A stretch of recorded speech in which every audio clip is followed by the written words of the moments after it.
Pictures as the Aam Aadmi Party has now finally won the mayor elections. 140 votes have been polled in favor of Aam Aadmi Party's candidate Shelly Oberoi, and still as we are speaking, the elections for the post of deputy mayor, elections for the post of standing committee members, that is yet to take place, because the first hurdle has now been passed. In the last 3 sittings we have seen as to how massive ruckus has taken place, but after the intervention of Supreme Court, finally the elections have taken place and the mayor has now been elected, and that's the Aam Aadmi Party's candidate Shelly Oberoi. We'll have to wait and watch how BJP is now going to respond on this. Though BJP was very much confident of having its mayor in the house, but that could not take place. BJP's candidate has got 116 votes, which means that there are other 8 councillors who voted in favor of BJP candidate. BJP had got 104 seats in its kitty. Now 116 votes have been polled in the favor of BJP candidate, which means that 8 more extra votes have been received by BJP candidate. So we'll have to ascertain who are these 8 councillors who voted for BJP candidate. But yes, Aam Aadmi Party candidate has got 150 votes, which is certainly a thumping victory, a big victory for Aam Aadmi Party as far as the elections of mayor in national capital is concerned. Stay with us. We can see, how happy the AAP workers are. Definitely very elated. But talk to us, about the challenges that lie ahead for the Aam Aadmi Party as they've now won, of course, the Delhi mayor polls. Well, from now onwards, the elections for the post of deputy mayor will take place, and then after the election of deputy mayor, then the election of these 6 standing committee members will also take place.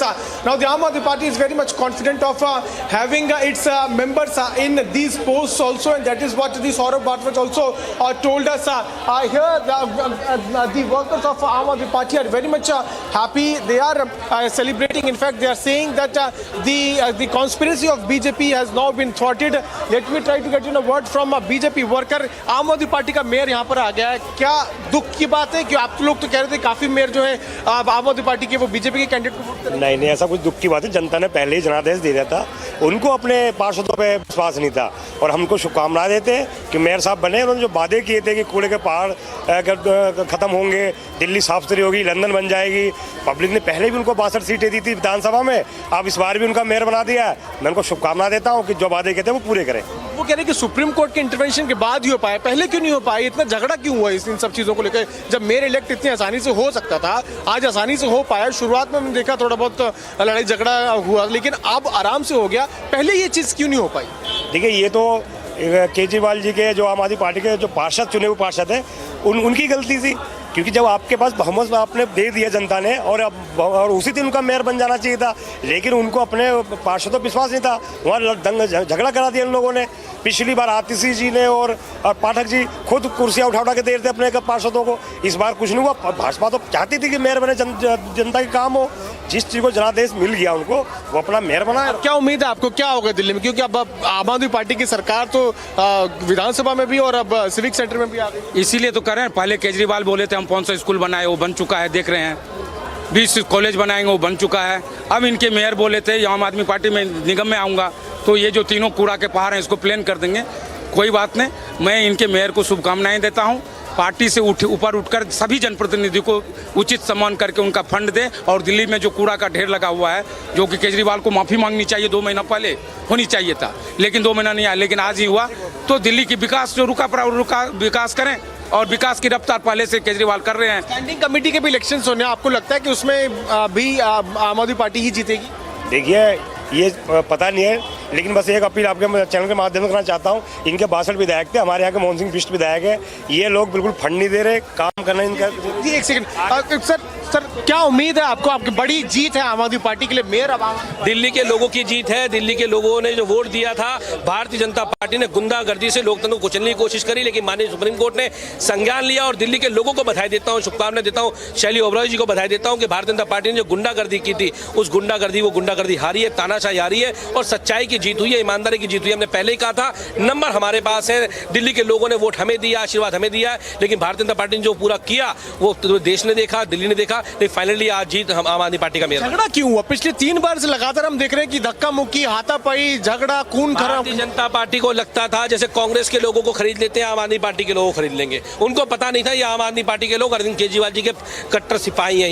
ये आंदोलन से निकली हुई party है, इसका एक भी व्यक्ति बिकेगा नहीं, दिखेगा नहीं, और एक भी नहीं बिका। सबने सारे के सारे नंबर मिले और आम आदमी पार्टी को इतनी बड़ी मार्जिन जीत हासिल हुई है और भारतीय जनता पार्टी को सीख लेना चाहिए। जनता को आप क्या कहना चाहेंगे? दिल्ली की जनता का धन्यवाद देना चाहता हूं, आभार व्यक्त करना चाहता हूं कि आपने जो अपना वोट देके दिल्ली में आम आदमी पार्टी सरकार बनाई थी, भारतीय जनता पार्टी के लोगों ने रोकने की कोशिश करी, लेकिन माननीय सुप्रीम कोर्ट के आदेश अनुसार चुनाव हुआ और दिल्ली के लोगों की जीत हुई, दिल्ली की जनता की जीत हुई, तो उनको बधाई। शैली कमेटी में भी इलेक्शंस होने वाले हैं, उसके लिए उसमें क्या उम्मीद है आपको? डिप्टी मेयर भी आम आदमी पार्टी का बनेगा, नंबर हमारे पास है, स्टैंडिंग कमेटी भी हमारा बनेगा क्योंकि नंबर हमारे पास है।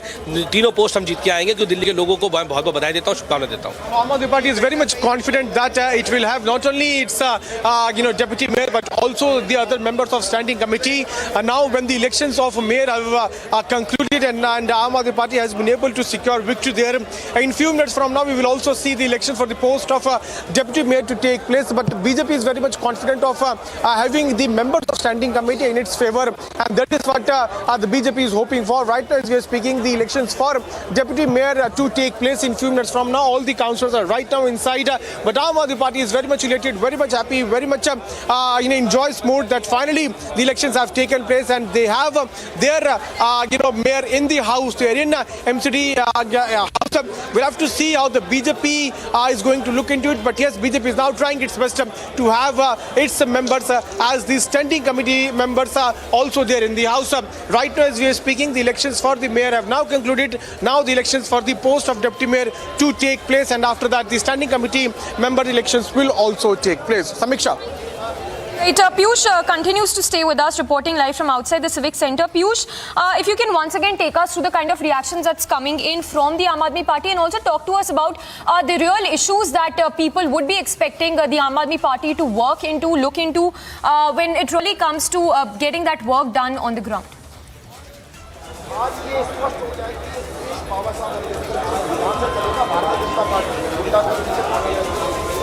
मैं माननीय सुप्रीम कोर्ट का धन्यवाद करता हूँ, जनता का धन्यवाद करता हूँ और माननीय सुप्रीम कोर्ट के तकलीफ हड़ताल के बाद भी काम लेकर शांतिपूर्ण तरीके से मतदान हुआ है। ये तो काम पहले। All right, so we'll go across to Piyush also in just a bit, but these are the live visuals coming in from inside the Civic Centre. Of course, the Aam Aadmi Party euphoric, celebrating as they have now won the Delhi mayor elections. Shelly Oberoi of the Aam Aadmi Party, who is now the Delhi's new mayor with 150 votes. Delhi के उपराज्यपाल का भी जिनके आदेश पर चुनाव हो रहा है, सुप्रीम कोर्ट का भी चाहिए, जिसने अपना पर्दाफाश किया। देखिए, उपराज्यपाल जी का भी बहुत बहुत धन्यवाद, जो आप सबने मुझे यहाँ चुनकर, महापौर चुनकर सदन को चलाने का मौका दिया। मैं आप सबको आश्वासन देती हूँ कि इस सदन की कार्यवाही को संवैधानिक तरीके से टीएमसी एक्ट के अनुसार ही चलाऊंगी, और आप सबसे भी आशा करती हूँ कि आप सब भी सदन की मर्यादा का पालन करेंगे और अनुशासन बनाए रखेंगे।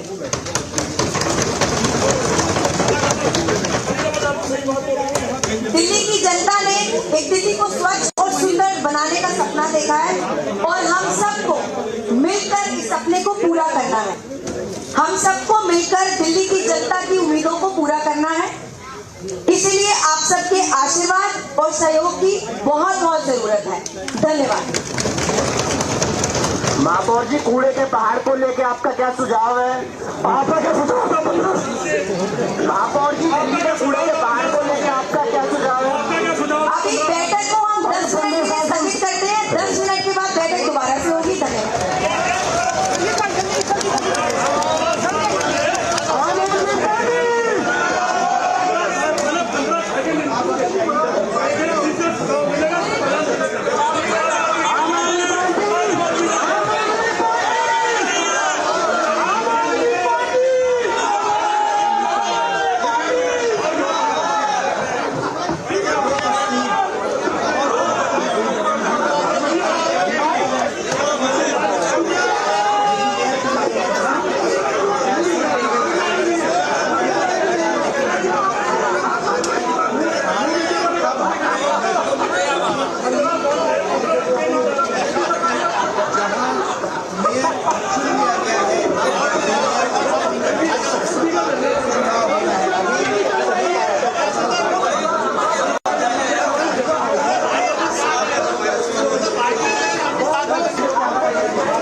So right now we are seeing Shelly Oberoi, who's become the new Delhi mayor. The Aam Aadmi Party registered a big victory in the mayoral polls after 3 failed attempts. Aam Aadmi Party candidate Shelly Oberoi has won by over 150 votes, viewers. And these are the details which are coming in at this point of time. And what is very interesting to note is that it was 3 failed attempts earlier. But on the 4th attempt, it looks like in the 4th attempt, a new mayor has been chosen in Delhi. Let's go across to Piyush Mishra, is joining us live right now. Piyush, you've been tracking these developments the entire day today. And it looks like finally, after so many attempts, you're seeing that the mayor has been elected, the new mayor of Delhi. Well, absolutely. After the 3 attempts, finally Delhi has its mayor. Now joining me right now is Aam Aadmi Party MLA Rohit Mehrolia. Let me try to talk to him and understand how is he feeling. कैसे महसूस कर रहे हैं आप? Finally Delhi में अब mayor हो गया. 3 बार कोशिश की, खून खराबा, लड़ाई झगड़े के बाद अब दिल्ली के पास एक मेयर है. देखिए, सबसे पहले तो डॉक्टर शैली ओबराय जी को बहुत बहुत बधाई दिल्ली की मेयर बनने के लिए, और दिल्ली की जनता को बधाई कि जो आपने जो वोट दिया था, आज दिल्ली का मेयर आपका बन गया है, आम आदमी पार्टी का मेयर बन गया है. और जिस प्रकार से माननीय सुप्रीम कोर्ट ने अपना सख्त आदेश दिए, मैं माननीय सुप्रीम कोर्ट का भी धन्यवाद करूंगा कि माननीय सुप्रीम कोर्ट के आदेश की वजह से आज लोकतंत्र की रक्षा देश में हुई है. और आज बहुत बड़ा ये संदेश गया है पूरे देश के अंदर, ना केवल दिल्ली में बल्कि पूरे देश में, कि ये देश बाबा साहब अम्बेडकर के संविधान से चलेगा, नियमों से चलेगा. भारतीय जनता पार्टी की गुंडागर्दी से, तानाशाही से चलने वाला नहीं है. और जो शंकाएं जताई जा रही थी कि आम आदमी पार्टी के कुछ पार्षद बीजेपी के लालच में आ जाएंगे, उनके दबाव में आ जाएंगे, आज आम आदमी पार्टी के एक पार्षद ने यह स्पष्ट कर दिया कि अरविंद केजरीवाल जी के क्रांति से निकले हुए एक लोग हैं, तपे हुए लोग हैं, कि जो गर्दन कटा लेंगे लेकिन बिकेंगे नहीं. 150 सीटें जो हैं वो आपके कैंडिडेट को मिली, आम आदमी पार्टी के. बीजेपी के कैंडिडेट को मिली 116, यानी बीजेपी के पास तो 104 है, या उनको कम से कम 12 एक्स्ट्रा जो हैं वोट पड़े हैं. उनके पास 104 के अलावा उनके 7 सांसद भी हैं, अब उनको भी जोड़ दीजिए, उनके एक विधायक भी हैं. और मैंने आपको बताया कि इस पूरे प्रकरण के अंदर आपने देखा होगा, कांग्रेस भी डे 1 से एक्सपोज हुए कि जिस प्रकार से उन्होंने भारतीय जनता पार्टी की मदद करने का प्रयास किया, अपने 9 पार्षदों को वॉकआउट कराने का प्रयास किया. उसमें वॉकआउट कराने के बाद भी उनके 2-3 पार्षद यहाँ पर पहुंचे हुए, आपने देखा होगा. उन्होंने भी बीजेपी को कह रहे हैं कि कांग्रेस के पार्षदों ने वोट किया है बीजेपी. बिल्कुल निश्चित तौर पर उन्होंने वोट किया, क्योंकि आम आदमी पार्टी के जितने यहाँ पर पार्षद मौजूद थे, एक पार्षद ने आम आदमी पार्टी के पक्ष में वोट दिया है. 150 वोट आम आदमी पार्टी को मिले हैं. तो ये दर्शाता है कि आम आदमी पार्टी के लोग ईमानदार हैं. जो हम लोग जनता से कहता है, जनता को भी पता लग गया कि भारतीय जनता पार्टी किस प्रकार से लोकतंत्र का गला घोटने पर तैयार थी, किस प्रकार से वे जनता के द्वारा दिए गए जनादेश का लगातार अपमान कर रही थी. आप देख लीजिए कि आज शांतिपूर्ण तरीके से मतदान हुए. ये काम पहली मीटिंग में भी हो सकता था. वही सवाल ये है कि क्यों नहीं हो पाया. ये लगातार ये नहीं चाह रहे थे कि दिल्ली के अंदर ये ईमानदार सरकार बने, आम आदमी पार्टी का मेयर बने, क्योंकि 15 सालों में जो उन्होंने भ्रष्टाचार किया है. मैं खुद पूर्वी दिल्ली मुख्यमंत्री अरविंद केजरीवाल जी का, माननीय उप मुख्यमंत्री मनीष सिसोदिया जी का, और पूरी दिल्ली की जनता का, हमारे पार्षदों का, हमारे जितने भी विधायक हैं उनका, और जितने भी हमारे सांसद हैं उनका, जिन्होंने मुझे महापौर चुनकर दिल्ली की सेवा का एक मौका दिया. और कल से ही हमारी जो कार्रवाई है नगर निगम की, उसकी शुरुआत होगी. और कल से ही हमारे जितने पार्षद जो पहले से ही अपने वार्ड में काम कर रहे थे, कल ऑफिशियल तरीके से पूरी दिल्ली में काम शुरू हो जाएगा. और साथ ही कूड़े के पहाड़ों की इंस्पेक्शन भी अगले 3 दिनों में हम लोग करेंगे. अब मैम, ये अभी चुनाव डिप्टी मेयर और स्टैंडिंग कमेटी का चुनाव आज ही होगा? जी, अभी होगा. 10 मिनट के लिए हमसे ज्वाइन किया गया.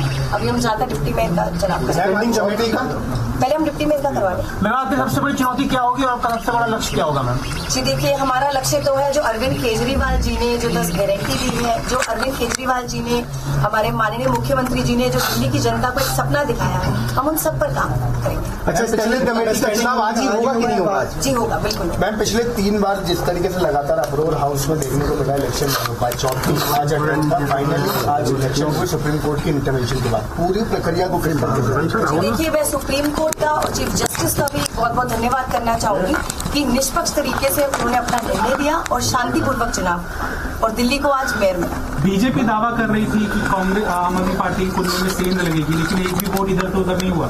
जी देखिए, हम तो पहले दिन से ही बोल रहे थे कि जो हमारे पार्षद हैं, हम पूरी तरह से कॉन्फिडेंट हैं उनमें. तो भारतीय जनता पार्टी जो है वो अपनी हार को स्वीकार नहीं कर पा रही. How do you plan to fix Delhi's legacy issues, given that this has been a very big build-up in the elections and even now, and there's been a delay? have a very short term.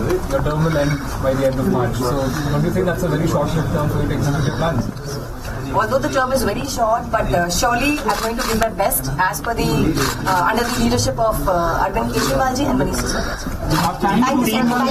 Thank you so much. ये शैली ओबरॉय को आप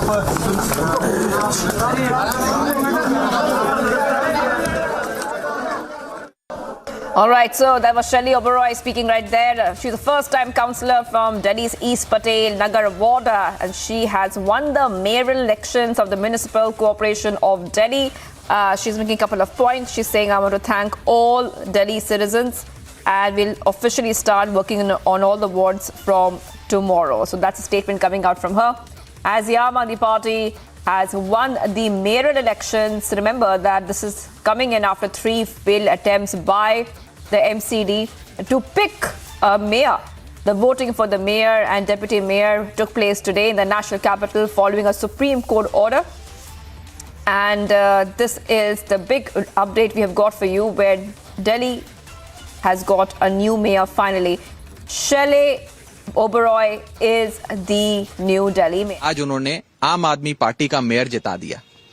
BJP ने पिछले आप इनके कुछ महीनों का एक्शंस अगर उठाकर देखें, इनकी करतूतें देखें, तो ये साफ पता लगता है कि भारतीय जनता पार्टी गुंडों की, अराजक लोगों की पार्टी रही है।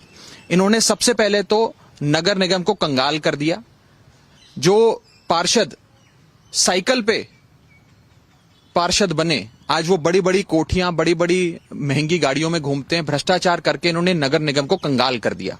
उसके बाद इन लोगों ने इलेक्शंस डिले किए एमसीडी के, यूनिफिकेशन की आड़ में, और न जाना क्या क्या उन्होंने कानूनी दावपेच खेलकर नगर निगम के चुनावों को डिले किया। डिले करने के बाद फेवरेबल डिलिमिटेशन कराया, सारी रेखाएं कॉन्स्टिट्यूएंसीज की ऐसे बनाई कि भारतीय जनता पार्टी को फायदा हो। यह भी कम था, उसके बाद इन लोगों ने गुजरात के साथ साथ नगर निगम का चुनाव करवाया कि आम आदमी पार्टी के तमाम संसाधन बंट जाए। और उसके बाद जब आम आदमी पार्टी को दिल्ली की जनता ने बहुमत दी, मेयर बनाने का और नगर निगम में सरकार बनाने का मौका दिया, तो उसके बाद मेयर का चुनाव ही नहीं होने दिया। आम आदमी पार्टी ने इस लड़ाई को सड़क से लेकर न्यायपालिका तक जाकर लड़ा, रोड से लेकर, सड़क से लेकर संसद तक, सुप्रीम कोर्ट तक लड़ा, और अल्टीमेटली विजय सत्य की हुई, विजय पढ़े लिखे ईमानदार आम आदमी पार्टी की हुई। तो इसीलिए आज मैं दिल्ली वालों को बहुत बहुत बधाई देता हूं। और अंत में ये बात फिर से एक बार उजागर हो गई कि गुंडागर्दी करने वाली अराजक लोगों की भारतीय जनता पार्टी हार गई और पढ़े लिखे ईमानदार भले लोगों की आम आदमी पार्टी जीत गई। और इससे एक और मैसेज जाता है, जो बहुत बड़ा मैसेज है, जो एक छोटी से राज्य के एक छोटे से मेयर चुनाव से कहीं बड़ा मैसेज है।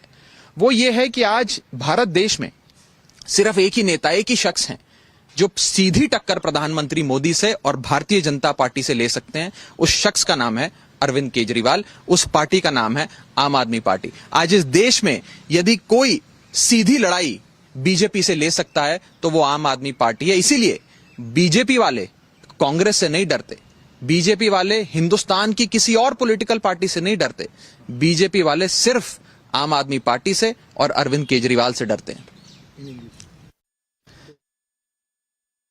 All right, viewers, so right now we are getting these updates, and there was a reaction coming in from the Aam Aadmi Party. So many details coming out, where Kejriwal is also saying that hooliganism has lost. That's what Aam Aadmi Party is saying. It's a major victory for the Aam Aadmi Party. After 3 failed attempts, Delhi finally has a new mayor of Delhi, and that is Aam Aadmi Party Shelly Oberoi. Viewers, much more coming up on the other side as we continue to be live and breaking here this Wednesday afternoon. The Vadra Congress is making a big claim and says alliance government in 2024. But who is with Vadra Congress? And defeated Uddhav knocks top court door against allotment of bow and arrow to Shinde. Stay tuned. What does the Hanuman with his mace and that tail signify on the tail wing of the HLFT 42? What is that? It signifies strength. There has been a lot of controversy about the picture of Hanuman which was present there, which has now been removed now, which shows that the storm is coming as well. The HLFT 42, there was a picture of Lord Hanuman there, creating a lot of controversy. It was in theme with the design of the structure, but why the sudden decision by the HL to remove it? No, it was in theme. It has nothing, no specific reasons for putting it over there. What made them get so defensive and change their mind to the point of erasing the Hanuman logo? You can't remove a logo of a god. The Hanuman logo must be brought back.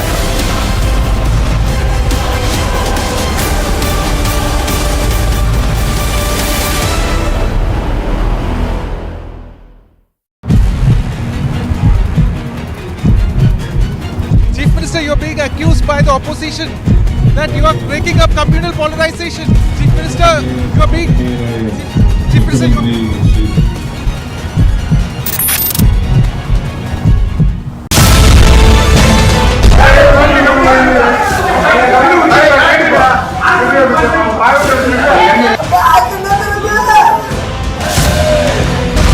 இது நடந்துட்டு அப்புறம் இவங்க சின்ன சாமி எடுத்தோடனே செருப்பு எடுத்து கையில காமிச்சிருக்காருக்கா.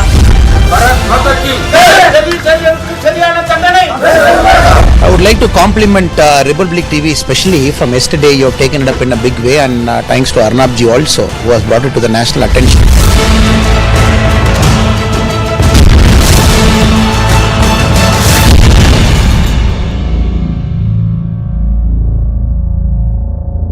What does the Hanuman with his mace and that tail signify on the tail wing of the HLFT 42? What is that? It signifies strength. There has been a lot of controversy about the picture of Hanuman which was present there, which has now been removed now, which shows that the storm is coming as well. The HLFT 42, there was a picture of Lord Hanuman there, creating a lot of controversy. It was in theme with the design of the structure, but why the sudden decision by the HL to remove it? No, it was in theme. It has nothing, no specific reasons for putting it over there. What made them get so defensive and change their mind to the point of erasing the Hanuman logo? You can't remove a logo of a god. The Hanuman logo must be brought back.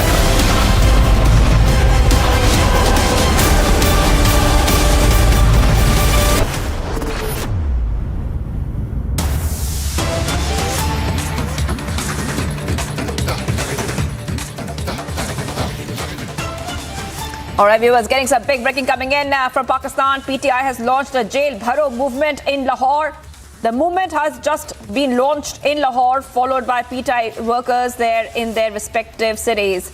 So PTI launching a Jail Bharo movement, and the Jail Bharo movement has just begun. Imran Khan has also tweeted on it. He has written that on the first day before the start of the Jail Bharo movement, a large number of people were present at the PTI office to express their solidarity with the arrested workers. Imran Khan has tweeted on it.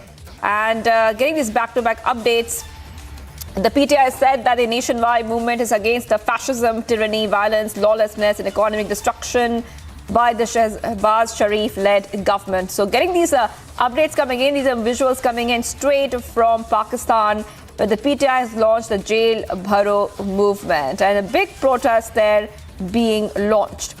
The PTI chairman, Imran Khan, has listed two main goals for starting this movement.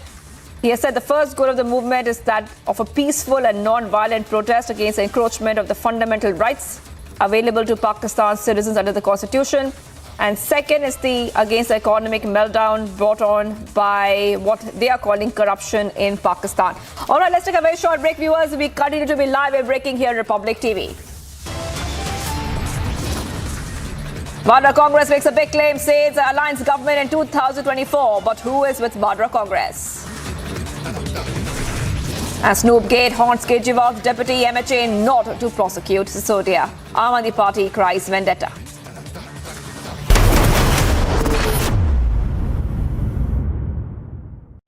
Amity faculty have filed over 1,700 patents. Yet another reason why Amity has been conferred with the National Intellectual Property Award by Government of India for being the top Indian academic institution for patents and commercialization. Chief Minister, you're being accused by the opposition that you are breaking up communal polarization. Chief Minister, you are being... Chief Minister, you are...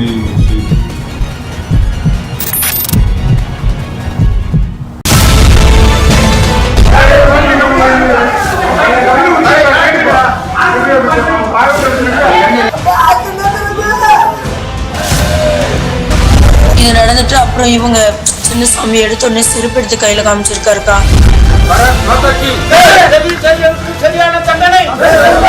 I would like to compliment Republic TV, especially from yesterday. You have taken it up in a big way, and thanks to Arnab ji also, who has brought it to the national attention.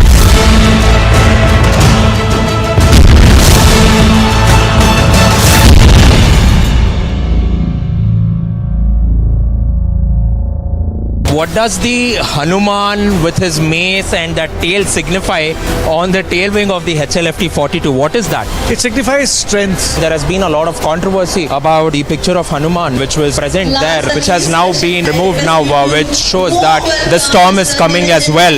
The HLFT 42, there was a picture of Lord Hanuman there, creating a lot of controversy.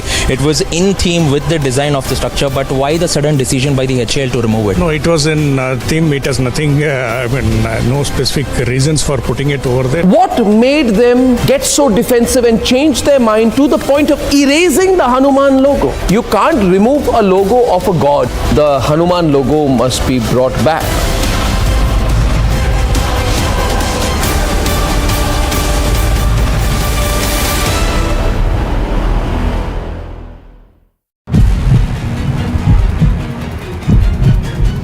Chief Minister, you're being accused by the opposition that you are breaking up communal polarization.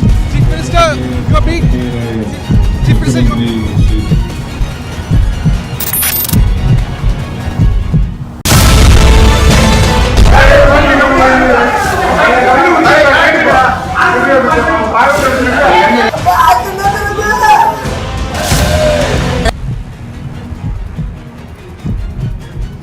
Chief Minister, you're being accused by the opposition that you are breaking up communal polarization.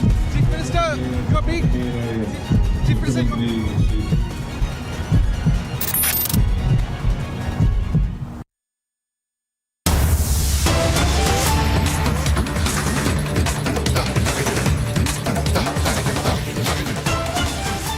Viewers, getting some more updates coming in from Pakistan. Pakistan Prime Minister Shehbaz Sharif has ordered the Foreign Ministry to slash the number of missions abroad and reduce their offices, staff, and initiate other measures to cut down expenditures of the debt-ridden nation by 15%. This is what a media report is saying.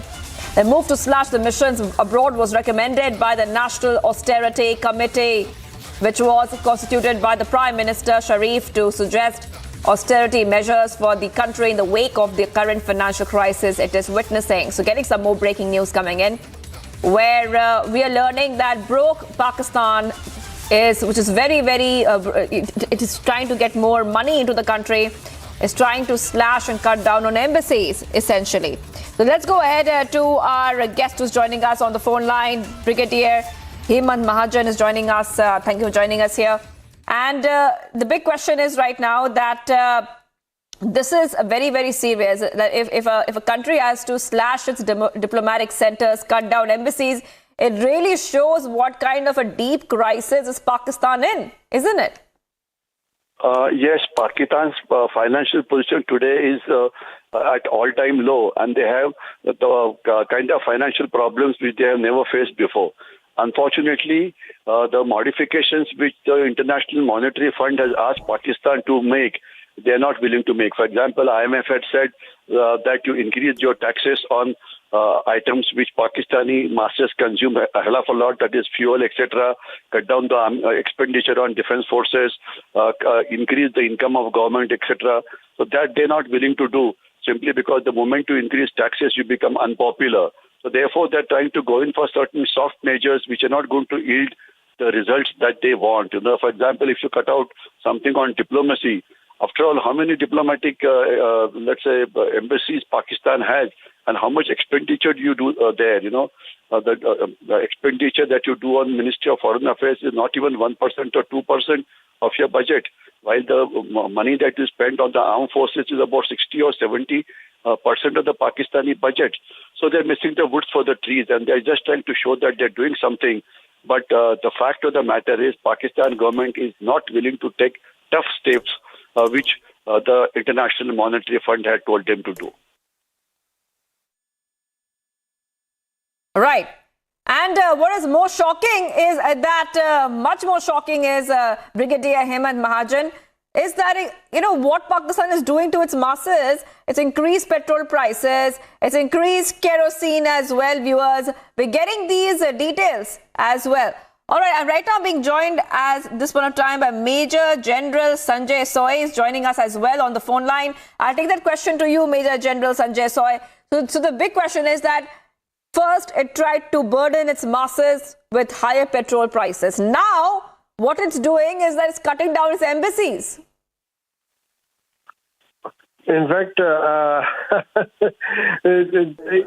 one fails to understand how they are going to solve it, because Pakistan has bind itself in so many knots, which they themselves are finding it difficult to untie. Whether it is a lack of long-term vision for the development of the economic development of the country, development of infrastructure, education system, and now when they have to meet the IMF requirement, the petrol prices have gone up, which have become totally unbearable, and now they are talking of the cutting down on the embassies. So how are they going to work in the long-term basis? And on the other hand, they continue to showcase their armed forces, showcase their weapon systems. So this is totally a dichotomy in with the Pakistan political leadership. And unfortunate part is that I would say that knowing the India stand and knowing us, we would be ready to help the people of Pakistan, but I don't think so any political party in the Pakistan will have the guts to take such a decision. So, but India also can't do this. On one hand, you keep sending militants here, and on the other hand, we keep supporting you. That is not possible. So, yes, this is a crisis for the common people. Rise in petrol prices means a rise in food grains, rise in everything. Cost of living goes up, and which is already very tough. So we can always only feel sympathy for the common man of the Pakistan, who for no fault of theirs is suffering because of lack of vision, corruption, and total mismanagement by the governments. Right, thank you. Major General Sanjay Soy is joining us as Pakistan is in a deep, dark place when it comes to finances. It needs a few $1 billion from the IMF, but IMF continues to play hardball with Pakistan. Taking a very short break, viewers, much more coming up on the other side. Till now, there has not even been a word on the soldiers lynching Stalin corpse, instead of filing a case against the BJP leaders for demanding action.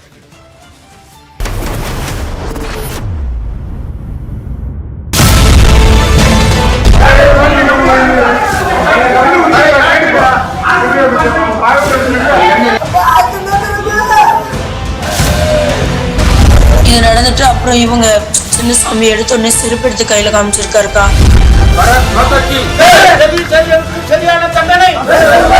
I would like to compliment Republic TV, especially from yesterday. You have taken it up in a big way, and thanks to Arnab ji also, who has brought it to the national attention.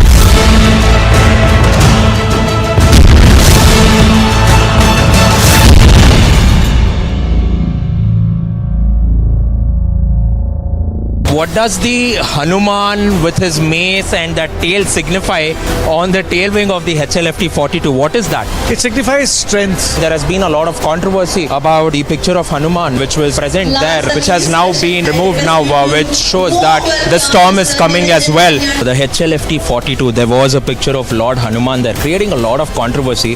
It was in theme with the design of the structure, but why the sudden decision by the HAL to remove it? No, it was in theme. It has nothing, no specific reasons for putting it over there. What made them get so defensive and change their mind to the point of erasing the Hanuman logo? You can't remove a logo of a god. The Hanuman logo must be brought back.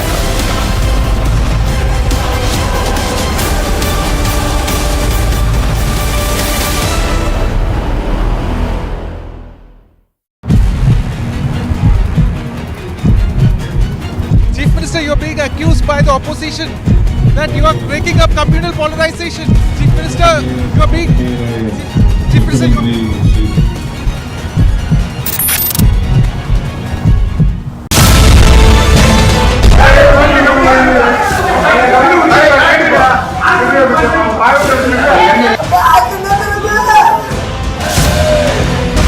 இது நடந்துட்டு அப்புறம் இவங்க சின்ன சாமி எடுத்த உடனே செருப்பு எடுத்து கையில காமிச்சிருக்காருக்கா.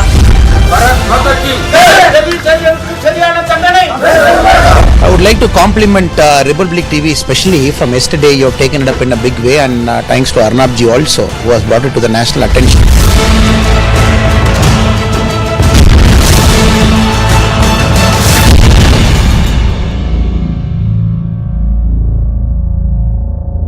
What does the Hanuman with his mace and that tail signify on the tail wing of the HLFT 42? What is that? It signifies strength. There has been a lot of controversy about the picture of Hanuman. Top global updates. Seattle City becoming the first US city to specifically ban caste discrimination. Movement against pushback some Hindu Americans.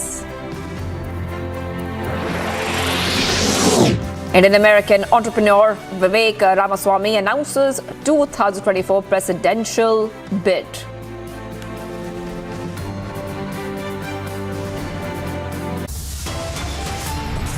Yes, much more coming up on the other side. Vadra Congress makes a big claim, says alliance government in 2024. But who is with Vadra Congress?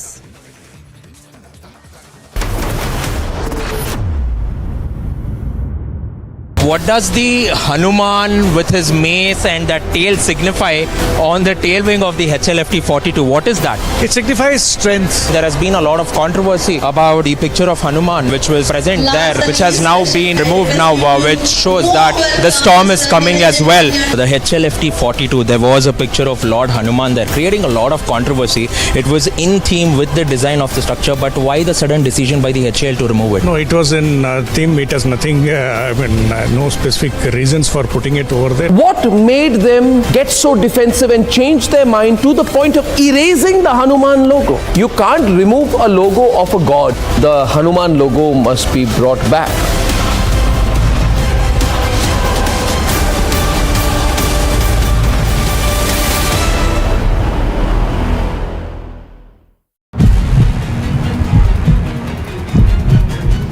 Chief Minister, you're being accused by the opposition that you are breaking up communal polarization. Chief Minister, you're being... Chief Minister,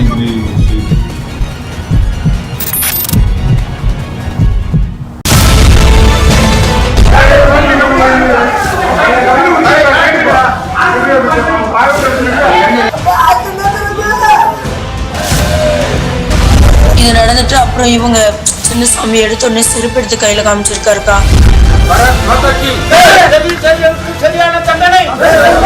I would like to compliment Republic TV, especially from yesterday. You have taken it up in a big way, and thanks to Arnab ji also, who has brought it to the national attention.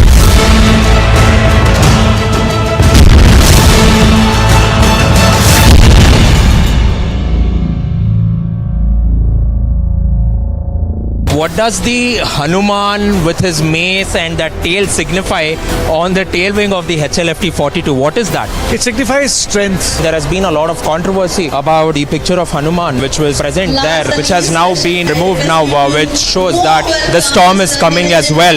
The HLFT 42, there was a picture of Lord Hanuman there, creating a lot of controversy.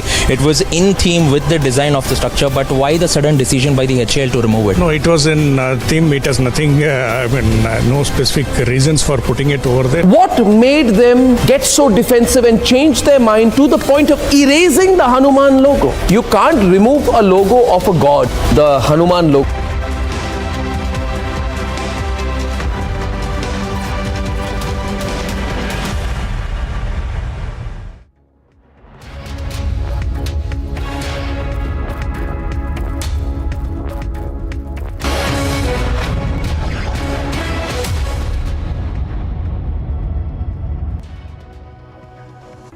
Very good afternoon. You're watching Superfast 50 at 3 p.m. I'm Suesha Sawant. We get you all the stories making headlines this afternoon. It is a big political controversy ahead of Meghalaya elections over Prime Minister's rally reportedly being denied. However, the NPP President Conrad Sangma denied any role in the refusal of permission. He maintained that he has no role in denying permission for the Prime Minister's rally.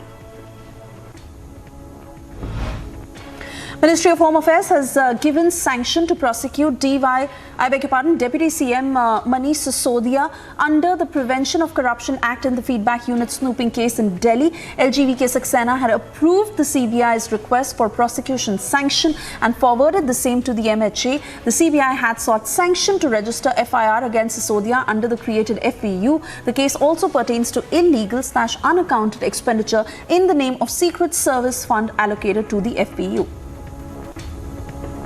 After the Ministry of Home Affairs had given its sanction to prosecute Delhi Deputy Chief Minister and Aam Aadmi Party leader Manish Sisodia under the Prevention of Corruption Act in the Feedback Unit snooping case, Sisodia has hit back. He tweeted, terming the move as cowardly. He also added that making false cases against rivals is a sign of a weak person.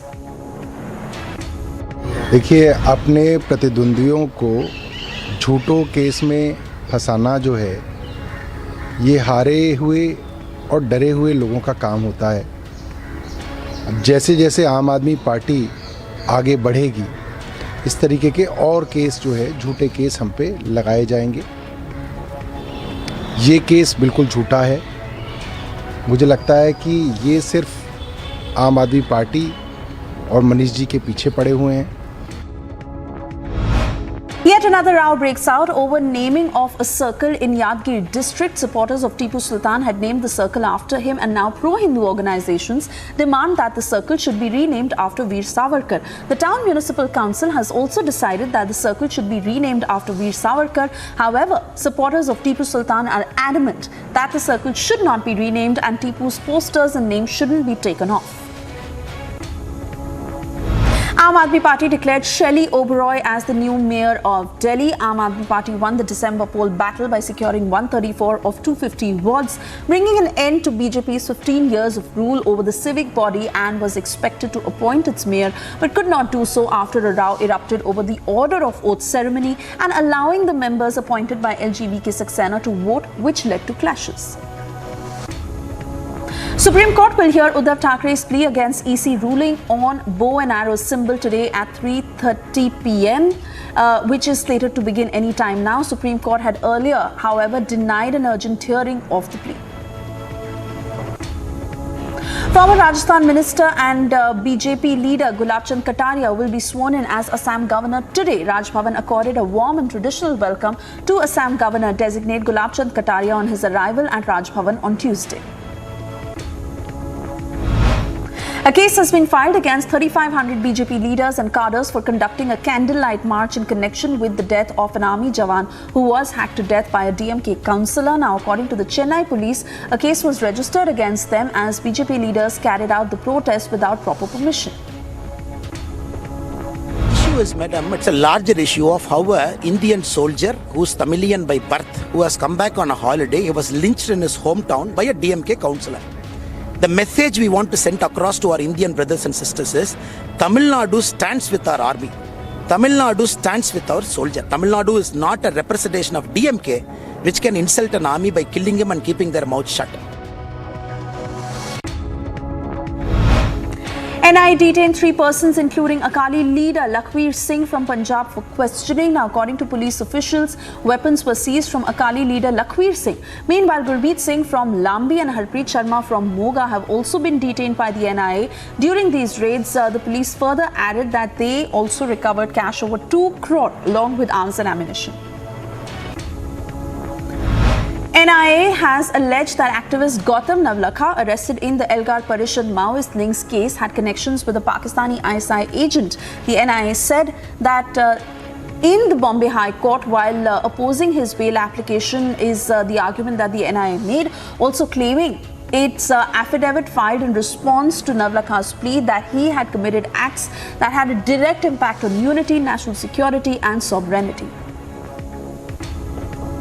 A massive fire broke out in the slums of Kamla Nagar area of Mumbai during the wee hours of Wednesday. Now, according to officials, 10 fire tenders were rushed to the spot and rescue operations are continuing while further details are awaited. Youth Congress is taking out a march towards Chief Minister's official residence while they showed dissent against government policies, especially the budget decision to hike fuel prices by 2 rupees. Earlier, Youth Congress workers were lathi charged at Kalamaseri in Ernakulam district. The Youth Congress had been waving black flags against Chief Minister convoy, while many of their activists are in preventive custody. Passengers of a Mumbai-bound Air India flight and airline staff who were involved in a heated argument at the Delhi airport on Tuesday late night after the flight was delayed by more than 4 hours. The passenger on board the Delhi-Mumbai flight said that the flight of Air India 805, had delayed from its original schedule of 8 p.m. to 10:40 p.m. and later to 11:35, later on to 12:30 a.m. Then it finally took off at 1:48 in the morning from Terminal 3 in Delhi. Enforcement Directorate conducted a raid at the residence of the Chief Engineer of Rural Development Department, Virendra Ram, for the second consecutive day. In 2019, a huge amount of cash was recovered from one of his subordinates. Later, the ED took over the case under the Prevention of Money Laundering Act. Trinamool Congress Rajya Sabha MP and former bureaucrat Jawahar Sarkar called Prime Minister Modi Asur while hitting out at External Affairs Minister S. Jaishankar, who on Tuesday had said that his father, Dr. K. Subramaniam, was removed as Secretary of Defence Production by the then Prime Minister Indira Gandhi after she had returned to power in 1980. Union Minister Anurag Singh Thakur said the G20 can contribute significantly to find a solution to global challenges such as climate change and geopolitical tensions. Speaking at the inaugural session of the G20's second Finance and Central Bank Deputies, that is FCBD meeting, he noted that the theme of India's G20 presidency is Vasudev Kutumbakam. India reiterated its stance on the war in Ukraine on Wednesday, saying it was time for dialogue and diplomacy as finance officials from G20 started a meeting near the southern city of Bengaluru, also reiterating that today's era is not for war. Democracy, dialogue and diplomacy is the way forward. This was the statement made by Anurag Thakur, India's information minister. BJP President JP Nadda launched a book on Prime Minister Modi, calling it Modi Shaping a Global Order in Flux. Today in fact, this happened this morning at Sushma Swaraj Bhavan in Chanakyapuri.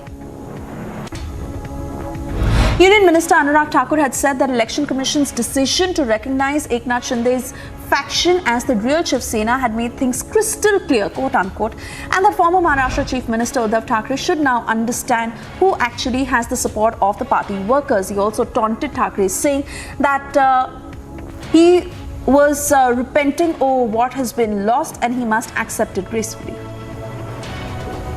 BJP gears up to celebrate Namo Kisan Samman Divas across the country on the 4th anniversary of the Farmers Scheme. BJP Farmers Wing Kisan Morcha will celebrate Namo Kisan Samman Divas on the 24th of February in all the districts of the country to mark the completion of 4 years of the centre's flagship Pradhan Mantri Kisan Samman Nidhi Yojana. UP Chief Minister Yogi Adityanath expressed deep grief over the loss of lives in the road accident in Hathras district. The incident involved 4 people being killed while over a dozen others who were injured in a collision between a mini truck and a tractor on National Highway 93 in UP's Hathras. This happened late on Tuesday night. An FIR had been filed against Punjab BJP leader Harjeet Singh Grewal in Punjab's Rajpura for allegedly using objectionable words against women. According to reports, an FIR has been filed under sections 294, 506 and 509 of the Indian Penal Code. A probe has been initiated into the same. TDP official spokesperson Koma Reddy Pattabhiram and 13 other party leaders and workers who were sent to 14-day judicial remand for allegedly abusing Gannavaram Circle Inspector P. Kanaka Rao and stopping the police from discharging their duties. BHP has called for a Hindu Mahapanchayat in the Muslim-majority region of Nuh district of Haryana today to protest against the alleged fake charges framed by Rajasthan government. BHP leaders have also demanded that the case should be handed over to the CBI. An application has been announced, has been introduced before Supreme Court by Muslim girl students seeking to allow them to appear in examinations in colleges in Karnataka wearing the hijab. Lawyers apprise Supreme Court that exams are beginning on 9th of March. CJI DY Chandrachud says that he will take a call on this. Yet another incident of a dog attack that has come to light from Hyderabad, where 4-year-old Rishi, who was playing outside his residence when a few stray dogs attacked him, leading to bleeding injuries. Uttar Pradesh government presented the second budget of the Yogi government 2.0. Uttar Pradesh budget 2023 is significant as the country is going to witness Lok Sabha polls in 2024. Aizawl Battalion of 23 Sector Assam Rifles has recovered 51.55 grams of heroin worth over 25 lakh rupees in Aizawl on 20th February and apprehended 2 individuals, one of whom is a Myanmar national. BJP spokesperson Shahzad Poonawalla called the attack on singer Sonu Nigam shameful and said that it wasn't the first time such an incident had come to the fore. He then blamed the Uddhav Thackeray-led Shiv Sena faction for the incident, describing it as Gundo ki Sena. Head of Ukrainian President's Office Andrei Yermak spoke to National Security Advisor Ajit Doval and sought India's support at the UN for a peace plan put forward by the Ukrainian government. A fire broke out in a hotel in Moscow, killing 6 people, including 2 children, according to reports from the Russian ministry. 9 people were injured and 200 people were evacuated from the burning hotel in the city's center. 13 people were reportedly taken to hospitals after an explosion at a metal factory near Oakwood, Ohio. The explosion and the fire that occurred around 3 p.m. Several fire departments responded to a large fire at the scene and 1 person was confirmed dead. A residential house was destroyed by a Russian rocket in eastern Donetsk region of Ukraine. Other residents helped Mykola Wolenshak clear the rubble and the debris from that property. A year into Russia's war in Ukraine, hundreds of attacks against the healthcare system have begun to take a toll. Reports suggest that more than 700 attacks have targeted healthcare centers and the staff since February 24, 2022 of the Russian invasion. Seattle City Council had added caste to the city's anti-discrimination laws, becoming the first US city to specifically ban caste discrimination. Ukraine's President Volodymyr Zelensky on Tuesday criticized former Italian Prime Minister Silvio for allegedly making pro-Russian comments.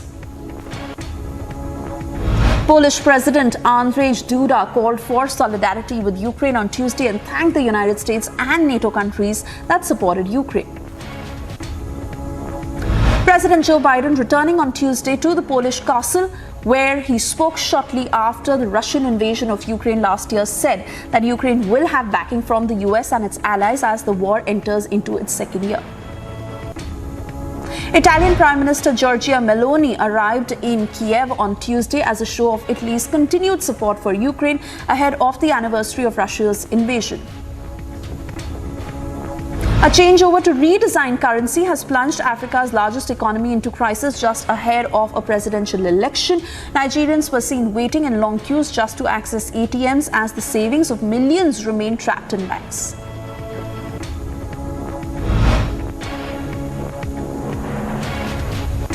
"14-year-old Tilotama Sen has brought glory for India by winning the bronze medal in women's 10-meter air rifle event at the ISSF World Cup in Cairo. Just last year, she won the bronze medal at the Junior World Championships in Cairo, and this year has been seen the youngster topping the Trial 1 and Trial 2 conducted by NRAI. Sania Mirza has ended her glorious career with a first-round defeat in Dubai Tennis Championships on Tuesday, losing her women's doubles alongside America's Madison Keys with Russian pair Victoria and Samsonova. Mirza had earlier announced that she will retire after the WTA 1000 tournament in Dubai. Spinner Ajit Chandler was handed a life-term ban by the BCCI for his alleged involvement in the IPL spot-fixing scandal. BCCI Ombudsman Vineet Saran has now rescued the spinner's ban to 7 years.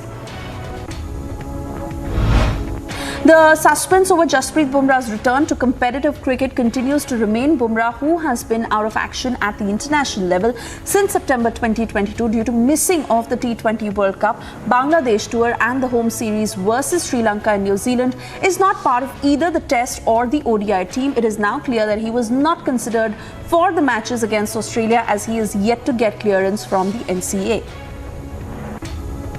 Pujara, who was playing his 100th Test match, helped India beat Australia by 6 wickets in the Delhi Test, taking a lead in the 4-match series after scoring 31 runs in Delhi Test. Pujara is all set to join an elite club that has 3 India batting legends: Sachin Tendulkar, VVS Lakshman and Rahul Dravid. The crowd at Arun Jaitley Stadium in Delhi cheered for every run that came from Virat Kohli's willow during the second Test against Australia on a slow-turning track. Kohli scored 44 runs in the first innings and then chipped in with 20 in the second innings, breaking former Indian batsman Virendra Sehwag's record of the most runs scored in the Border Gavaskar Trophy. Title sponsor of the IPL, the Tata Group, will also be the title sponsor of the inaugural edition of the Women's Premier League. The Indian corporate giant had last year replaced Vivo as the title sponsor for the IPL. The deal with Tata for the WPL title sponsorship is said to be 5 years. The value of the deal, however, is yet to be ascertained. Australia's casual approach with the bat in the second Test against India has drawn widespread criticism from all quarters, with former players slamming their inability to tackle Indian spinners. Australia batting coach Michael D. Venuto also joined in the raging debate, saying the batters committed a blunder by trying to push the scoring rate in the second Test, which they lost to India by 6 wickets. England outplayed Pakistan by 114 runs in the Women's T20 World Cup on Tuesday, with England already qualifying for the semi-finals as table toppers along with second place India. The game was all about fine-tuning their preparation for the knockout game on Friday. Brazilian forward Neymar, who scored PSG's second goal in the 17th minute, was stretched off the field in tears early in the second half after colliding with Lille and rolling his right ankle. Is said to have sustained an ankle ligament damage in Sunday's 4-3 League 1 win over Lille.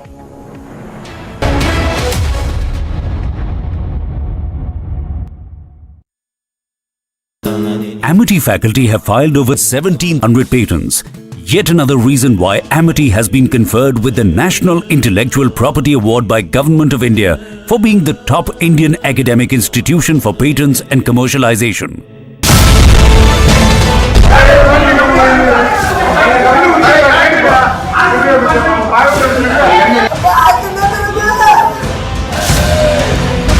இது நடந்துட்டு அப்புறம் இவங்க சின்ன சாமி எடுத்து உடனே செருப்பு எடுத்து கையில காமிச்சிருக்காருக்கா.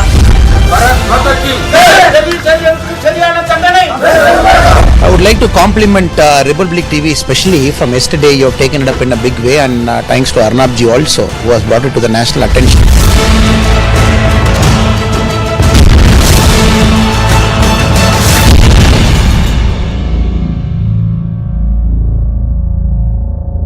What does the Hanuman with his mace and that tail signify on the tail wing of the HLFT 42? What is that? It signifies strength. There has been a lot of controversy about the picture of Hanuman which was present there, which has now been removed now, which shows that the storm is coming as well. The HLFT 42, there was a picture of Lord Hanuman there, creating a lot of controversy. It was in theme with the design of the structure, but why the sudden decision by the HL to remove it? No, it was in theme. It has nothing, no specific reasons for putting it over there. What made them get so defensive and change their mind to the point of erasing the Hanuman logo? You can't remove a logo of a god. The Hanuman logo must be brought back.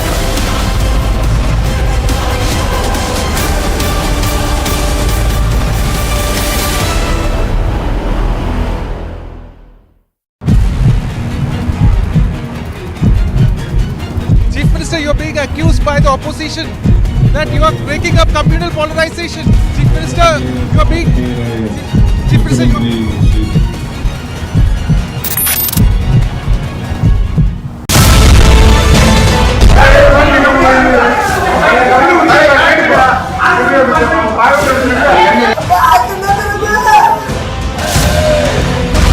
இது நடந்துட்டு அப்புறம் இவங்க சின்ன சாமி எடுத்தோடனே செருப்பு எடுத்து கையில காமிச்சு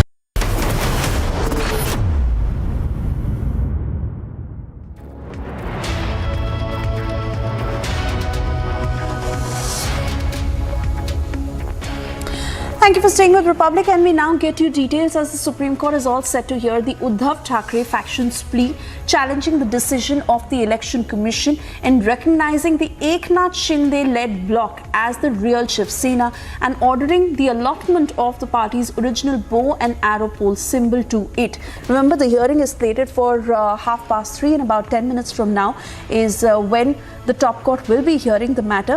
This even as we understand how Uddhav Thackeray has been desperate to get an urgent hearing from the top court in this matter, but despite repeated attempts that he's failed, it is now in about 10 minutes when the top court will be hearing the Uddhav-led faction on the bow and arrow symbol that has been allotted to the Eknath Shinde faction that has been called the real Shiv Sena. This amidst aspersions that have been cast by the Uddhav faction, where that very explosive statement was also made by Sanjay Raut of money that was exchanged for this. But for the moment, I want to bring in my colleague Alisha, who's joining us from the Mumbai newsroom as we are tracking every development of what is happening outside the court at this point. Alisha, give us a sense of what's expected, especially how the Uddhav camp is preparing to put out its arguments in its favor, which of course has not been so far, and literally one setback after the other for the Uddhav camp.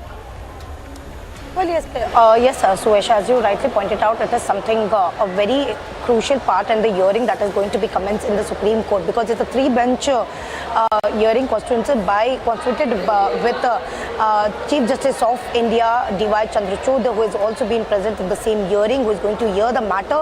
It's an application that was filed by Uddhav Thackeray challenging the ECI order over allotting the party name Shiv Sena and symbol bow and arrow to Eknath Shinde's faction. Well, indeed, it's a victory for Shinde's faction, because they have something has shown the majority.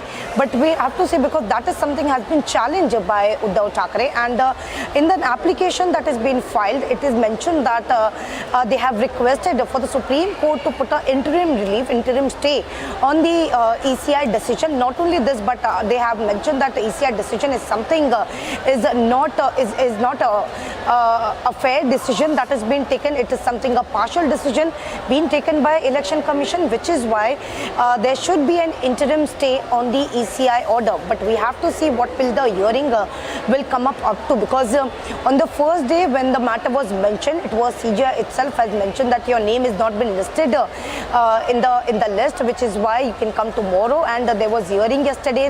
The application that was mentioned before the court by Abhishek Manu Singhvi and Kapil Sibal, who has been appearing for Uddhav's faction. And today the hearing has been kept for 3:30. So it will be very important hearing to see what is the decision could be taken by the Supreme Court, whether the fact will the interim stay will be granted and will be ordered to ECI over the decision that has been given over the symbol and the Shiv Sena to the Eknath Shinde faction, but or whether the hearing will continue is something we have to wait and watch. But there's a three-bench of Chief Justice of India, including Chief Justice of India, which is going to hear the matter at 3:30. Alisha, but fact also is that some very explosive allegations have been made by the Uddhav camp in the meanwhile. Apart from Uddhav Thackeray saying that the Election Commission must be dissolved, it is Sanjay Raut who, without providing any evidence, put out a claim saying that money was exchanged, and this is why the EC favored the Shinde camp. Now let's understand that the Supreme Court will be hearing the matter, but this also affects the credibility of the Uddhav camp, and the way they've been crying foul is just something that has not been in their favor as far as perception is concerned. Yes, Suesha, because it is something, the allegation that is completely and it is continuously allegation that has been made by Uddhav factions and itself Uddhav Thackeray has made a very serious allegations against Election Commission of India, clearly mentioning that they have been very partial and there was no fair decision that has been taken, and what is the necessity of Election Commission to give a decision in a very hurry way.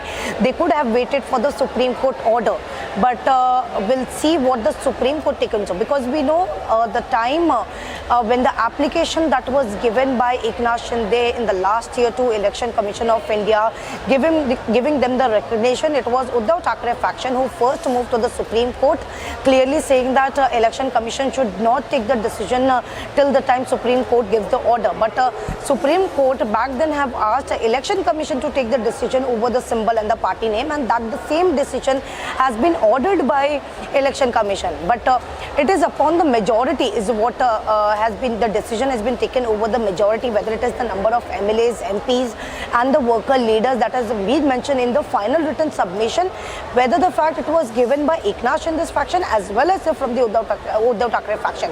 But the decision has been taken on the merits is what has been said, and it is also mentioned in the order that has been given by ECI.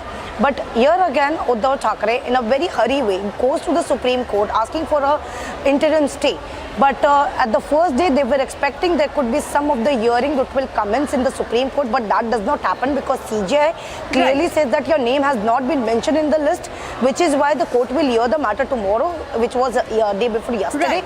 And now today at 3:30 p.m. where the hearing is going to commence, where the three bench, including Chief Justice of India, is going to hear the matter. Alicia, as we are tracking the developments in the top court very, very closely, and also hoping Rhythm will join us shortly to throw light on what really transpires in the apex court. Swapnil Kothari is also with us on the phone line now. Swapnil, really the last-ditch attempts by the Uddhav faction, the last door that they can really knock, given one setback after the other of how they have been losing MLAs, they have lost the Vidhan Bhavan office, they have also, it is the BMC office, and really how they have been losing power bit by bit to the Shinde faction. Now what happens today in the court is very crucial for them. How do you look at what's expected? What do you think may transpire? Suesha, I believe that the Election Commission gave a very reasoned order. The word reasoned order is very important in legal terminology, because that means the Election Commission as a quasi-judicial body has given reasons behind the order that it has passed. It has followed the procedure, it has examined the evidence, it has heard both the sides, given its reasons for passing the order. It's not just a blank order without any reasons whatsoever. So that means it becomes difficult to challenge on any other technical ground. The only ground that it can be challenged on is that the Election Commission did not look at certain facts, it ignored or it omitted certain facts, or there was bias, partiality, or there was smacking of malafides. Absent these 2-3 things, the Supreme Court will not interfere with this order, simply because the Supreme Court will say that we are not looking at this order as an order displeasing a particular party or pleasing a particular party. We are looking at this order as just as any other order passed by any other quasi-judicial body, and an appeal has been preferred by the losing party, which the losing party has got full rights to do so. And unless and until you show me any malafides or bias or error apparent on the face of the record, or facts that were absolutely important which have been conveniently or blatantly ignored, only then and then we are going to examine this and we are going to hear you, rather agree with you. So I believe, Suesha, what's going to happen here is that the lawyers for Mr. Uddhav Thackeray's faction will have to work doubly hard than what they did before the Election Commission. And once they are able to say certain things which possibly may find favor with the Supreme Court, then there is some chance. Other than that, as of now, when I look at it, from the way the order was passed by the Election Commission and from the merits of the contents of the order, I see that there is very little to challenge in that, except that, to say that there was some sort of a malafide or something of that sort, which doesn't look from the face of the record. So, or if there any gross error. So I believe the task is well cut out for the losing party here, and rather for the appellant here, which is the Mr. Uddhav Thackeray's faction. And let's see how it pans out before the top court of the land. That exactly is my point, Swapnil, that some very explosive statements have been made. And when you're casting aspersions against a body like the Election Commission, it has to be backed by evidence. Now, just saying that the Election Commission is biased, it should be dissolved, or Sanjay Raut making statements to the effect that money was exchanged for the decision to go in favor of the Eknath Shinde camp. Will they have to put all this out in the top court to back these claims with proper evidence, or else it may be a weak front for them? Well, these statements have very little value as such, simply because, they need to be endorsed. They need to be backed with evidence. If you can't back with evidence, then these statements are just non sequiturs, as we call in a court of law. They don't have any substantial backing as such, or predecessor statements, in that sense that if there is any evidence that has been pointed to, back those statements which say that, this, that and the other happened earlier, and see now, this is the reason why we are asking for a dissolution of the Election Commission of India or anything of that nature, then obviously it holds some merit. But other than that, these statements are, without any substance, and do not really hold much water in the eyes of the Supreme Court, because these statements are more taken with a pinch of salt by the courts or by the higher courts, saying that, well, obviously the person who's lost will find a fault unless they have got a great amount of evidence to back it up with. Other than that, more so what would be more important rather than these statements are, I'm sure that the lawyers for Mr. Thackeray will not argue these points, these statements. They'll possibly go on the merits of the case, in the sense that, okay, this was missed and that was missed, and this is malified and this is not proper and that is not proper. They're not going to ask for the dissolution of the commission. They're going to ask for saying that this order needs to be reversed. That's what they're going to ask for, because those are lawyers, and they will argue on strictly legal points. These are all tangential arguments which don't really hold. It's like, when you arrest a star son, you say that there is the agencies are anti-Bollywood, or when you arrest a neta, you say political witch hunt or political vendetta. So these are all statements of that nature which really need to be backed up, and which really do not actually work in a court of law. You may say them, you may vent them out, you may express your anguish, which is absolutely fine. You're entitled to, because it's a free country, and I don't see any reason why Mr. Thackeray should not be allowed to say whatever he wants to say. Then how much you want to say against that, or how much you want to believe, and how much you don't want to believe, is entirely your prerogative.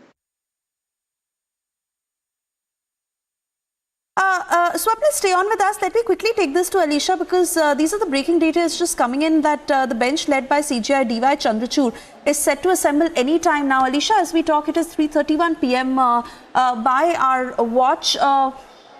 What is happening inside the top court at this point? Give us all the latest. Well, Suhesha, there could be another cases, because it was yesterday when the CJI clearly mentioned that he's going to hear the case at around 3:30 p.m. because it's a three-judge special bench which is being comprises by Chief Justice of India DY Chandrachud, who is also going to hear this matter, and it will be very important to see what are the points that is going to be put forward before the court as well, because it's clearly mentioned in the application that has been filed by Uddhav Thackeray's faction, saying that there should be an interim stay over the decision that has been taken by Election Commission of India, because it is the fight that has been going since a year now. It was 30th June 2022 when Eknath Shinde took oath as a Chief Minister of Maharashtra, and from then we have been seeing there is a court case which has been going, whether it is over the disqualification, which has also been pending before the Supreme Court, also over the Election Commission of India, because right after taking the oath, it was Eknath Shinde itself through his legal team, where he has filed an application to ECI, clearly requesting them to hear the matter and also recognize them as the real Shiv Sena, as well as the bow and arrow symbol should be allotted to them. But it was Supreme Court earlier where had put in a stay over the hearing as well. But right after the multiple hearings that has happened, that has commenced in the Supreme Court, where the final decision was given by Supreme Court saying that ECI has the right to hear the matter, and the decision has to be taken by the Election Commission of India. After which there were several hearings. that has happened in the Election Commission, and we have been seeing from both the factions, whether it is Eknath Shinde's faction or Uddhav Thackeray faction, the legal team is been reaching to the same for the same hearing in the ECI. All the documents has been provided, and specifically the support of the leaders, whether it is MLA, whether it is MP or the Pramukh Shakha Pramukhs and the district heads, all the support letters has been submitted by from both the faction. And in the last hearing, where the ECI has asked both the faction to file a written final submissions, and in that submission where the numbers of MP and MLAs has been mentioned by both the faction, and Eknath Shinde has clearly given the number where he got 40 MLAs. He has the signature, the support of 40 MLAs and 30 MPs, and there are moreover the Shakha Pramukhs who has given a support to him. So all this number has been given, and right after the merits over the numbers, the majority, which is actually the decision has to be taken by the Election Commission, is only over the majority, which he has taken the decision, and the order clearly mentions that the number the petitioner, that is Eknath Shinde, has, which is why this the party name Shiv Sena has to be allotted, will be restrained with the Eknath Shinde faction, and bow and arrow, which is a pole symbol, will be given to the Eknath Shinde's camp.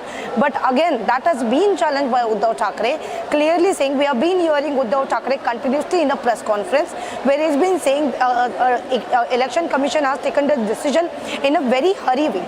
It is something they should have waited for the Supreme Court for the final orders over the application they have filed. There could be an order that could have come in the Supreme Court, but Election Commission did not wait for it. There are some amount that has been given to Election Commission. Such allegations has been leveled against Election Commission of India while allotting the symbol over their order, and that has been challenged. But they were also expecting that the petition that was filed, they were expecting that the hearing will happen on the same day, but that did not happen, because here was the Chief Justice of India who clearly says that your name has not been mentioned in the list, which is why they can hear the matter tomorrow. They were asked to mention yesterday, and yesterday when they mentioned, so the CJI made it very clear that it will be a 3-judge special bench comprising Chief Justice of India, who is going to hear the matter today at 3:30 p.m. So any time from now there could be a hearing which is going to commence any time from now, where the bench will assemble and hear the matter, and it will from the Uddhav Thackeray faction, the advocates that they have been representing Uddhav Thackeray, which is Abhishek Manu Singhvi, Kapil Sibal, who have been representing all the cases which has been application that has been filed by Uddhav Thackeray. So hearing can start anytime from now. We are just waiting for the updates at the time Chief Justice and the two judge will hear the matter, and moreover we'll see, because the procedure over to take over the Shiv Sena party or all the procedures has already been started from the Eknath Shinde's, because now he is the Chief Minister, and now he has also been announced as the party chief. Okay, you know, Alisha, you've actually helped us understand what the court is going to be opining on. And there clearly have been a number of deliberations. There have been, I think points that have been put in by all sides that have been represented both by the Shinde faction here and by the Uddhav Sena here. I also do see Swapnil. And before I go to Swapnil, Alisha, what is the update that's coming in from the Supreme Court? Is the bench already, has it assembled? Has the hearing begun? What do we know? Well, Dipti, we have been waiting for a legal correspondent to give the updates about it, because they have been present in the same court, and a hearing has it not been started is what we have been said. All have been waiting, all eyes on the Supreme Court. Okay, so hearing has been begun. Dipti, we are getting this update from the court itself. The first update that we are getting, that all are present in the court. Senior Advocate Kapil Sibal, Senior Advocate Abhishek Singhvi for Uddhav faction, they have been present in the court, and for the Shinde faction, where Senior Advocate Neeraj Kishan Kaul and Senior Advocate Mahesh Jet Malani, they have been present in the court, and the hearing has begun, where the bench comprising of CJI D.Y. Chandrachud, Justice P.S. Narasimha and Justice Pardiwala hearing the matter. So yes, the hearing has begun, and the lawyers from both the parties have already been present, and the hearing has begun, and we'll see what are the update that we're getting first on Republic. Okay, so Alisha, they're breaking for us and confirming that this is the fight for symbol and survival. That hearing actually now has begun in the Supreme Court. You know, Swapnil, for viewers just wondering, why is this hearing so important? Why don't you add light to it? You know, there is an order that the Election Commission has put out in the favor of the Eknath Shinde faction, saying this is the real Shiv Sena. Now, how often is it that a ruling that has been given by the Election Commission possibly can be overturned? I mean, and what possibly could be the grounds in case that could even happen and the Supreme Court could decide to do that? It's going to be extremely difficult for the Supreme Court to reverse the Election Commission order, because the Election Commission order has been a reasoned order, as I said to Suresh earlier. It's got 74, 78 pages or so. So I believe they've looked at every single fact or every single point that has been argued by both the factions. Taking into account that there was a complete majority with one faction, which is Shinde faction, it made absolute corollary sense that if the party is that of Mr. Shinde now, anything that belongs to that particular party or that belonged to that particular party, whether it's bow and arrow, whether it's an office, etc., should belong to Mr. Shinde now, because that is where the people have gone and that is the real party now. So what the Election Commission has done is something absolutely within its powers, within its jurisdiction to do so. The way Mr. Thackeray's faction could argue, Mr. Uddhav Thackeray's faction, is that this was outside the jurisdiction. This aspect should not have been looked in by the Election Commission. But then I don't know who else could look at it.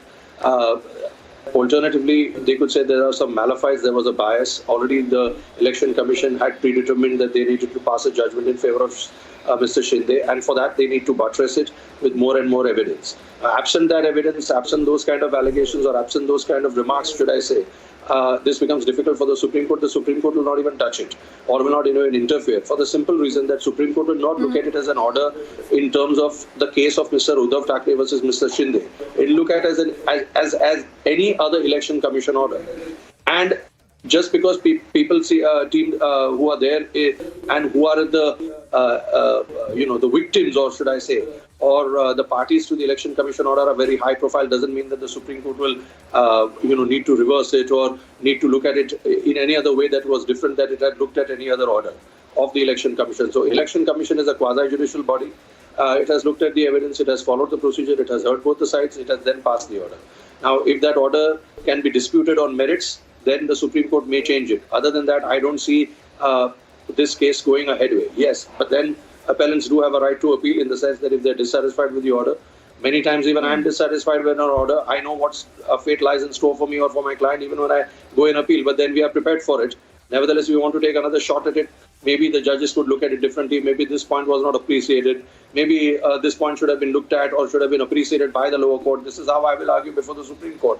And how far then the Supreme Court is going to agree with me is then for everybody to see and for my client to see. But in this case, as I say, possibly the appellants know where, what the fate awaits them. But nevertheless, they've approached the top court of the land as it's their legal right to do so.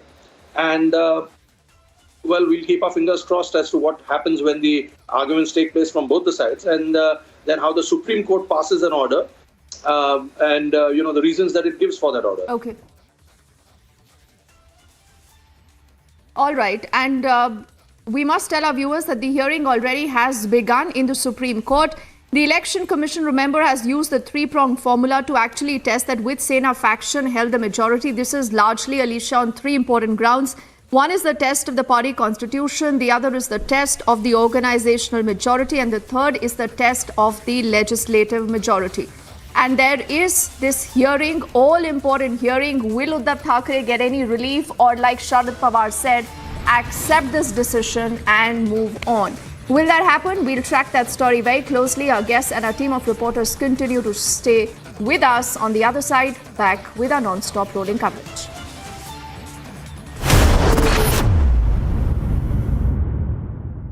What does the Hanuman with his mace and that tail signify on the tail wing of the HLFT 42? What is that? It signifies strength. There has been a lot of controversy about the picture of Hanuman which was present there, which has now been removed now, which shows that the storm is coming as well. The HLFT 42, there was a picture of Lord Hanuman there, creating a lot of controversy. It was in theme with the design of the structure, but why the sudden decision by the HAL to remove it? No, it was in theme. It has nothing, no specific reasons for putting it over there. What made them get so defensive and change their mind to the point of erasing the Hanuman logo? You can't remove a logo of a god. The Hanuman logo must be brought back.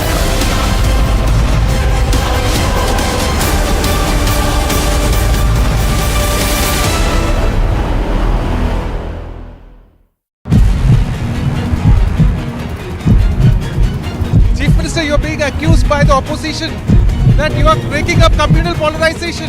Chief Minister, you're being... Chief Minister, you're...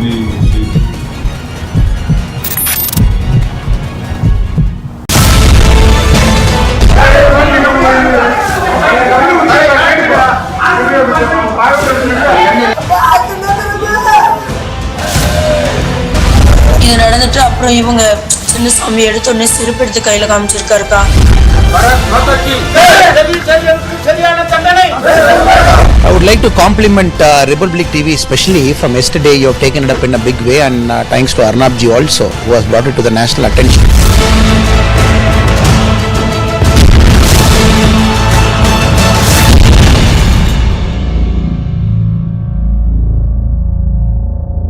What does the Hanuman with his mace and that tail signify on the tail wing of the HLFT 42? What is that? It signifies strength. There has been a lot of controversy about the picture of Hanuman which was present there, which has now been removed now, which shows that the storm is coming as well.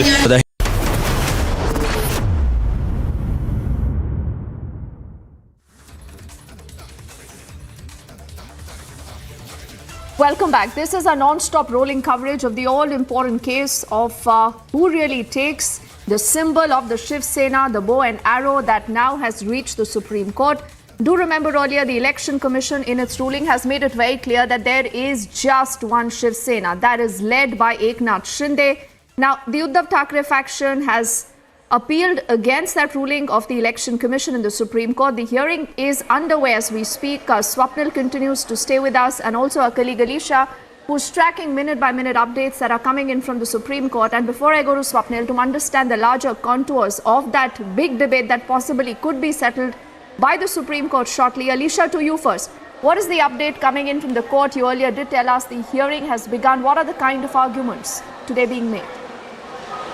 Well, yes, the court has already been hearing the application that has been filed by Uddhav Thackeray, but here is Eknath Shinde, which is the real Shiv Sena, with the recognition that has been given by ECI, that now the Eknath Shinde camp has been questioning over the maintainability, because what we have been seeing that Neeraj Kaul, who is a senior advocate representing Eknath Shinde's faction, it has been saying that why they have come directly to Supreme Court when similar question is pending in the High Court. Why are they are not availing the remedy available at the High Court? There is a direct question on maintainability on the plea filed by Uddhav Thackeray. So the Eknath Shinde's faction has been clearly, the legal team has been putting a point before the Supreme Court, clearly mentioning the same point is being pending with the High Court. They should have waited for this High Court to hear the matter, but it is the same question that is being pending. But why they need to come directly to the Supreme Court is what the points that is being made by Advocate Neeraj Kaul. But here is the Sibbal, who has also been making some points before the Supreme Court. Kapil Sibbal has been representing Uddhav Thackeray's faction, who says that EC says that your constitution is not on record.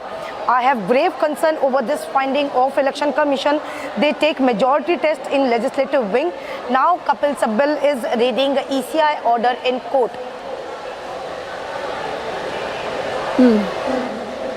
Okay, you know, Alisha, there is more insight. I just want to quickly read through this, and we'll then take it to Swapnil, who will help us understand what is the larger argument being made here by Advocate Kapil Sibbal. And like Alisha first underscored, the senior advocate N.K. Kaul actually has raised the issue of maintainability. And he says, ladies and gentlemen, that 136 power is discretionary in nature. They earlier went to the High Court twice on questions of the oral hearing not given. Then he goes on to say that today no stay has been interpreted to mean that the Election Commission of India could go ahead to come to the Supreme Court directly. Your lordships have time and again said that there is a judicial hierarchy. To which now Senior advocate Kapil Sibal has said that the basis of the Election Commission of India orders, Swapnil, is that in the test of majority, the organizational wing will not be taken. Then he goes on to cite that they, as in the Shinde faction, has 40, and that's how the symbol is being given to them. Then he goes on to say, within the Rajya Sabha, we, as in the Uddhav Thackeray faction, has majority, but because of these 40, they got the symbol, and he is asking the court that what will the High Court do in this? Because that's the question before the court, Swapnil. So what is the gist of the arguments, Swapnil, that we've heard so far? Well, I think what Mr. Neeraj Kaul is trying to say is that the maintainability plea, in the sense that if there is a judicial hierarchy, that you could have approached the High Court for this from the Election Commission's order. Why did you come directly to the Supreme Court? And time and again, the Supreme Court has said that High Courts are very well equipped and very well empowered, jurisdiction-wise as well, to deal with situations of this nature. So why come to us directly? That is exactly what Neeraj Kaul is trying to say. Now, to that, Mr. Sibal is saying that, well, if this is a floor test issue, if this was some issue of political majority proving, etc., he's not directly answering the question of Mr. Kaul because he doesn't have an answer. So that's the reason why he's trying to sidestep it by going into the merits of the case and trying to say that the Supreme Court is well equipped to hear it. And there's no doubt that the Supreme Court is well equipped. But the point is that you have to answer as to why the High Court should not be hearing it. And he's not being clear about it because he knows that, well, possibly there is no answer to that. And, the reason why they're coming to the Supreme Court directly is because it's a question of, the state, should I say, governance, constitutional questions. Neelam Rabia judgment is already going to be looked at by a constitution bench. So if that is going to be looked at, why should I not directly approach the Supreme Court? Let's try it out at the Supreme Court first. And if the Supreme Court is literally convinced to that effect, saying that, no, sorry, you have to go to the High Court first, then we'll take that in our stride. But nevertheless, we should try to approach the Supreme Court directly so that we try to pass these tiers, the judicial tiers. If we try to do that often, and I wouldn't blame Mr. Sibal for doing that, but he's taking a chance. He's taking his shot. It's a long shot. But let's see what happens and what the Supreme Court comes to a conclusion. I believe the technical point will not be argued much, both by Mr. Kaul and Mr. Sibal, because eventually the Supreme Court will have to say after 15, 20, 25 minutes or so that, well, whether we are hearing this before us or whether we are directing the High Court to hear it ASAP. So that is something which the Supreme Court was more likely to say within the next 20, 25 minutes or so, because it cannot keep on hearing somebody for 1.5 hours and then say, oh, by the way, you should have gone to the High Court and please go to the High Court now. Because it's a waste of time for both the sides, including the Supreme Court, which has wasted its judicial time. Okay, Swapnil, what we'll do is, before we also get in our colleague Shravan, who's also joining us live right now, we'll quickly head into a break. The Supreme Court, remember, is still hearing the entire case.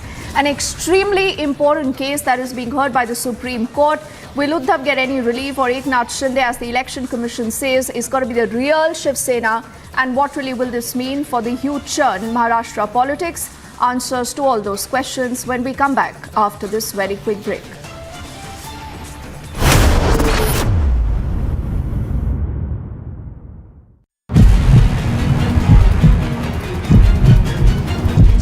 You're being accused by the opposition that you are breaking up communal polarization.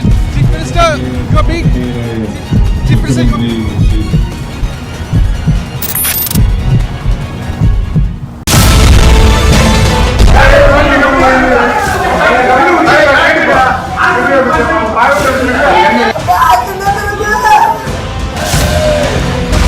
இது நடந்துட்டு அப்புறம் இவங்க சின்ன சாமி எடுத்தோடனே செருப்பெடுத்து கையில காமிச்சிருக்காருக்கா.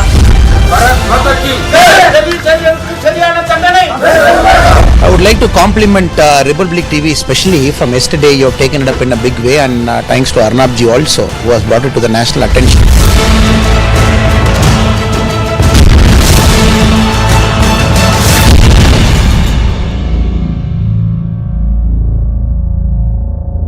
What does the Hanuman with his mace and that tail signify on the tail wing of the HLFT 42? What is that? It signifies strength. There has been a lot of controversy about the picture of Hanuman which was present there, which has now been removed now, which shows that the storm is coming as well.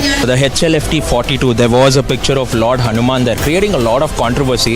It was in theme with the design of the structure, but why the sudden decision by the HAL to remove it? No, it was in theme. It has nothing, no no specific reasons for putting it over there. What made them get so defensive and change their mind to the point of erasing the Hanuman logo? You can't remove a logo of a god. The Hanuman logo must be brought back.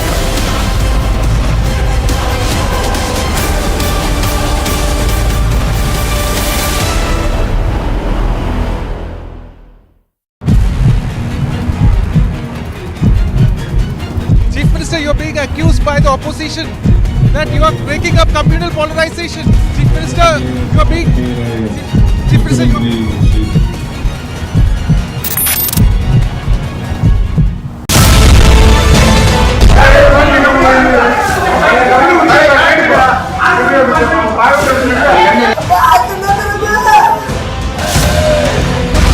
இது நடந்துட்டு அப்புறம் இவங்க சின்ன சாமி எடுத்த உடனே செருப்பு எடுத்து கையில காமிச்சிருக்காருக்கா.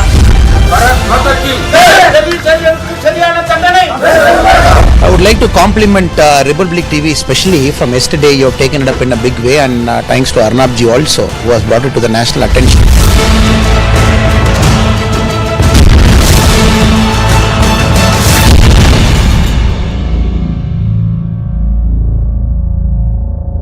What does the Hanuman with his mace and that tail signify on the tail wing of the HLFT 42? What is that? It signifies strength. There has been a lot of controversy about the picture of Hanuman which was present there, which has now been removed now, which shows that the storm is coming as well. The HLFT 42, there was a picture of Lord Hanuman there, creating a lot of controversy. It was in theme with the design of the structure, but why the sudden decision by the HL to remove it? No, it was in theme. It has nothing, no specific reasons for putting it over there. What made them get so defensive and change their mind to the point of erasing the Hanuman logo? You can't remove a logo of a god. The Hanuman logo must be brought back.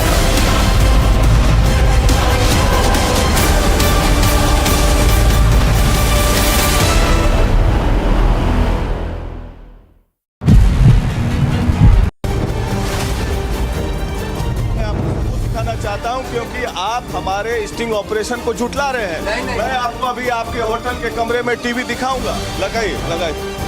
ऐसे में वो हमारे इशारे पर कठपुतली की तरह काम करने के लिए तैयार। आप इधर आ जाइए। हम देख लिया आप इधर आइए। अब देख लिए। नहीं, आप इधर आइए, भागिए मत।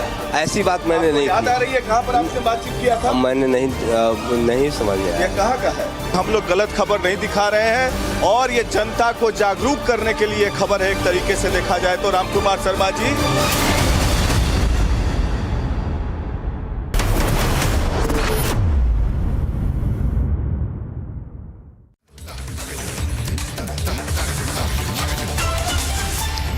continuing with the hearing that is underway in the Supreme Court. We're getting in some more breaking news right now. The three-judge bench has assembled where the arguments have already begun.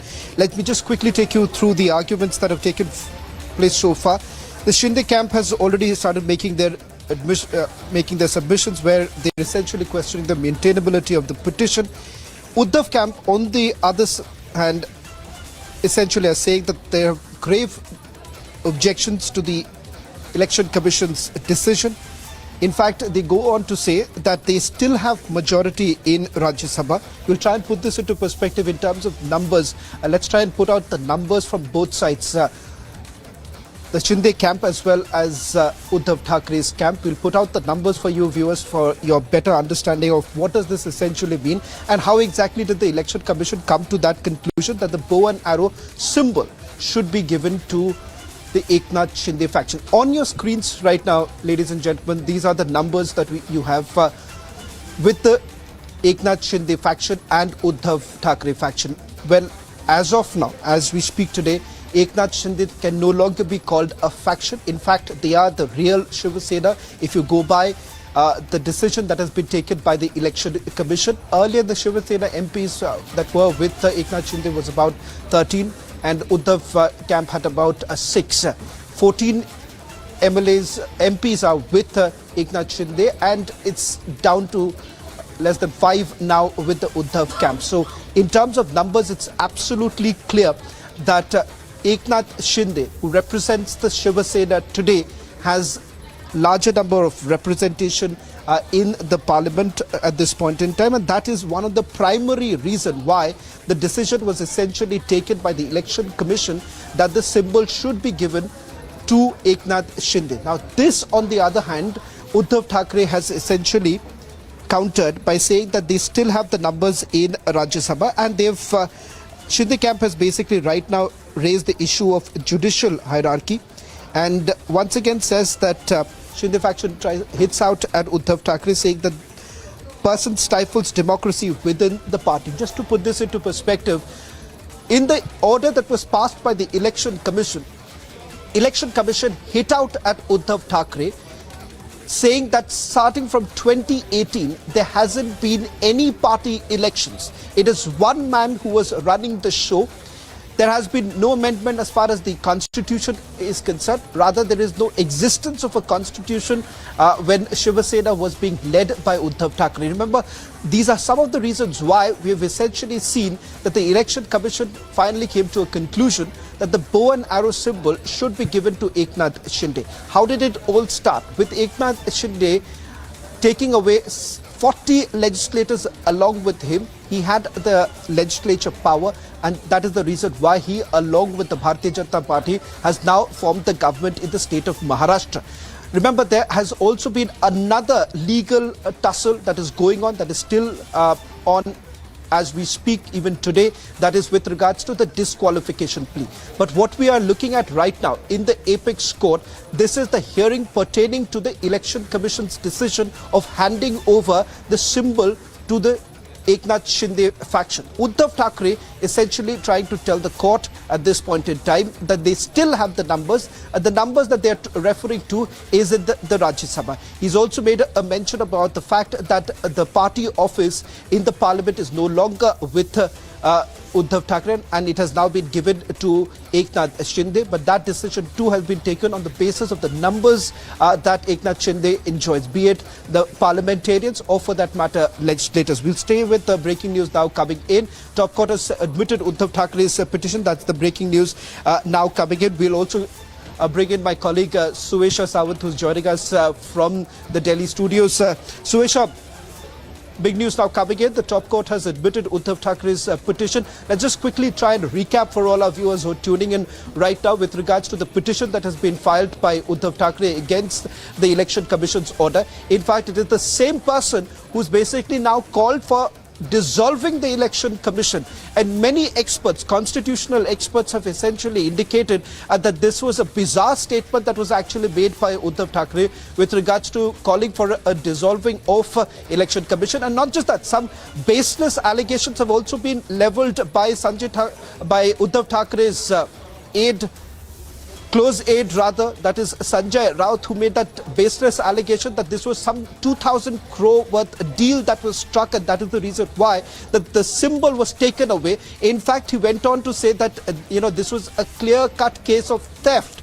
But the fact of the matter is that in the Election Commission order, which runs into over 100 pages, if you minutely go through the details of it, the representations that have been made by both sides, they've essentially indicated, one, that in terms of numbers, it's very clear that it is Eknath Shinde and his faction who represents the Shiva Sena. As far as Uddhav Thackeray is concerned, he's essentially lost the mandate to run the entire party. Primarily because A, he does not enjoy the support of the legislators or for that matter even the parliamentarians. Shravan, in fact, all that you're mentioning, I'd like to take this to Swapnil at this point, because these are some very serious charges that have been made by the Shinde faction against Uddhav Thackeray of how democracy was stifled within the party, and how also they've raised the matter of judicial hierarchy.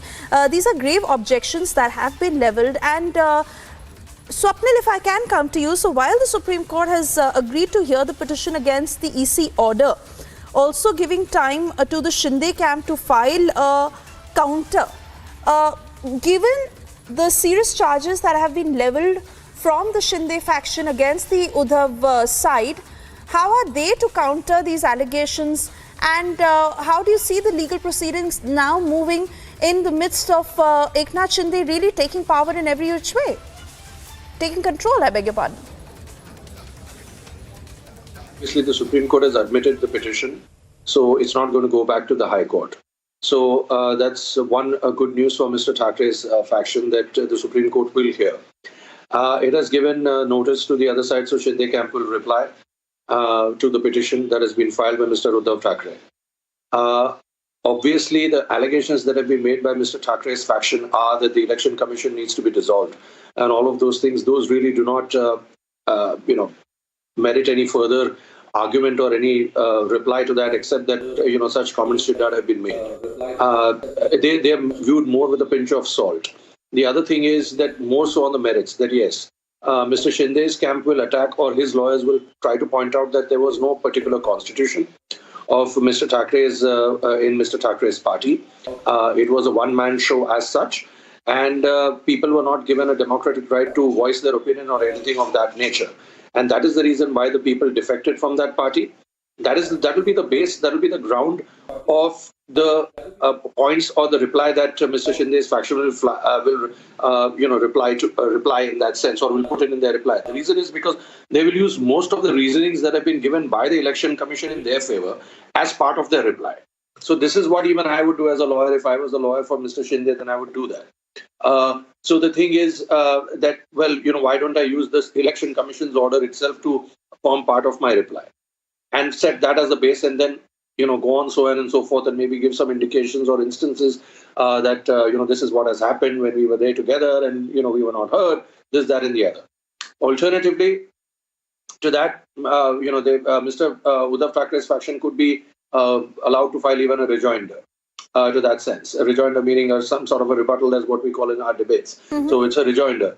So your rejoinder to the reply, if there is any new point that has been raised by Mr. Shinde, then obviously Mr. Thackeray would like to counter that and say that, look, my doors were always open. I maintained that, but it seems that you were ambitious and you wanted to do that and you wanted to do this and you bypassed a lot of things, etc., etc. So this is the way Mr. Thackeray's lawyers would try to counter that part and say that, this is not something. And then more so, Mr. Thackeray would have to, his lawyers will have to attack more so the Election Commission's order more than anything else, because that is the order at, that is where they have to put their I'm sorry, I'm having to interrupt you here, but CJI D.Y. Chandrachud is passing the order, and I quickly want to take this to Shravan, as he is tracking all the live updates from the top court, Shravan, because we understand that CJI did ask Sibyl, who is representing the Uddhav faction, and saying that there is an understanding that they will not precipitate the disqualification proceedings. Sibyl said that they cannot take over bank account properties, so primarily they fear the takeover of funds, and that is a concern that Sibyl has raised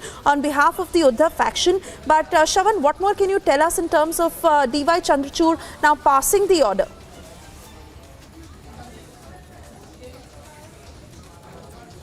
Well, in fact, one silver lining, perhaps, as Swapnil Kothari was pointing out for Uddhav Thackeray faction, is that this petition has finally been admitted by the Apex Court, which essentially means that this would not go back to the High Court, and the opportunity is still there for the Uddhav Thackeray faction to continue with challenging the order of the Election Commission. But as our reporter Sambhav, who's inside the court, sending us minute-to-minute updates, the details that we are getting in right now with regards to what the CJI is saying, and this is what the CJI has observed so far. With regards to the symbol of torch that was given to Uddhav faction, that was during the bypolls. Remember, when the bypolls in Andheri East was taking place, at that point in time, the dispute continued, and both sides were essentially given a temporary symbol, and that mashal symbol was given to Uddhav Thackeray. Question that has now been asked by Chief Justice of India to Kapil Sibal is with regards to whether at all there are any provisions relating to the bank accounts, because remember, CJI is also observing, and that perhaps is the big news now coming in, we can't stay the EC order at this juncture.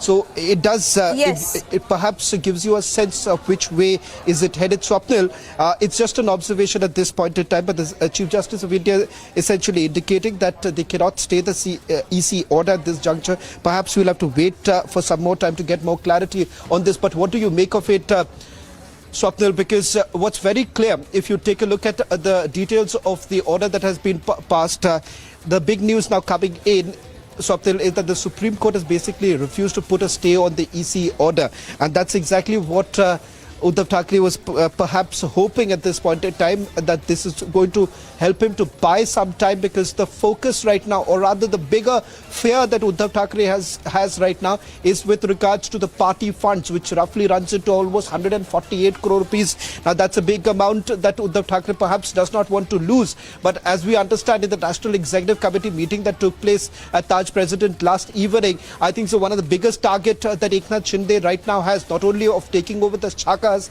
but also perhaps the party funds. If Uddhav Thackeray basically loses the party fund, it's going to be a death blow to Uddhav Thackeray at this point in time. But the big news now, as we are tracking news coming in from the apex court, the Chief Justice of India saying they cannot stay the EC order at this time. Swapnil, I would just like to bring you in right now. This perhaps is a setback for the Uddhav Thackeray faction.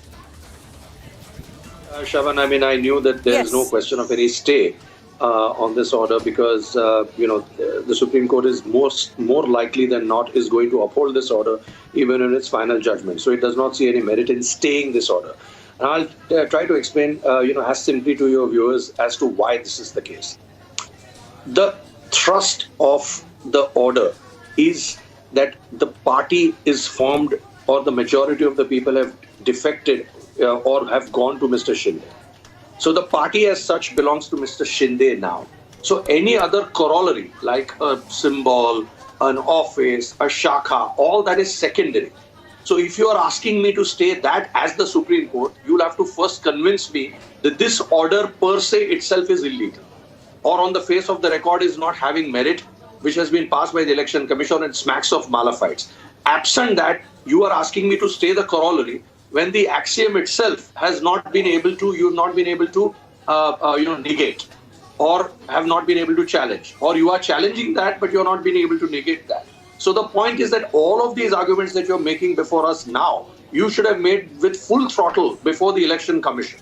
So unless and until you could have said to the Election Commission, or maybe you did go full throttle, but maybe the Election Commission did not buy your arguments and has passed this order.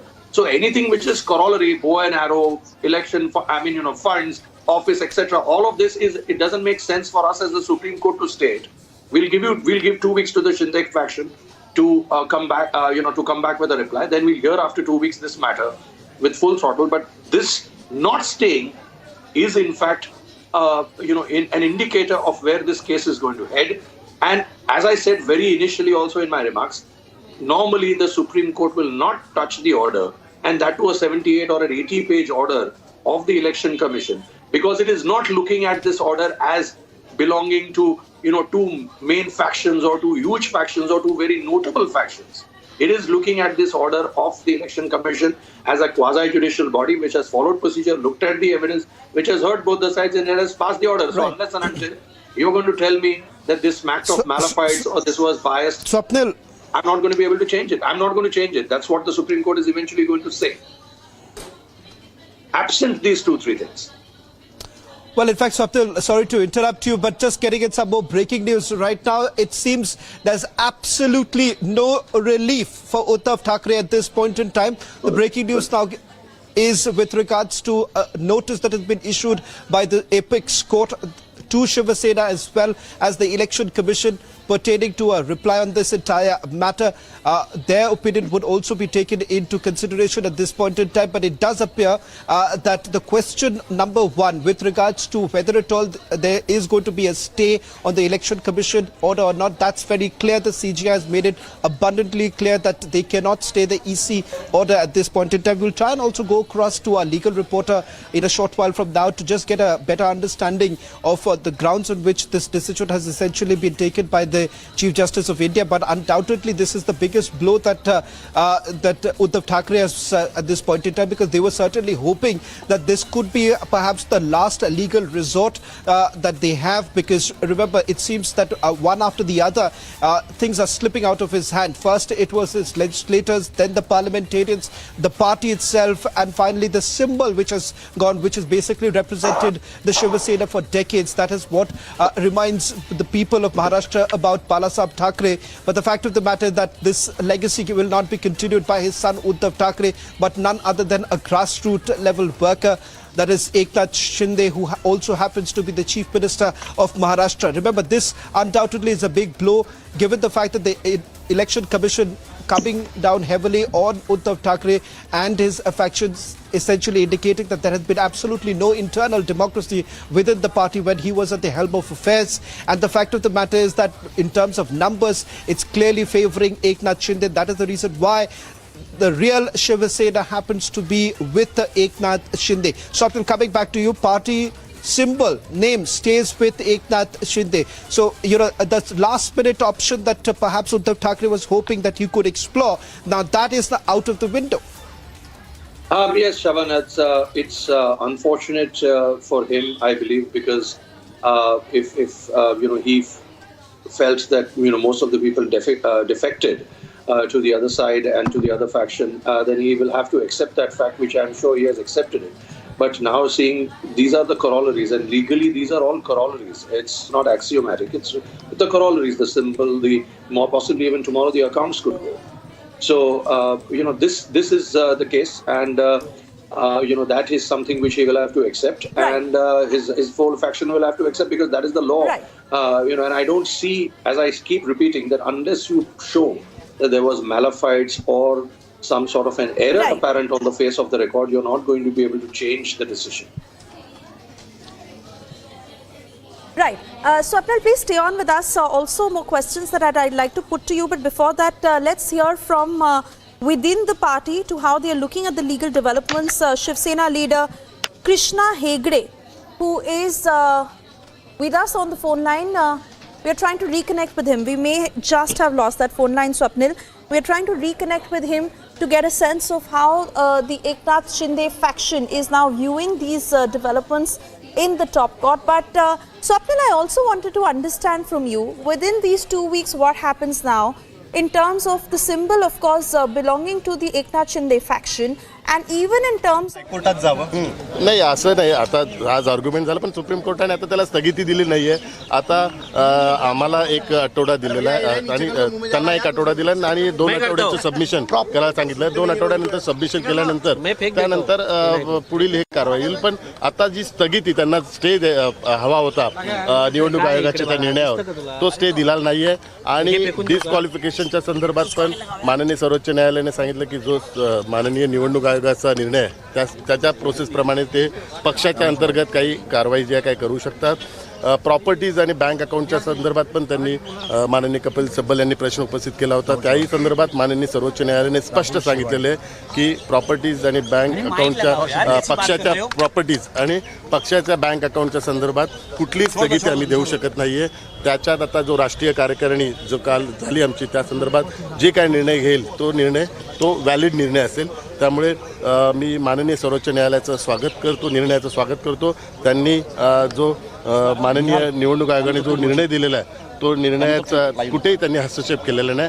आणि आमची हीच बाजू होती की माननीय निवडणूक आयोगाने जे निकाल दिलेला आहे, त्यात सर्वोच्च न्यायालयाने कडे आम्ही हीच बाजू मांडली की हा पक्षाची नोंदणी 6A आणि Bच्या नुसार जे पक्षाला जी वोटिंग होते त्याच्यावर असते. पक्षाच्या वोटिंग जेवढे होते त्या वोटिंगच्या काउंट्सवरच पक्ष हा रिजनल पार्टी आहे की नॅशनल पार्टी आहे त्याच्यावर तो काउंट होतो. आणि त्याच आर्ग्युमेंटवर ही सर्व चर्चा झालेली आहे. आणि माननीय सर्वोच्च न्यायालयाने ह्या निवडणूक आयोगाच्या निकालाला स्थगिती दिली नाही आहे.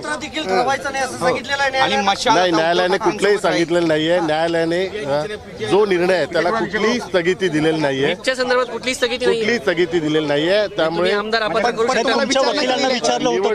निवडणूक आयोगाने जो निर्णय दिलेला आहे, पक्ष चिन्ह आणि पक्ष माननीय मुख्यमंत्री एकनाथ शिंदे साहेबांच्या नेतृत्वाखाली राहील, हा जो निर्णय दिलेला आहे त्या निर्णयात कुठलाही हस्तक्षेप सध्या केलेला नाही आहे, त्याला कुठेही स्टे दिलेला नाही आहे. आणि डिस्क्वालिफिकेशनच्या संदर्भात पण पक्ष प्रमुख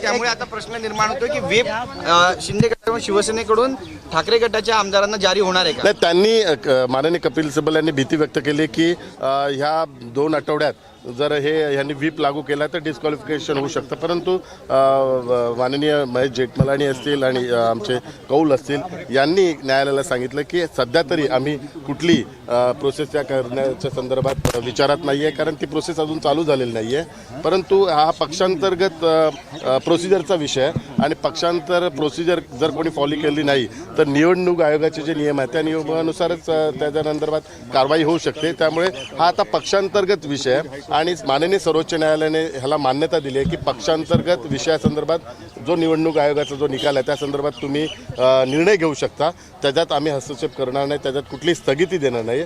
त्यामुळे आता हे स्पष्ट झालेलं आहे की वारंवार 2-3 दिवसापूर्वी प्रसारमाध्यमाच्या माध्यमातून आणि प्रेसच्या माध्यमातून हे सांगितलं जात होतं की आम्हाला व्हीप लागू होणार नाही, आम्हाला ह्यांचे काही निर्णय ते बांधील होणार नाही. तर हे सर्व जे त्यांचं प्रेस कॉन्फरन्सच्या माध्यमातून जे त्यांनी लोकांना सांगितलं ते सर्व आता खोटं ठरलेलं आहे. माननीय सर्वोच्च न्यायालयाने स्पष्ट केलेलं आहे की माननीय निवडणूक आयोगाने जो निर्णय दिला आहे त्याच्यात आम्ही सध्या व्हीप लागू होऊ शकतो का एवढं सांगा. व्हीप लागू होऊ शकतो का? व्हीप लागू होऊ शकतो, व्हीप लागू होऊ शकतो. पक्षांतर्गत जी काही कारवाई करण्याचे ह्या सर्व जे निवडणूक आयोगाचे जे नियम आहे पक्षाच्या अंतर्गत जे कारवाई करण्याचे ते लागू होऊ शकतात. परंतु आमच्या वकिलांनी माननीय सर्वोच्च न्यायालयाच्या समोर सांगितलं की सध्या तरी ओरल स्टेटमेंट केलेली की सध्या तरी आम्ही या व्हीप लागू करण्याच्या नाही असं नाही. आम्ही सध्या तरी त्या मनस्थितीत नाही. सध्या संपूर्ण निवडणूक आयोगाची जी प्रोसिजर आहे ती करण्यासाठी आम्ही चालू केलेली आहे. त्यामुळे ही पक्षांतर्गत हा मुद्दा आला की हा पक्षांतर्गत विषय आहे आणि पक्षांतर्गत विषयात माननीय सर्वोच्च न्यायालयाने हस्तक्षेप करण्यास मान्य केलं आहे.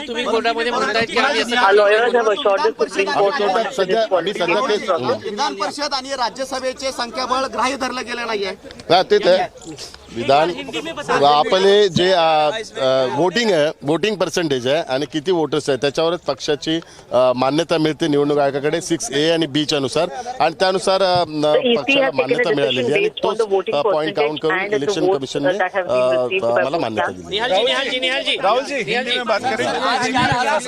सुप्रीम कोर्ट ने आदेश आ चुका है. सुप्रीम कोर्ट ने कहा है कि 2 हफ्ते बाद आज माननीय सर्वोच्च न्यायालय ने जो हमारे दूसरे गुट है उन्होंने जो मांग की थी कि माननीय निवडणूक जो इलेक्शन कमीशन है उन्होंने जो निर्णय दिया वो निर्णय के ऊपर स्टे की मांग की थी, लेकिन माननीय सर्वोच्च न्यायालय ने उनकी मांग खारिज की और वो मान्य नहीं किया. और कौन सा भी स्टे इलेक्शन कमीशन ने जो निर्णय दिया उसके ऊपर कौन सा भी अभी स्टे नहीं है और 2 हफ्ते में उनकी जो बातें वो सबमिट करने के लिए कोर्ट ने आदेश दिया. सिब्बल साहब की तरफ से ये कहा गया कि बैंक अकाउंट और प्रॉपर्टीज पे इंक्रोचमेंट हो सकता है एकनाथ शिंदे की तरफ से, तो उस पर कोर्ट ने क्या कहा, आगे क्या हो सकता है? सिब्बल साहब ने यही बताया कि डिस्क्वालिफिकेशन के बारे में निर्णय ये लोग ले सकते हैं, बैंक अकाउंट और प्रॉपर्टीज़ के बारे में निर्णय ले सकते हैं. तो हमारे जो लॉयर है महेश जेठमलानी जी और कौल जी उन्होंने माननीय सर्वोच्च न्यायालय के सामने कहा कि अभी तक हमारा वैसा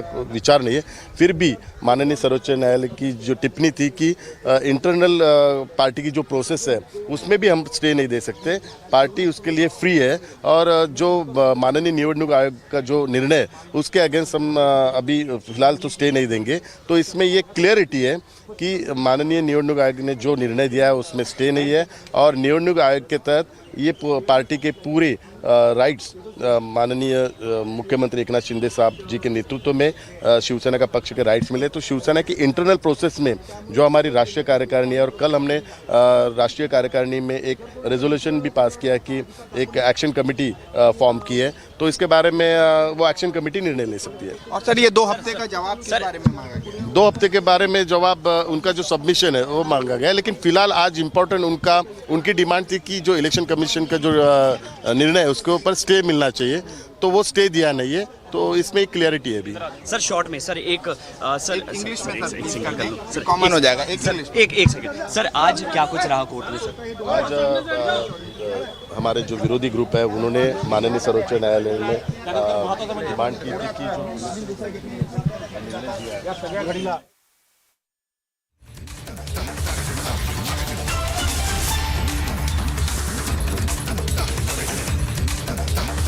All right, so we continue to get live reactions from outside the top court, where it is certainly a big blow to Uddhav Thackeray.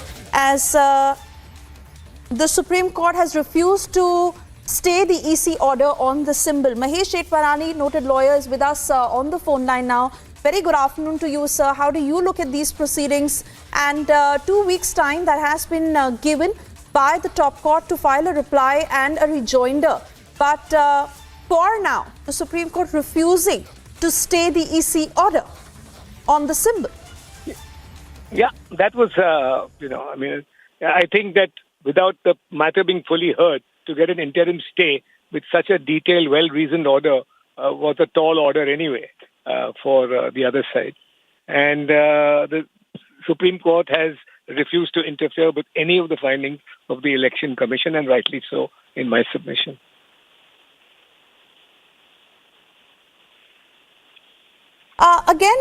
Sir, with the kind of replies that were put out by the Uddhav side and the submissions made by the Shinde side as well, how do you view these arguments in the light of the allegations that were made by the Uddhav camp, especially asking for the EC to be dissolved? And this is certainly a very unreasonable demand. It is an extremely unreasonable demand. But, now they're going to try and make every kind of request to the court. They are in a very dire strait, and they have only themselves to blame for being in these dire straits. Also, Mr. Jetmalani, one worry of the Uddhav camp is the funds that they don't want to lose at this point, given how a lot is lost at their end to the Shinde camp. What, according to you, are the larger implications of the absence of a stay order on the EC decision? Well, the consequence of the order is that Mr. Eknath Shinde's group is the real Shiv Sena. It has the symbol, and it can go ahead, if in law it is permitted, to take over properties that belong to the original Shiv Sena.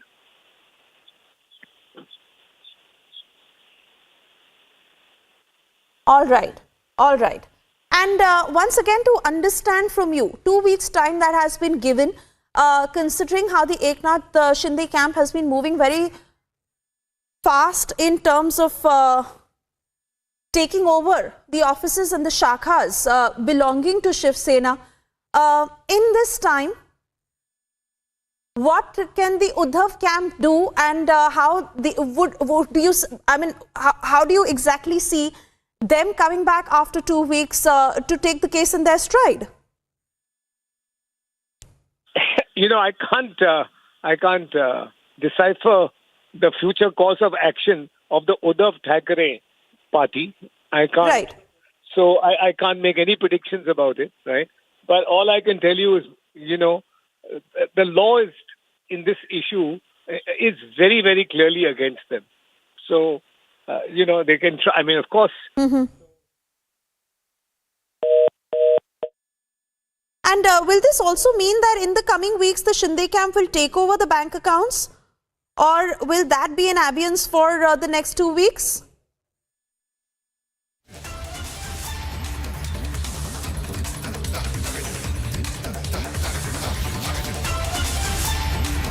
All right, we may have lost that audio line with Mahesh Jetmalani, but we try and get you more voices from the ground outside the top court, as this certainly has come as a big blow to the Uddhav faction. It is one setback that Uddhav faction was really hoping to avert, and there is no immediate stay on the EC order. For the moment, we slip into a very short commercial break.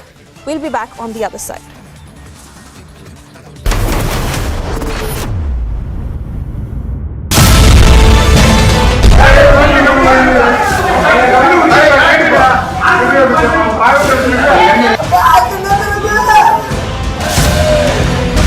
இது நடந்துட்டு அப்புறம் இவங்க சின்ன சாமி எடுத்தோடனே செருப்பு எடுத்து கையில காமிச்சிருக்காருக்கா.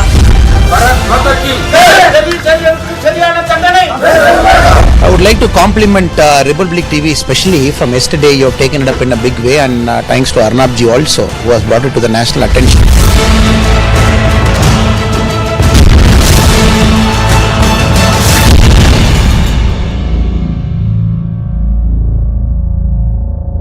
What does the Hanuman with his mace and that tail signify on the tail wing of the HLFT 42? What is that? It signifies strength. There has been a lot of controversy about the picture of Hanuman which was present there, which has now been removed now, which shows that the storm is coming as well. The HLFT 42, there was a picture of Lord Hanuman there, creating a lot of controversy. It was in theme with the design of the structure, but why the sudden decision by the HAL to remove it? No, it was in theme. It has nothing, no specific reasons for putting it over there. What made them get so defensive and change their mind to the point of erasing the Hanuman logo? You can't remove a logo of a god. The Hanuman logo must be brought back.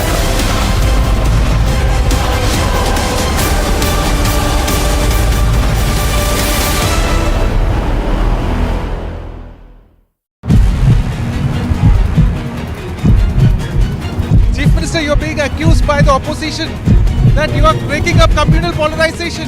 Chief Minister, you're being... Chief Minister,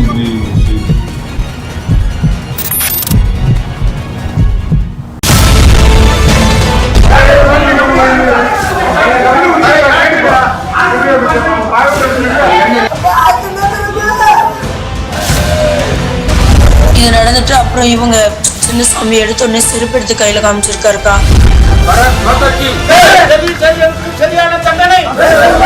I would like to compliment Republic TV, especially from yesterday. You have taken it up in a big way, and thanks to Arnab ji also, who has brought it to the national attention.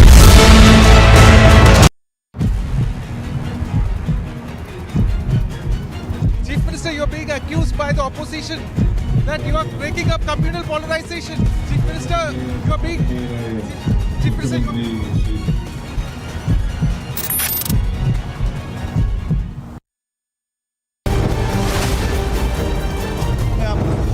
चाहता हूं क्योंकि आप हमारे sting operation को झुठला रहे हैं। मैं आपको अभी आपके होटल के कमरे में टीवी दिखाऊंगा। लगाइए। ऐसे में वो हमारे इशारे पर कठपुतली की तरह काम करने के लिए तैयार। आप इधर आ जाइए। हम देख लिया आप इधर आइए। अब देख लिया। नहीं, आप इधर आइए, भागिए मत। ऐसी बात मैंने नहीं याद आ रही है कहाँ पर आपसे बातचीत किया था? मैंने नहीं समझ में आया। ये कहाँ का है? हम लोग गलत खबर नहीं दिखा रहे हैं और ये जनता को जागरूक करने के लिए खबर है। एक तरीके से देखा जाए तो Ramkumar Sharma ji,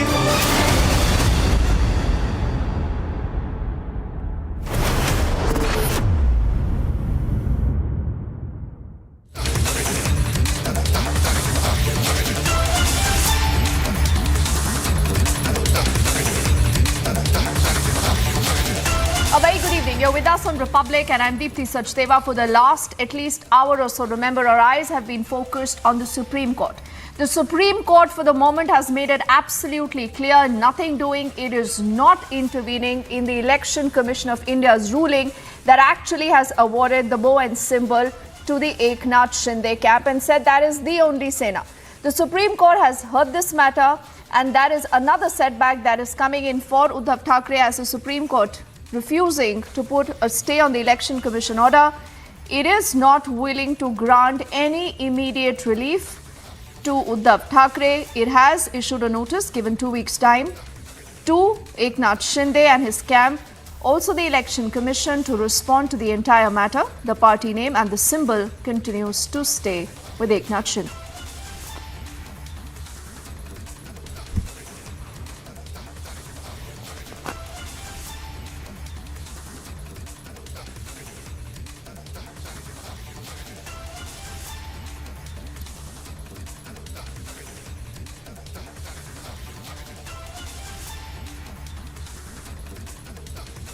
I'm told we'll just get our colleague Alisha also joining us for more insight into what that order will really mean.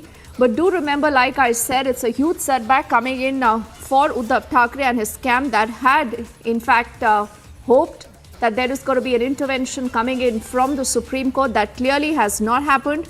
The Supreme Court for the moment also saying that they will go with what the Election Commission has said. They will not intervene in that particular order. But yes, in the next 2 weeks is where the Election Commission is also that has been issued a notice along with the Eknath Shinde camp, and the Supreme Court is going to be hearing this entire matter in the next 2 weeks. But what really happens from now to then? What really will this mean for Uddhav Thackeray? तो वो जब decision होगा तब उसका देखा जाएगा। दूसरी बात, हमने जो एसएलपी की थी उस एसएलपी में हमने मांग की थी कि जो शिंदेगढ़ को जो सिंबल और नाम दिया है उसको स्टेटस को दे दो, लेकिन कोर्ट ने आज ये मान लिया है कि जब तक इसकी 2 हफ्ते के बाद में सुनवाई होगी तब तक शिवसेना उद्धव बाला साहेब ठाकरे ये जो नाम दिया है वो हमको कंटिन्यू मिलेगा और हमारे आमदारों के ऊपर कोई डिस्क्वालिफिकेशन नोटिस या कोई किसी तरह से कानूनी कार्रवाई उसके ऊपर नहीं होगी। सर, बैंक अकाउंट और प्रॉपर्टीज को लेकर जो बातें कही, अब क्या होगा उसको? इसमें कुछ नहीं होगा क्योंकि कोर्ट ने कहा है वो इसी ऑर्डर के तहत नहीं है, इसलिए बैंक अकाउंट्स और प्रॉपर्टीज के बारे में इसमें कुछ लिखा हुआ नहीं है। अगर ऐसा कुछ होता है तो आप हमारे पास आ जाओ। Thank you sir.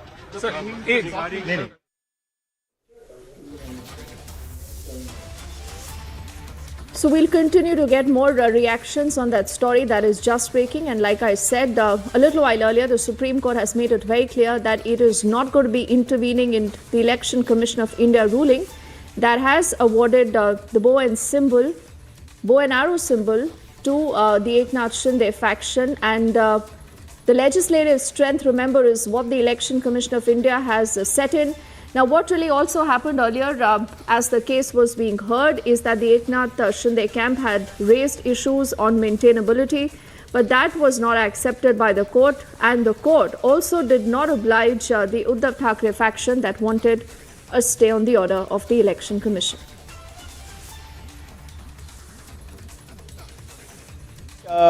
मुद्दा ऐसा है कि जो इलेक्शन कमीशन का जो ऑर्डर था 17 तारीख का, उस पर किसी भी प्रकार का स्टे दिया गया नहीं है।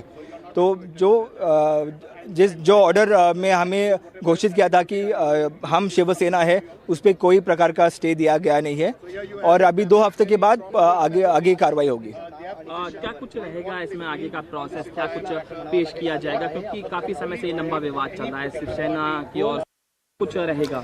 ये देखिए, आगे जाके भी हमें पूरा यकीन है कि किसी भी तरह का स्टे उनके फेवर में आएगा नहीं, क्योंकि जो ऑर्डर इलेक्शन कमीशन ने पास की थी वो एक डिटेल्ड ऑर्डर थी। सब मुद्दे को कंसिडर करने के बाद ही वो ऑर्डर पास की गई थी और उसमें सब तरह के पॉइंट्स जो सादिकाली जजमेंट में जो टेस्ट दिए गए हैं, test of constitution, test of majority, इन सब मुद्दों पे कंसिडरेशन करने के बाद ही वो ऑर्डर आया है। तो वो एक योग्य ऑर्डर है और आगे जाके भी कोई प्रकार का स्टे मिलेगा नहीं, इसका हमें आश्वासन है। धन्यवाद। सिब्बल के द्वारा ऐसी कौन सी दलीलें दी गई जो कहीं ना कहीं सवाल खड़े करती हैं? उनके जो अभी दलीलें गई है वो सबने सुना है, ऑनलाइन भी है, और उनके जो दलीलें हैं उन्हें हम मानते नहीं है। और जब हमारा जो कल हम दलीलें पेश करेंगे डिस्क्वालिफिकेशन के बाद, डिस्क्वालिफिकेशन के ऊपर, तो उसके बाद हम चर्चा करेंगे। धन्यवाद।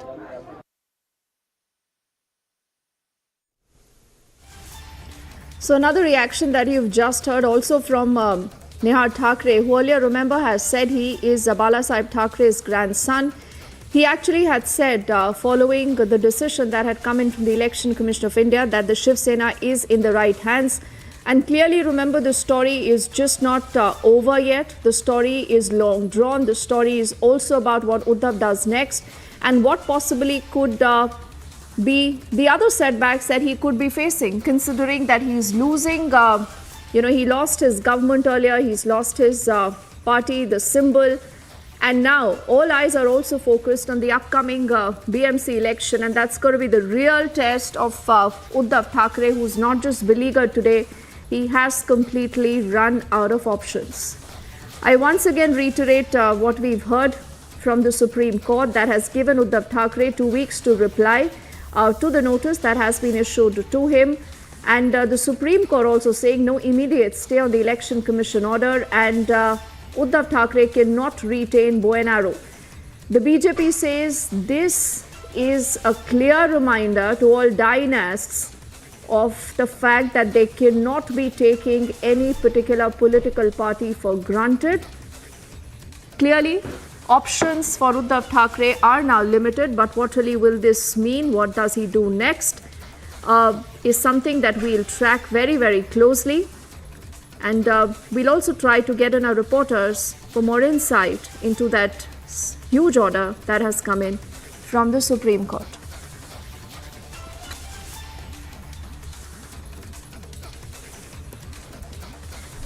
So So I quickly just want to recap what we know about the story so far, and do remember that you will have a lot of action as the Maharashtra Legislative Assembly. The session also begins starting the 27th. I'm also told Nehar Thakre is joining us live right now, and I want to say good evening to him, and also let's bring him up on the screens if we already have him live. Nehar, I hope you can hear me. Good evening. How do you view what the Supreme Court today has said? Good evening. And good the very evening. I can hear fact you. that it's decided not to intervene, Nehar, in the order of the Election Commission. Yes, like you correctly said, the Supreme Court has not interfered with the order of the Honorable Election Commission, and we welcome this order of the Honorable Supreme Court. Both sides have orally mentioned that no disqualification proceedings will be initiated against the MLAs till the next hearing. And the Honorable Supreme Court has given us 2 weeks' time to file a reply to their SLP. And thereafter, they would get 1 more week to file their rejoinder. And thereafter, the hearings will begin on the special leave petition. And you know, Nehar, I do remember listening into you when the Election Commission of India order really did come in, and you actually said that you're happy that the Sena is in the right hands.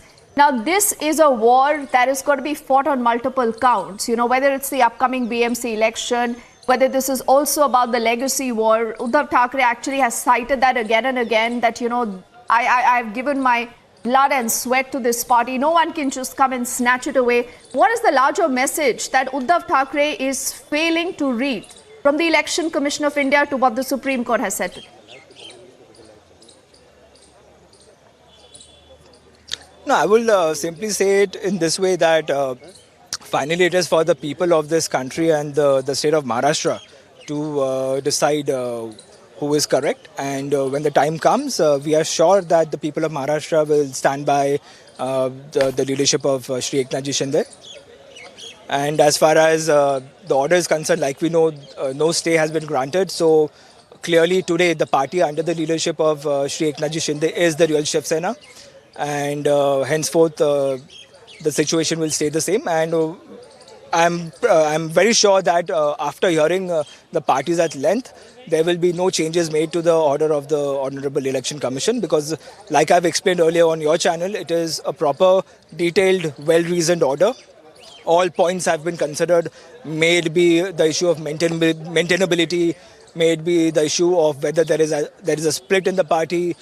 All tests laid down in the Sadiq Ali judgments have been considered, whether it could be the test of the constitution, whether the test of majority in both wings of the political party, organizational as well as legislative. So it's a very well-reasoned order, and we are confident that there will be no change in the order. Now, you know, Nehar, you've donned the lawyer's hat right now. So what you've essentially said till now is legal. But also because you're Bala Sahib's grandson, I want you for a moment to speak today like Bala Sahib's grandson, Nehar. Now, tell me something. Isn't there a larger message that is also going on from what the Election Commission of India said to the Supreme Court, that no individual can believe that any particular political party is his personal fiefdom? Is there a larger message for dynastic parties? See, eventually what matters is, and what we should look at it in this way, that we stay in a democratic setup. And a political party is a democratic setup. It's a very important entity in the whole gambit of politics. And it should be run in a democratic manner. So in 1999, when the constitution was changed by my grandfather, Shri Bala Sahib Thackeray, a lot of aspects were made democratic, a lot of election angles were brought in.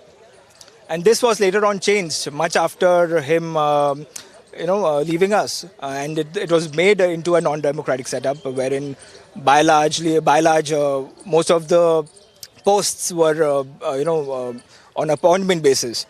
So all these aspects were shown to the Honorable Election Commission. It will be argued before the Supreme Court. And I believe it is very important that no matter the ideology, every party should be democratic. It's people's opinions, the voters' opinion, the members, the legislators, everyone's opinion should be taken into consideration. And in fact, there is a provision of honest dissent as laid down by the Honorable Supreme Court in one of its matters, the Kyoto judgment. And there should always be, that judgment also specifies accountability. So the leader of the political party should be accountable at all times to its members and also to the people at large who have voted them to power. Thank you, Nihar. Before I let you go, I want to ask you one final question. The test of party constitution, the test of the organizational majority, the test of the legislative majority, these are the larger bases on which the Election Commission of India had reached this particular ruling to award the bow and symbol to Eknath Shinde.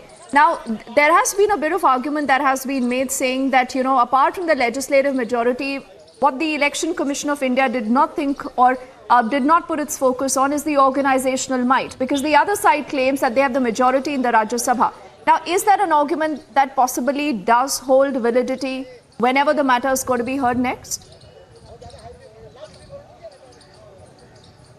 See, that issue will be argued at length. We will cover that issue in our reply as well. But if you see the order of the Honorable Election Commission, it clearly states that by far, as far as the organizational wing is concerned, most of the members were not elected, but appointed under an undemocratic constitution. And therefore, it wasn't clear as to what is the real strength of the organizational wing and who holds the majority. And therefore, the test was moved to the legislative party. So yes, there will be detailed arguments on this issue, and in the days to come, we will clarify our position on this.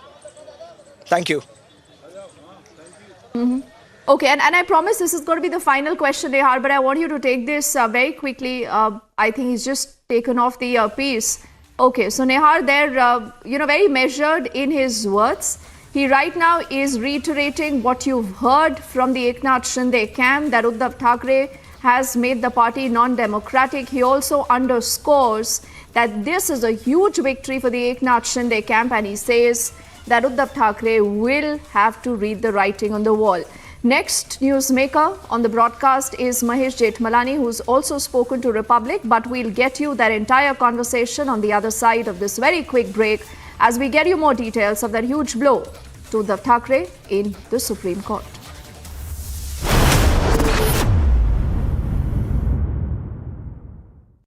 What does the Hanuman with his mace and that tail signify on the tail wing of the HLFT 42? What is that? It signifies strength. There has been a lot of controversy about the picture of Hanuman which was present there, which has now been removed now, which shows that the storm is coming as well. The HLFT 42, there was a picture of Lord Hanuman there, creating a lot of controversy. It was in theme with the design of the structure, but why the sudden decision by the HAL to remove it? No, it was in theme. It has nothing, no specific reasons for putting it over there. What made them get so defensive and change their mind to the point of erasing the Hanuman logo? You can't remove a logo of a god. The Hanuman logo must be brought back.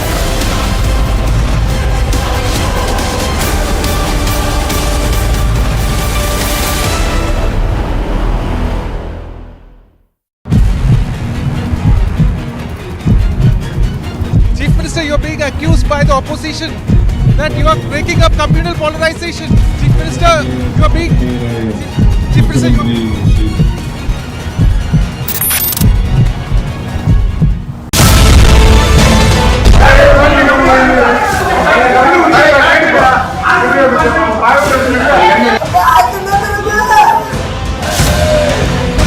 இது நடந்துட்டு அப்புறம் இவங்க சின்ன சாமி எடுத்து உடனே செருப்பு எடுத்து கையில காமிச்சிருக்காருக்கா.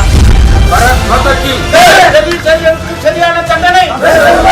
would like to compliment Republic TV, especially from yesterday. You have taken it up in a big way, and thanks to Arnab ji also, who has brought it to the national attention.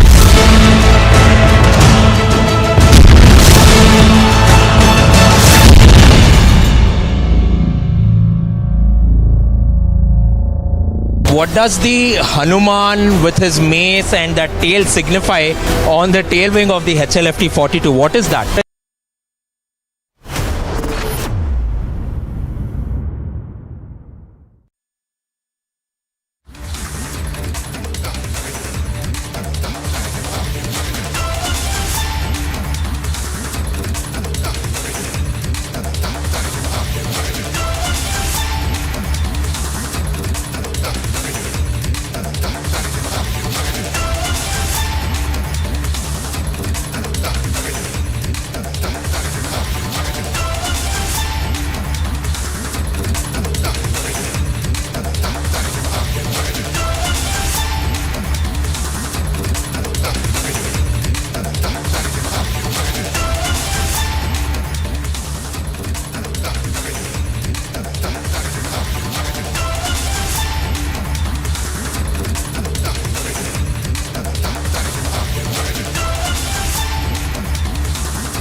get you more details on this story that you see more details of flashing on your screens. Now, what we can tell you is that there has been a security alert at the US Embassy in London, and this is why the staff there was evacuated from the US Embassy because of a security alert. This is a report that just came in a little while earlier, followed by one more report that, remember, awaits confirmation.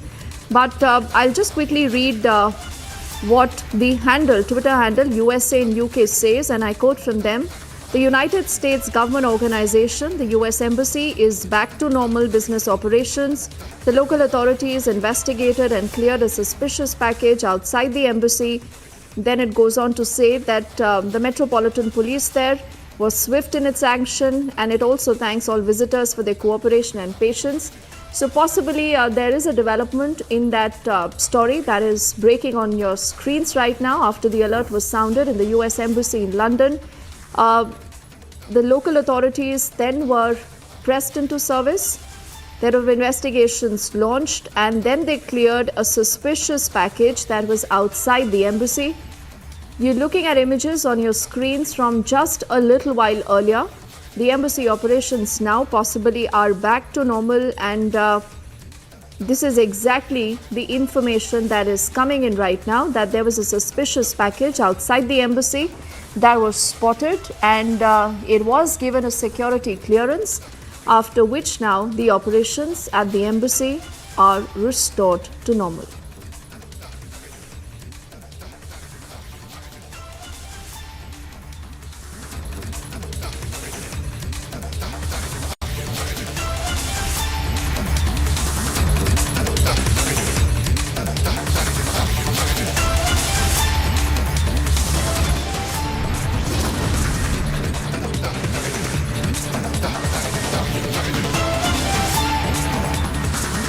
Time for us to head into a quick break. On the other side, more details of the huge blow to Uddhav Thackeray that has come in from the Supreme Court that has decided not to intervene in the order of the Election Commission.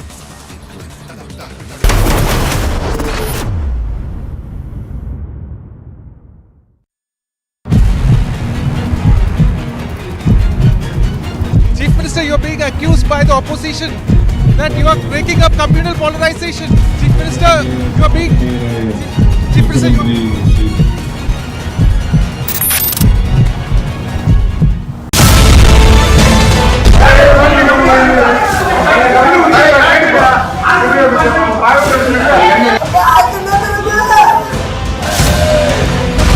இது நடந்துட்டு அப்புறம் இவங்க சின்ன சாமி எடுத்த உடனே செருப்பு எடுத்து கையில காமிச்சிருக்காருக்கா.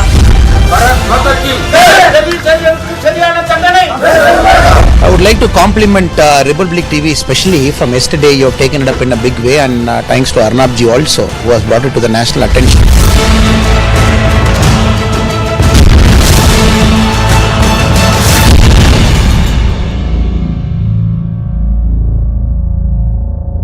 What does the Hanuman with his mace and that tail signify on the tail wing of the HLFT 42? What is that? It signifies strength. There has been a lot of controversy about the picture of Hanuman which was present there, which has now been removed now, which shows that the storm is coming as well.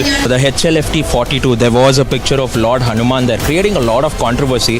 It was in theme with the design of the structure, but why the sudden decision by the HAL to remove it? No, it was in theme. It has nothing, no specific reasons for putting it over there. What made them get so defensive and change their mind to the point of erasing the Hanuman logo? You can't remove a logo of a god.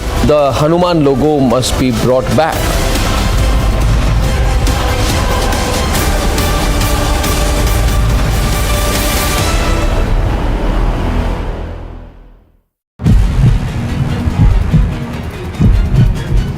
Chief Minister, you're being accused by the opposition that you are breaking up communal polarization.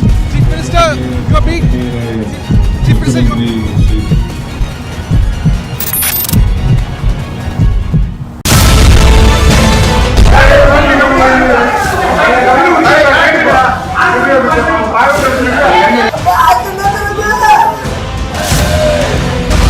இது நடந்துட்டு அப்புறம் இவங்க சின்ன சாமி எடுத்த உடனே செருப்பு எடுத்து கையில காமிச்சிருக்காருக்கா. The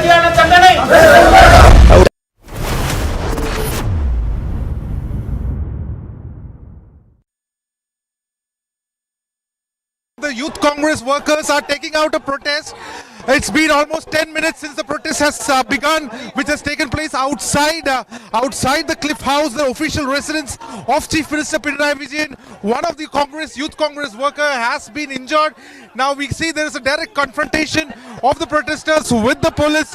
The police is now used two grenades as well to disperse the crowd, but now we see there's a high tension fight that is happening between the Youth Congress workers and the police. The police has slightly used the lathis, but what we also see is that there is a high decibel fight that is going on. The confrontation is going on between the police and the Youth Congress workers. There has been a protest that has been ongoing ever since the diktat has been produced that not to wear black dress in any events where Chief Minister Pinarayi Vijayan is taking part, and also the convoy of Chief Minister. The convoy of Chief Minister was also shown black flag, especially in the northern districts of Kannur, Kasaragod, and Kozhikode as well. Apart from that, yesterday the president of the Youth Congress, who's also the MLA of Palakkad, Shafi Parambil, was also attacked during a protest that happened in Kalmasheri. Now against this, the Youth Congress workers are taking out a protest, and what we see is a direct confrontation that is happening between the Youth Congress, and what we see is that on the other side we see a fresh bout of conflict that is taking place. The Youth Congress workers have now split into different places. There is an intense confrontation that is happening. All these events are happening right outside Chief Minister's residence, the Cliff House in Thiruvananthapuram at Nanjankode. We head into a break right now. On the other side, the Congress announces not alone, but will it lead an alliance in the 2024 elections. Also, amidst the rising tensions between Russia and Ukraine, the Chinese diplomat has met with Vladimir Putin in Moscow. More details of that when we come back.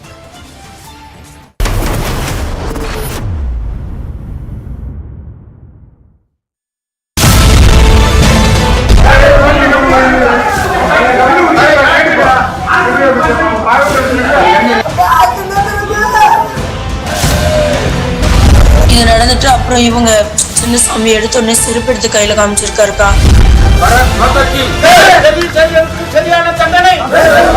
I would like to compliment Republic TV, especially from yesterday. You have taken it up in a big way, and thanks to Arnab ji also, who has brought it to the national attention.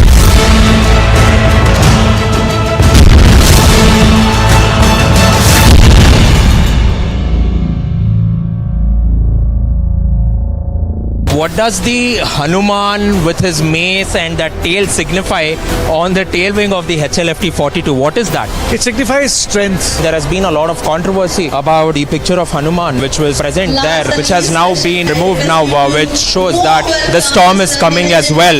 The HLFT 42, there was a picture of Lord Hanuman there, creating a lot of controversy. It was in theme with the design of the structure, but why the sudden decision by the HAL to remove it? No, it was in theme. It has nothing, no specific reasons for putting it over there. What made them get so defensive and change their mind to the point of erasing the Hanuman logo? You can't remove a logo of a god. The Hanuman logo must be brought back.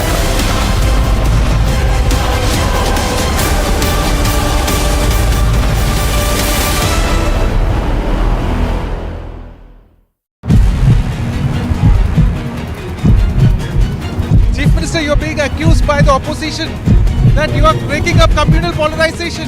Chief Minister, you are being... Chief Minister, you are...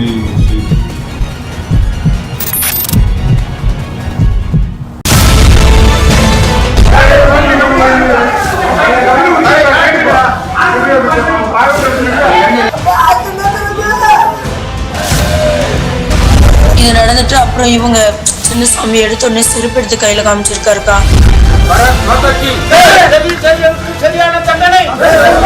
I would like to compliment Republic TV, especially from yesterday. You have taken it up in a big way, and thanks to Arnab ji also, who has brought it to the national attention.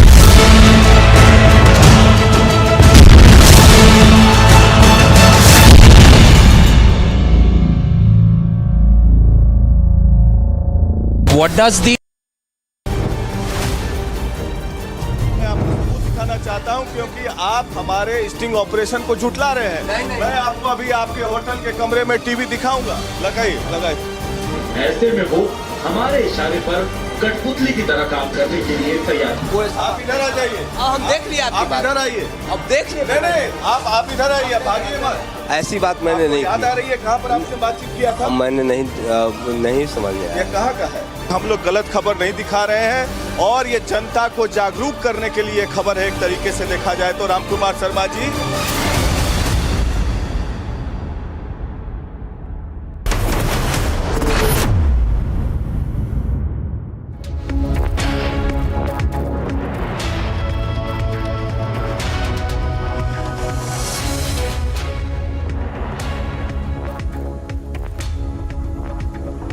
Very good evening. You're watching Live and Breaking at 5 p.m. I'm Suesha Sound. We get you all the top stories, details on what happened in the top court, where it is a big blow to Uddhav Thackeray. The symbol belongs very much to the Shinde faction, and 2 weeks' time that has been given for the reply. Also, how the Congress is begging for unity and asking for alliance of the opposition in 2024. That and much more. First, a quick check of the headlines.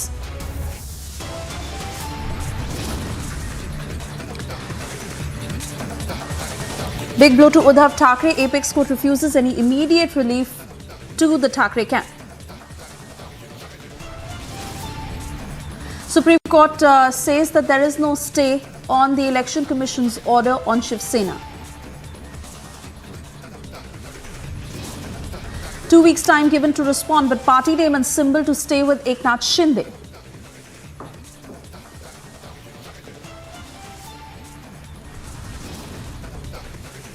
Said, I am the only man who can face the country.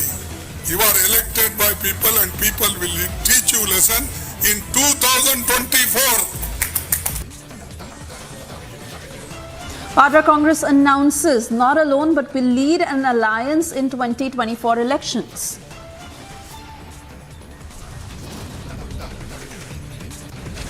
You know, the violence that takes place in Bengal, you know, the scams, the Sharda scams that have taken place.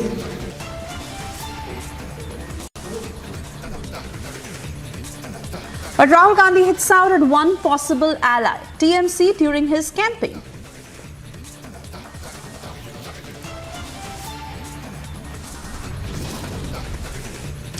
Amid rising tensions between Russia and Ukraine, Chinese diplomat meets Putin in Moscow.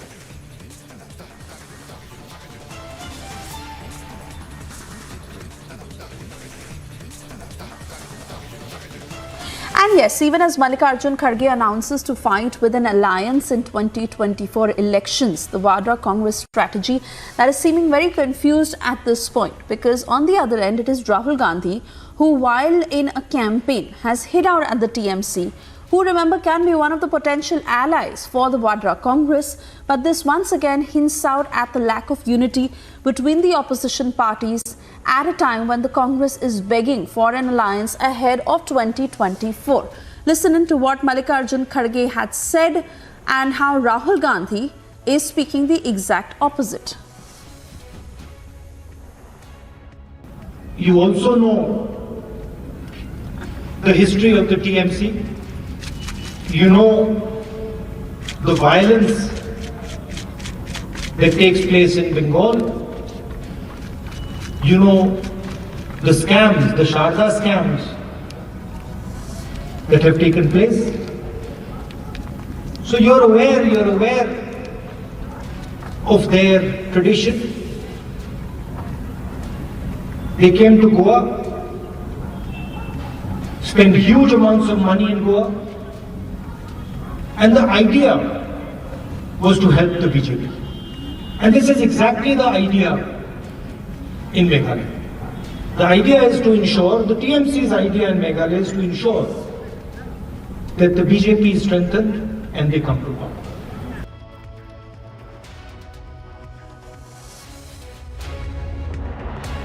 Modi has several times said, I am the only man who can face the country. No other people can touch me. That proudly says, no democratic man says like this. You are in democracy, you should remember, you are not an autocrat, you are not a dictator. You are elected by people and people will teach you lesson in 2024. The alliance government will come in center. Congress will lead.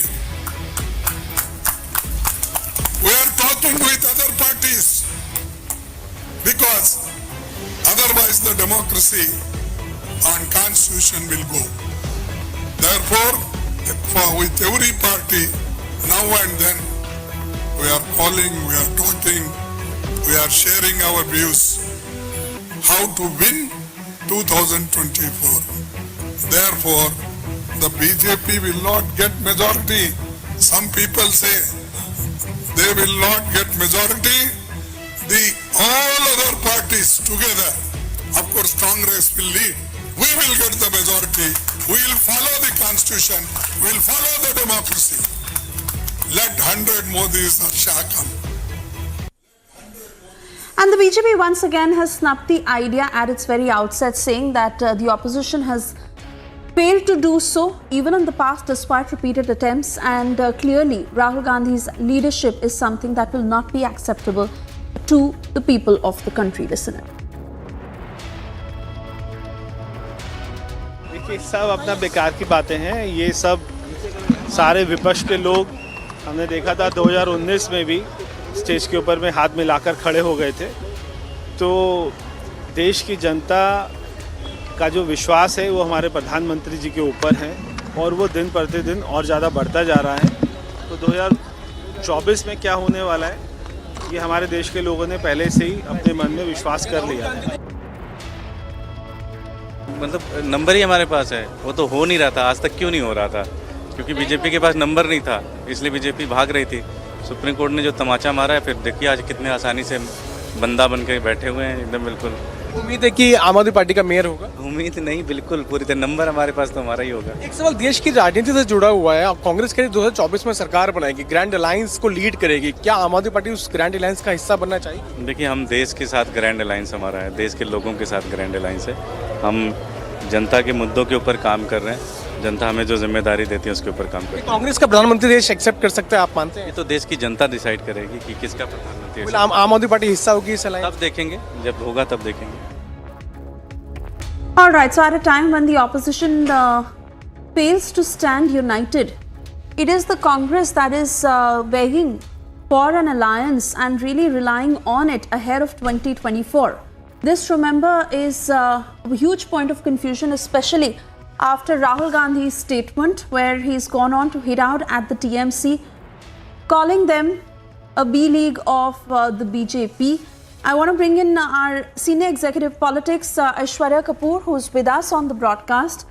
Aishwarya, well, is it a failed attempt yet again? Because the Congress is wanting to put out confidence statements that they will be able to form an alliance ahead of 2024 to fight Modi and the BJP. We, of course, know of the failed attempts in the past. And this time, once again, especially with Rahul Gandhi hitting out at the TMC, it is an idea that flops on the day itself. Mallikarjun Kharge speaks about it. Hello. Yes, they're absolutely, Suresh. At this point of time, we need to understand there is a very desperate Congress party which is looking for alliance partners. We cannot forget that the so-called Bharat Jodo Yatra, which the Congress party and then their heir to the throne, Rahul Gandhi, took out when it was ending, they had requested every major regional player to come. But neither the Samajwadi Party, nor the NCP, nor the TMC, nor the Aam Aadmi Party, nor the KCR, none of these major regional players want to be seen on the same platform with Rahul Gandhi. They just might agree to be on the same platform with Congress, but not with the man who is at the helm of affairs of the Congress party at this point of time. And that is why a very desperate Mallikarjun Kharge trying to give an indication that, look, we are going to form the government, but let us ask the Congress party how. Tell us one major regional player which is ready to accept Rahul Gandhi as the face, as the leader of the opposition won. Will KCR do? Will Mamata Banerjee do? Will Sharad Pawar do? Will Akhilesh Yadav do? Will Nitish Kumar do for that matter? No. We cannot forget that none of these big leaders went to Jammu and Kashmir when this so-called Bharat Jodo Yatra ended. Also, Congress was not even invited. Rahul Gandhi was not even invited in that rally or in that mega show of strength by KCR. We cannot forget that. We cannot forget KCR's comment that Congress is not serving the people. We cannot forget the kind of reactions which have come from Mamata Banerjee, Sharad Pawar, and then so on and so forth. So it's a desperate national president of the Congress party who forget about the alliance partners not being accepted within the party because no one feels that he has any power. So he's trying to send a message that, look, I am the national president. In fact, he's also trying to settle certain politics which is happening within the Congress party at this point of time. But forget about alliance partners. There might be one national conference, some regional party of some state which might be ready to be or to share the dais with Rahul Gandhi. But at the end of the day, to take on Modi and Shine 24, you're talking about giving Narendra Modi a competition. And for that, you need to get these regional players on board, and that is not happening. Yes, Rahul Gandhi being at the helm of affairs of the Congress party. Aishwarya, and we try to get more reactions to this to understand how the other regional parties are looking at this statement, given how we already see many of them having lost complete faith in the Congress. Let's listen into some of those reactions.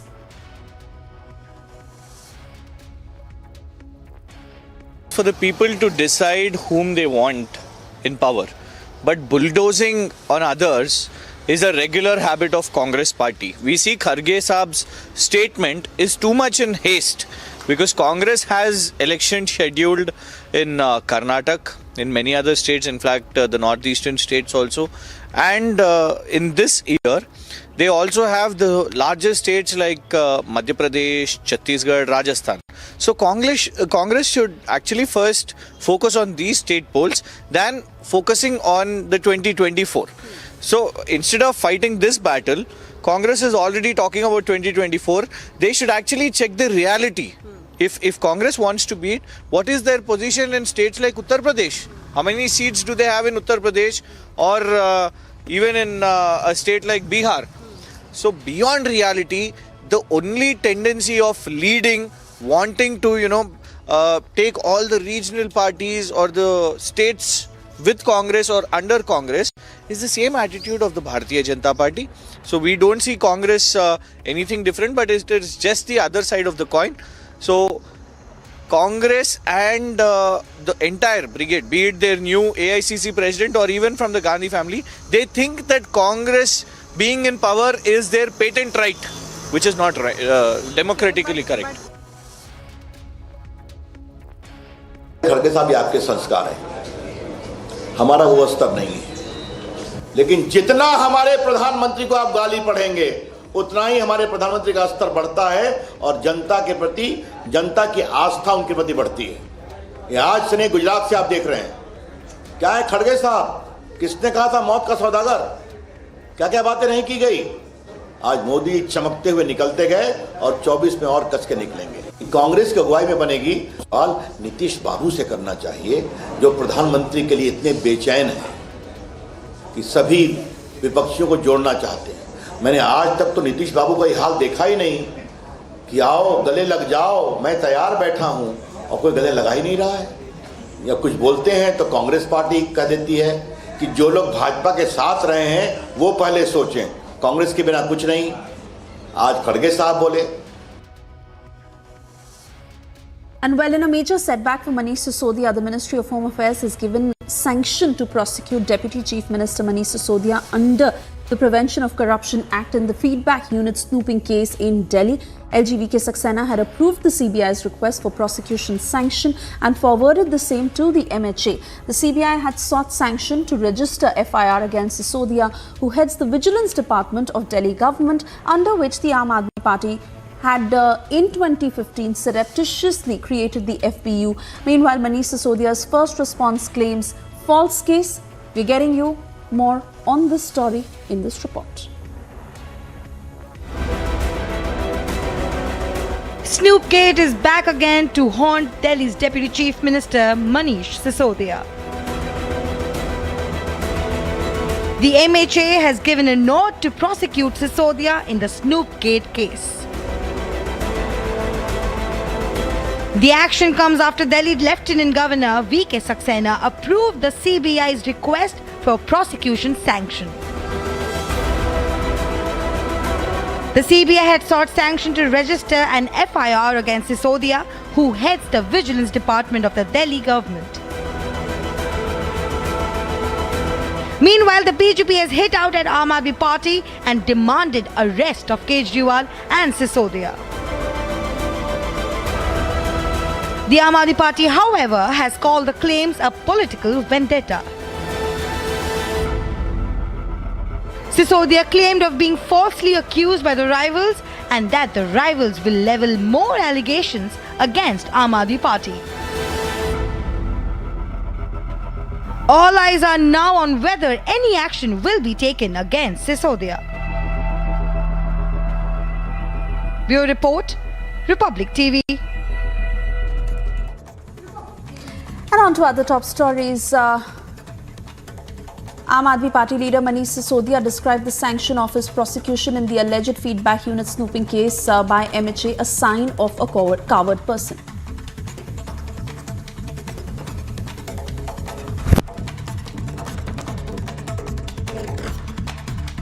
देखिए, अपने प्रतिद्वंदियों को झूठों case में फंसाना जो है, ये हारे हुए और डरे हुए लोगों का काम होता है।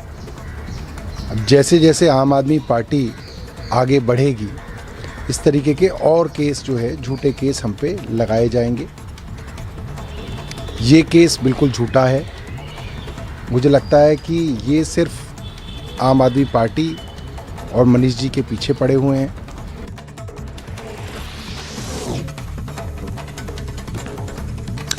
Republic accesses affidavit filed by NIA in a bail plea filed by Gautam Navlakha in the Bombay High Court. NIA said that Gautam Navlakha was introduced to a Pakistan ISI general for his recruitment. Sources said that the documents which were seized from Gautam Navlakha indicated his deep involvement in CPIM and in activities of the banned outfit. The affidavit further mentions that Gautam Navlakha had visited USA thrice to address a conference organized by Ghulam Nabi Fai, who was arrested by the FBI in July 2011 for accepting funds from ISI and Pakistan government. Row breaks out over naming of circle in Yadgir district. Supporters of Tipu Sultan had named the circle after him, and now pro-Hindu organizations demand that the circle should be renamed after Veer Savarkar. The town municipal council has also decided that the circle should be renamed after Veer Savarkar, where supporters of Tipu Sultan are adamant that the circle should not be renamed. Hindu Action Group has condemned the attempt to target Indian diaspora. This comes after an anti-Hindu resolution was passed in Seattle City Council. The resolution seeks to outlaw discrimination based on caste. A division of people based on birth or descent have grown louder among South Asian diaspora communities in the United States. Hindu Action Group has now called it an attempt to identify Indians by caste in the US. Not a word on Lance Naik Prabhu, but DMK is initiating action against BJP cadre for carrying out a candlelight vigil, a case that has been filed against 3,500 BJP leaders and cadres for conducting, the candlelight march without proper permission. Veteran film actor and former minister Anant Nag will now join the BJP. He joined the party in the presence of party state unit president Nalin Kumar Katil at 4:30 p.m. And previously, Anant Nag served as a minister in the Patel government. An application has been introduced before Supreme Court by Muslim girl students seeking to allow them to appear in examinations in colleges in Karnataka wearing the hijab. Lawyers apprise the top court that exams are beginning on the 9th of March. CGI says that he will take a call on this. Passengers of a Mumbai-bound Air India flight and airline staff were involved in a heated argument. This happened at the Delhi airport on Tuesday late night after the flight was delayed by more than 4 hours. A passenger on board the Delhi-Mumbai flight said that the flight was delayed from its original time of 8 p.m. to then 10:40 p.m. to then 11:35 p.m. to then 12:30 a.m. and finally took off at 1:48 in the morning from Terminal 3 at Delhi.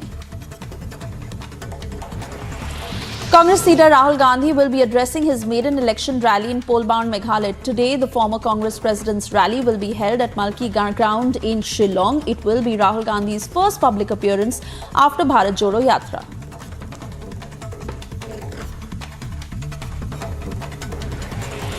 Assam Rifles has recovered 51.55 grams of heroin worth over 25 lakh rupees in Aizawl on 20th February and apprehended 2 individuals, one of whom is a Myanmar national.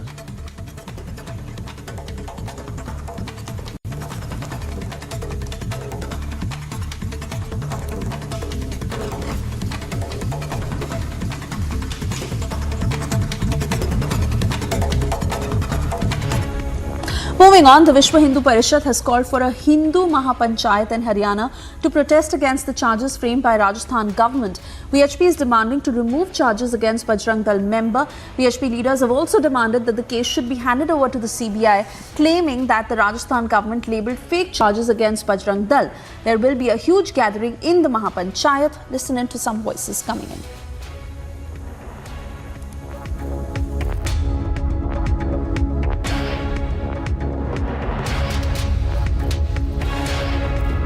मकसद क्या है? पहले एक सुधार कर लें, ये पलवल नहीं हथीन है जो मेवात का दिल है और मेवात का दिल हुंकार भर रहा है।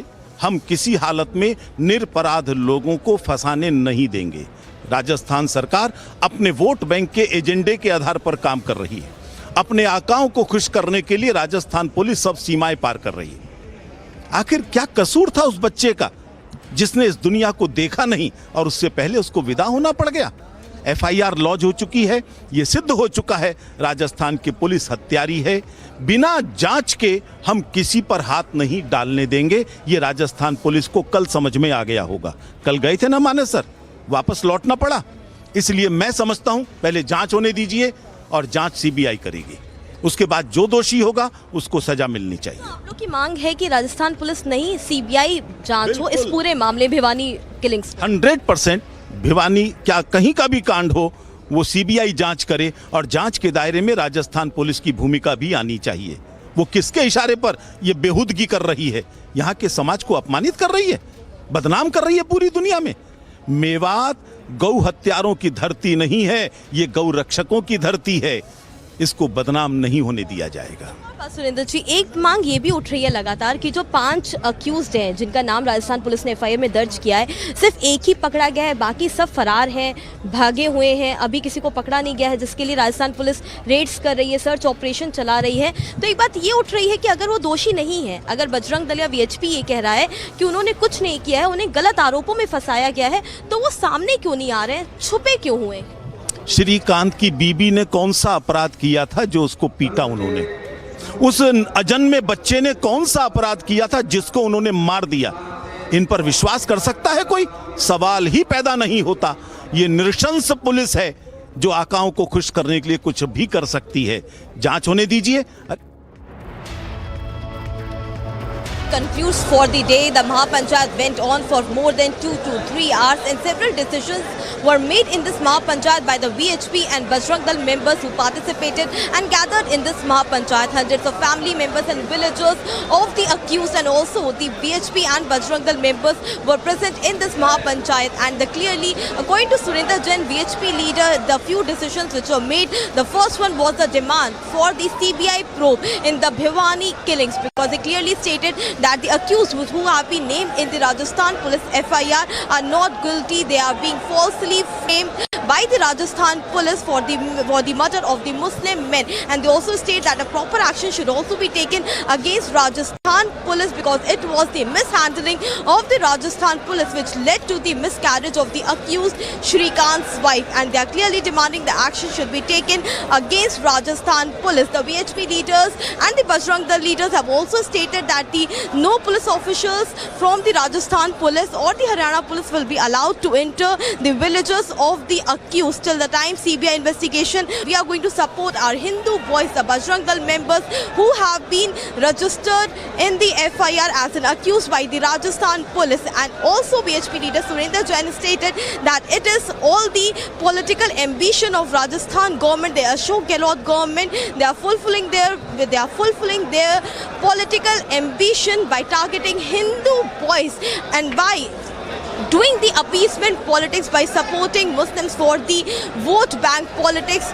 As this year there's also an election in Rajasthan, they also stated that they are going to support Hindu boys, the BHP clearly stated, and they are going to save their boys, and a proper action should be taken, and many more Mahapanchayat will be done in different places of Rajasthan, Haryana and others.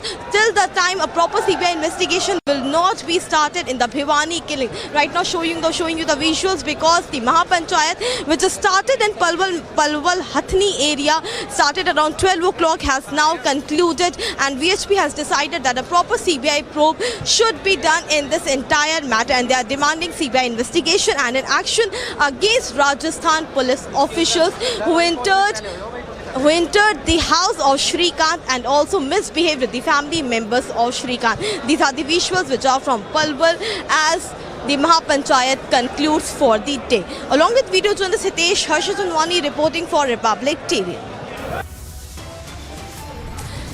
Time now for a short commercial break. On the other side, it's a big blow to the Uddhav camp as a party name and symbol to stay with Eknath Shinde as per the top court. Also, amid rising tensions between Russia and Ukraine, Chinese diplomat meets Putin in Moscow.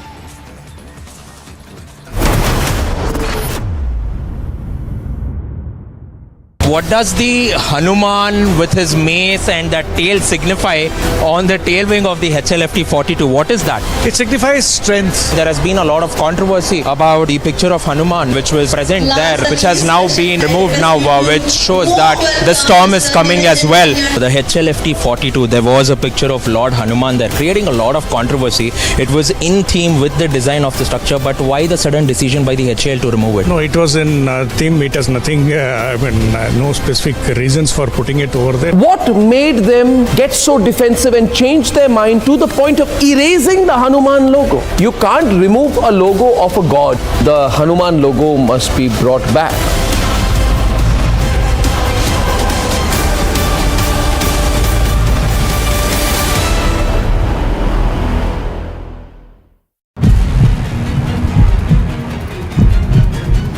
Chief Minister, you're being accused by the opposition that you are breaking up communal polarization.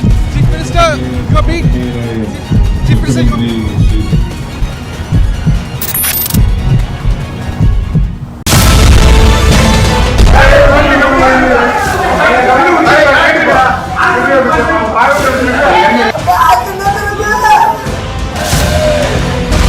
இது நடந்துட்டு அப்புறம் இவங்க சின்ன சாமி எடுத்த உடனே செருப்பு எடுத்து கையில காமிச்சிருக்காருக்கா.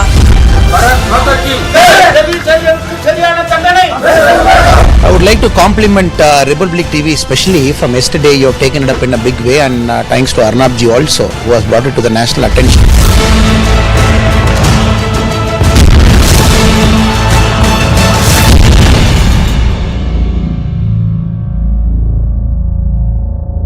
What does the Hanuman with his mace and that tail signify on the tail wing of the HLFT-42? What is that? It signifies strength. There has been a lot of controversy about the picture of Hanuman which was present there, which has now been removed now, which shows that the storm is coming as well.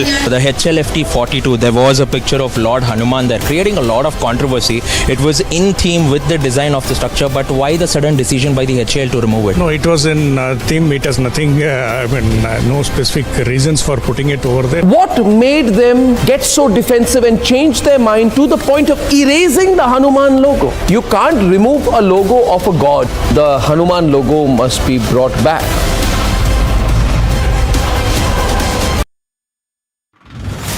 Showing you the visuals from the Mahapanchayat which has been called in the Hathin, and this very district falls under the Noor, the Mewat district. Clearly see the visuals, and not only VHP but other right-wing group members, villagers, all are joining this Mahapanchayat. Huge gathering could be seen of people who are supporting and backing the accused who have been named by the Rajasthan police in the FIR of the Bhavani killing.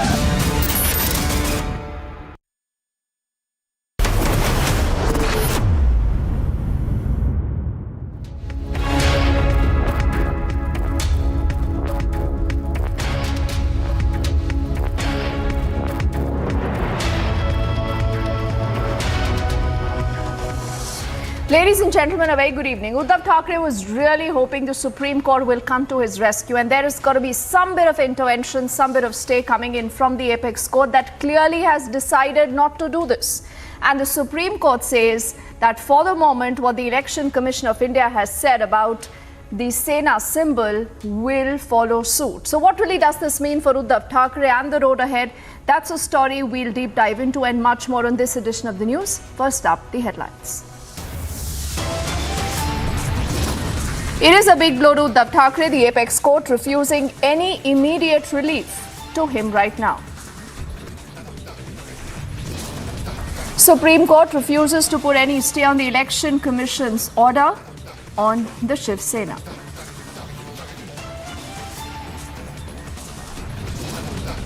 Two weeks' time given to respond, but the party name and the symbol to stay with Eknath Shinde. Time said, I am the only man who can face the country. You are elected by people and people will teach you lesson in 2024. That is the Congress announcement, not alone, but they say we will lead an alliance in the 2024 elections.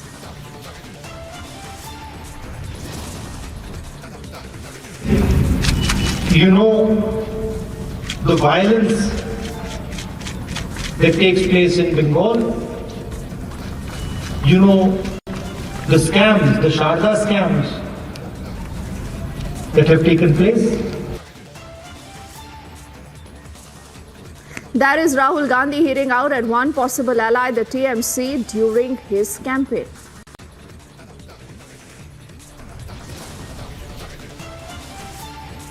And amidst rising tensions between Russia and Ukraine, Chinese diplomat meets with Vladimir Putin in Moscow.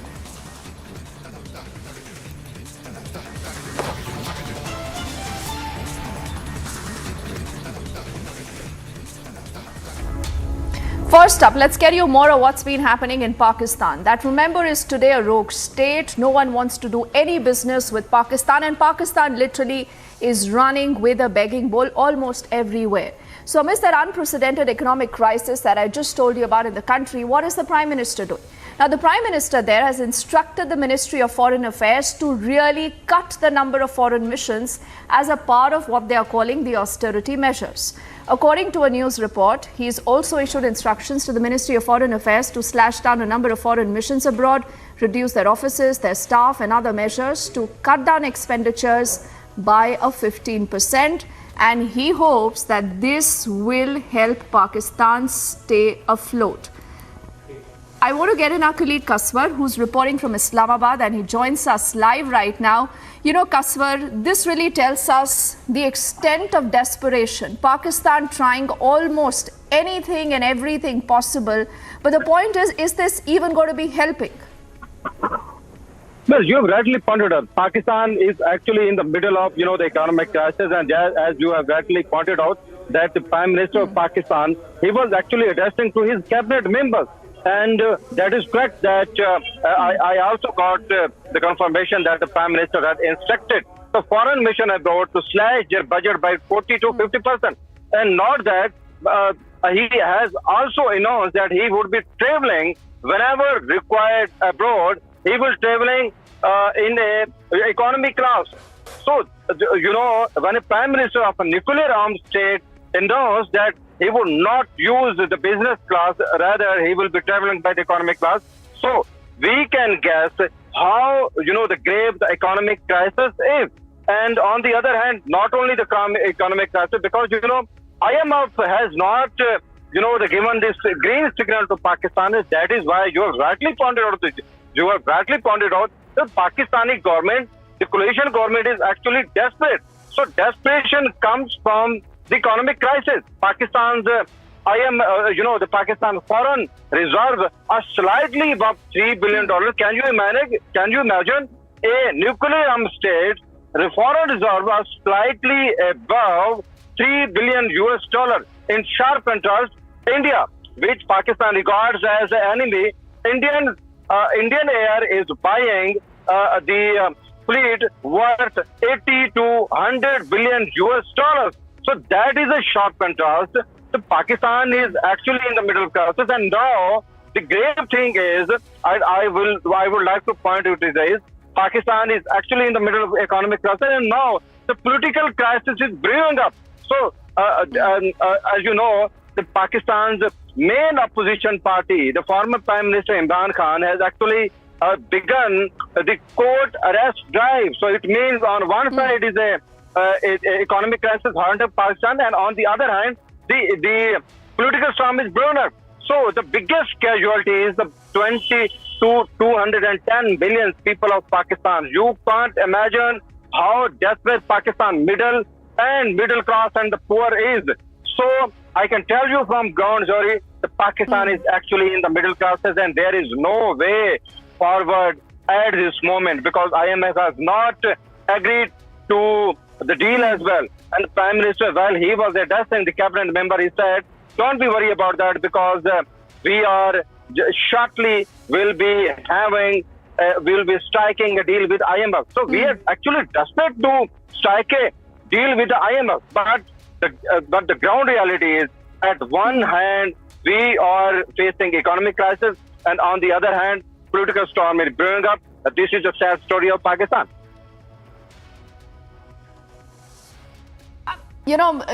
Kaswar, you say it's a sad story, but I would also say that it's no surprise. Everyone saw this coming but Pakistan, that continues to harp on the fact that, it is a nuclear power. It has a different narrative to sell to the world. It's played the victim card time and again.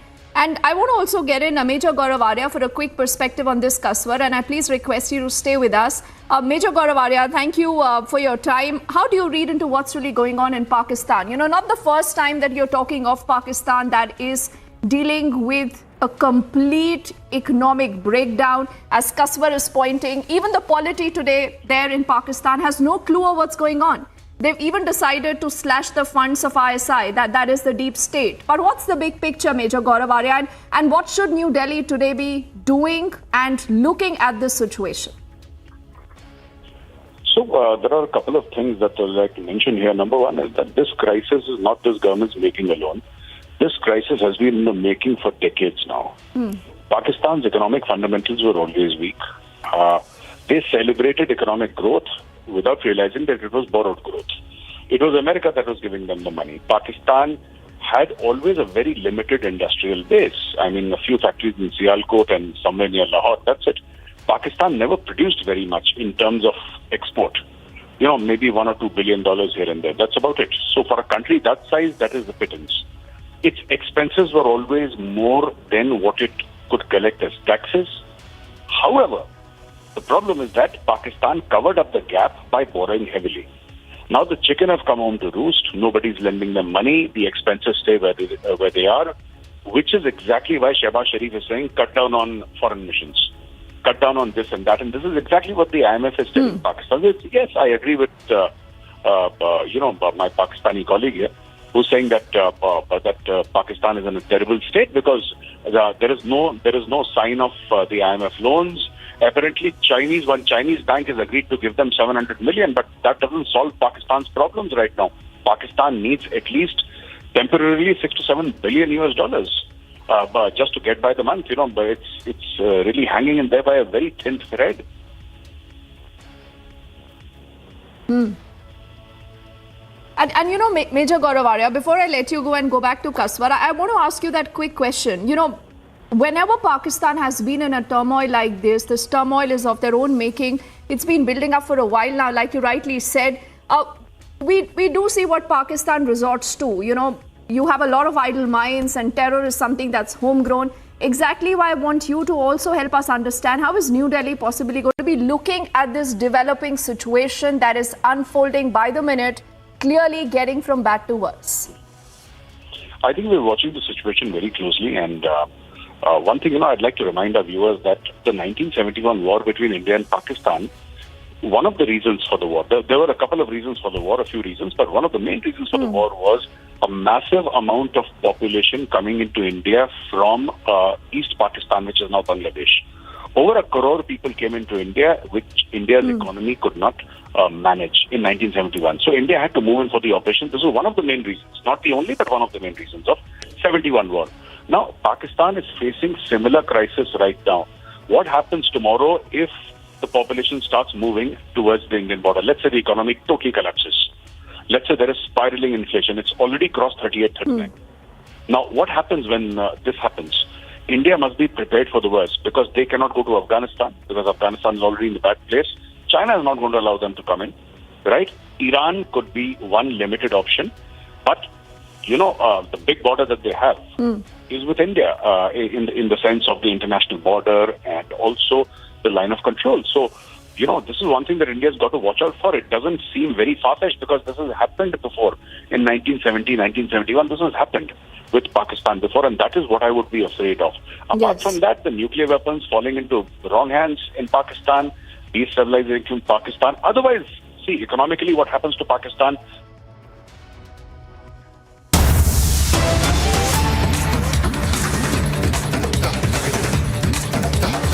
Supreme court को जाना पड़ा।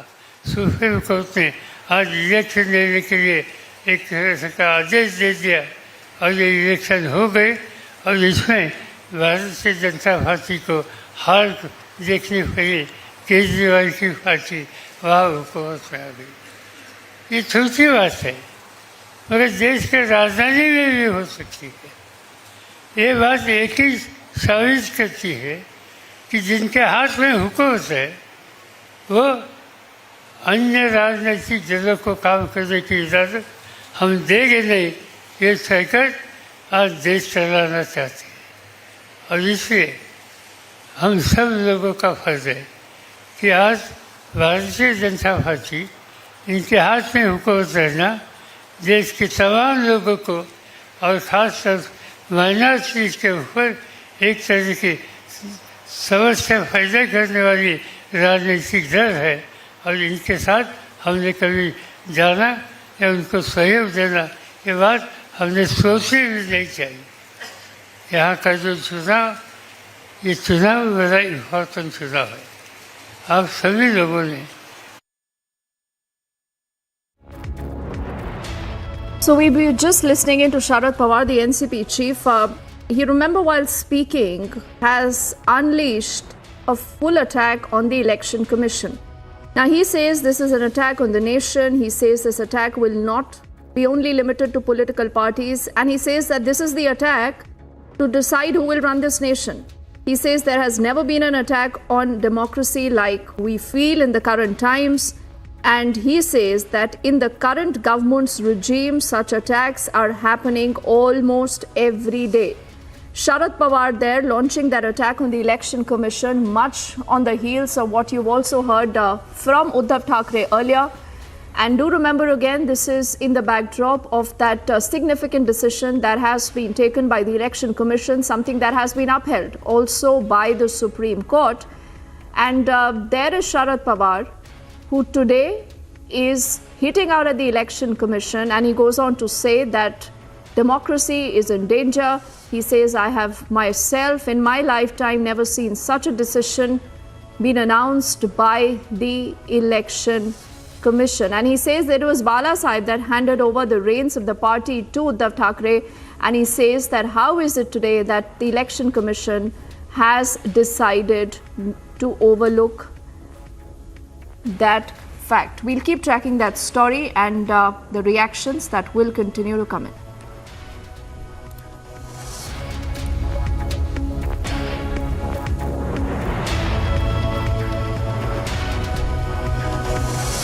And away from the politics, let's put our focus on one video on the social media that has been going viral, where you've seen passengers of a Mumbai-bound Air India flight and airline staff actually get into a heated argument, this at Delhi's T3, after this flight was delayed by over 4 hours. Now, this flight took off at 1:40 a.m. against its original scheduled time of 8 p.m.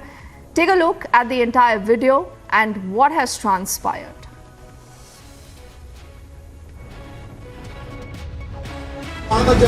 Passengers of an Air India flight were involved in a heated argument with the airline staff. The verbal brawl took place due to a delay of more than 4 hours. The flight was scheduled to fly from Delhi to Mumbai. The flight AI 805 was originally scheduled to depart at 8 p.m, but it eventually took off at 1:48 a.m. The airline spokesperson said that the flight was delayed due to technical reasons. Passengers complained that they received no clarity from the airline. They also went to allege that no water was offered until 11:50 p.m. In the due process, many missed their connecting flights to Qatar. However, the airline spokesperson assured that all passengers were looked after and served meals during the delay. Bureau Report, Republic TV.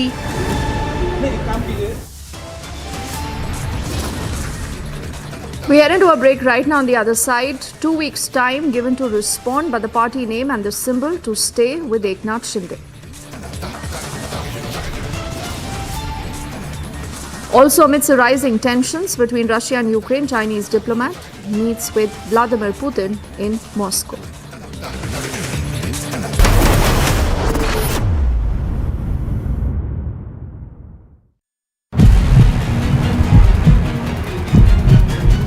Chief Minister, you're being accused by the opposition that you are breaking up communal polarization. Chief Minister, you are being... Chief Minister,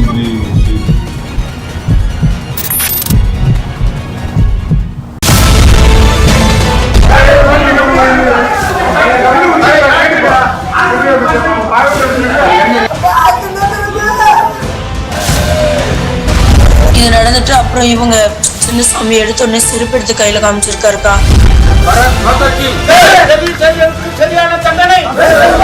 I would like to compliment Republic TV, especially from yesterday. You have taken it up in a big way, and thanks to Arnab ji also, who has brought it to the national attention.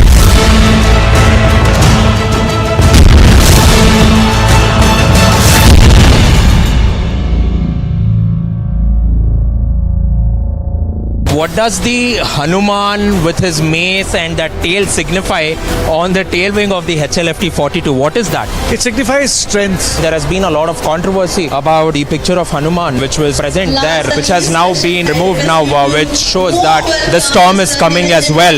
The HLFT 42, there was a picture of Lord Hanuman there, creating a lot of controversy. It was in theme with the design of the structure, but why the sudden decision by the HAL to remove it? No, it was in theme. It has nothing, no specific reasons for putting it over there. What made them get so defensive and change their mind to the point of erasing the Hanuman logo? You can't remove a logo of a god. The Hanuman logo must be brought back.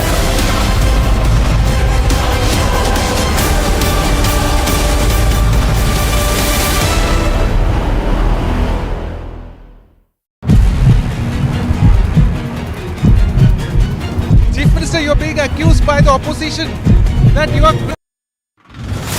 Showing you the visuals from the Mahapanchayat which has been called in the Hatheen, and this very district falls under the Noor, the Mewat district. Clearly see the visuals, and not only VHP but other right-wing group members, villagers, all are joining this Mahapanchayat. Huge gathering could be seen of people who are supporting and backing the accused who have been named by the Rajasthan police in the FIR of the Bhavani killing.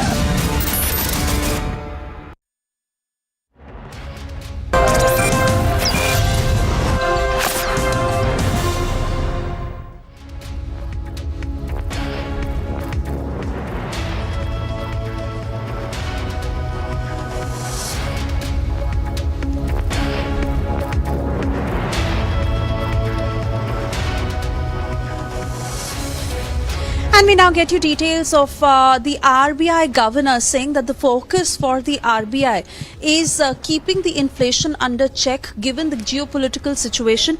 And to be precise, it is being said that considerable uncertainty on inflation trajectory due to geopolitical tensions and other issues is what the RBI is really now trying to ensure that does not affect the Indian economy in any which way, and inflation can be kept under check. Also adding the 25 basis point rate hike provides space to calibrate future monetary policy actions based on evolving conditions. So the RBI primarily batting for a calibrated monetary policy action, saying that given the global outlook and how geopolitical tensions are affecting economies worldwide, RBI is now really focusing to avoid these bumps in the Indian economy and for it to affect the inflation rates back home, and which is why the governor also adding that global outlook has complicated the fight against inflation, but keeping the inflation within the target range is exactly what is the focus of the RBI. The RBI deputy governor also adding that global outlook has complicated the fight and hence the policy repo rate is to be increased to 25 basis points. Now remember this despite the fact that predictions have been made that while world across economies may fluctuate and keeping inflation under check will be a huge challenge, the Indian economy will have an upward growth trajectory. So these are the challenges that the RBI is now certainly facing given the uncertainties worldwide, and RBI governor pointing towards keeping the inflation under check is what is the focus, and hence RBI governor adding that it is a calibrated monetary policy action that is the need of the hour and exactly how the RBI is working towards fighting this challenge.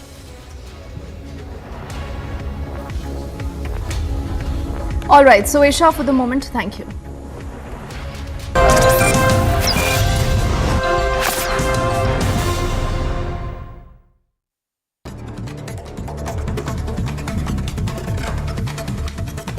It's yet another blow to the Uddhav camp as the Supreme Court has refused to stay the Election Commission's order, while the top court clarified that Uddhav Thackeray camp can pursue other remedies of law. The Supreme Court rejected Uddhav Thackeray's plea for a stay on the Election Commission's order of the Shiv Sena's name and symbol. According to the Shinde group, it ordered that the Shiv Sena is free to decide on party's internal matters. Supreme Court has issued notices to the Eknath Shinde camp to reply to the petition filed by Uddhav Thackeray against the Election Commission order in 2 weeks.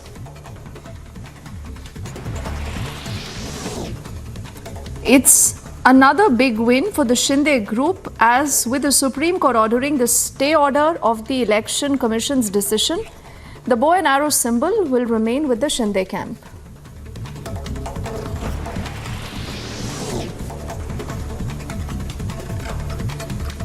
Addressing a public gathering in the poll-bound state of Nagaland, the Congress President Mallikarjun Kharge has made a big claim that a Congress alliance together will form the government in 2024.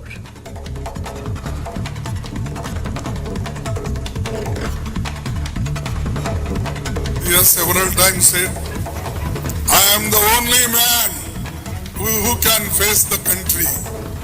No other people can touch me. But proudly he says, no democratic man says like this. You are in democracy, you should remember, you are not a autocrat, you are not a dictator, you are elected by people and people will teach you lesson in 2024. Ahead of the Meghalaya elections, Congress's Rahul Gandhi has made a big claim against the TMC, and he says that the TMC is paving a way for the BJP to come to power.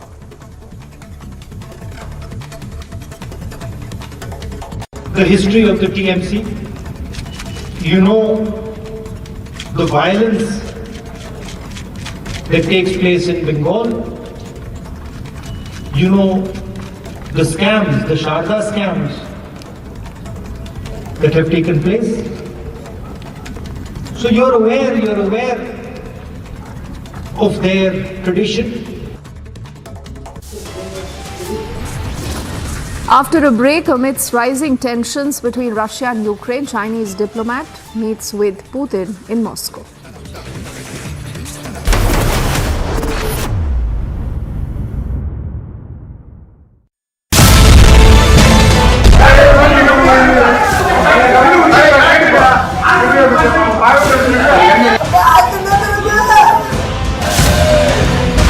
இது நடந்துட்டு அப்புறம் இவங்க சின்ன சாமி எடுத்த உடனே செருப்பு எடுத்து கையில காமிச்சிருக்காருக்கா.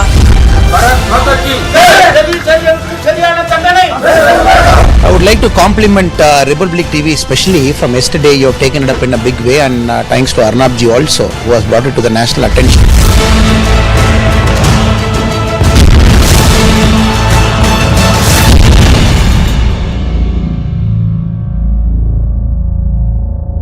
What does the Hanuman with his mace and that tail signify on the tail wing of the HLFT 42? What is that? It signifies strength. There has been a lot of controversy about the picture of Hanuman which was present there, which has now been removed now, which shows that the storm is coming as well.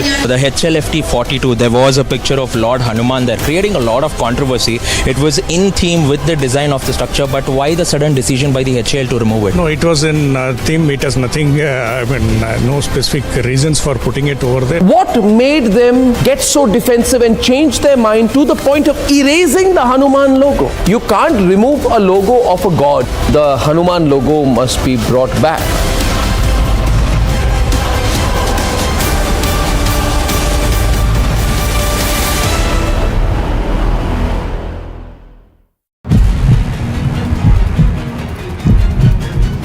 Chief Minister, you're being accused by the opposition that you are breaking up communal polarization. Chief Minister, you are being...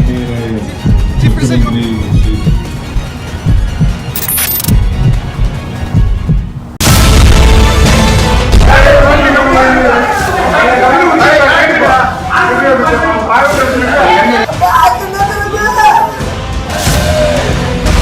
இது நடந்துட்டு அப்புறம் இவங்க சின்ன சாமி எடுத்த உடனே செருப்பு எடுத்து கையில காமிச்சிருக்காருக்கா.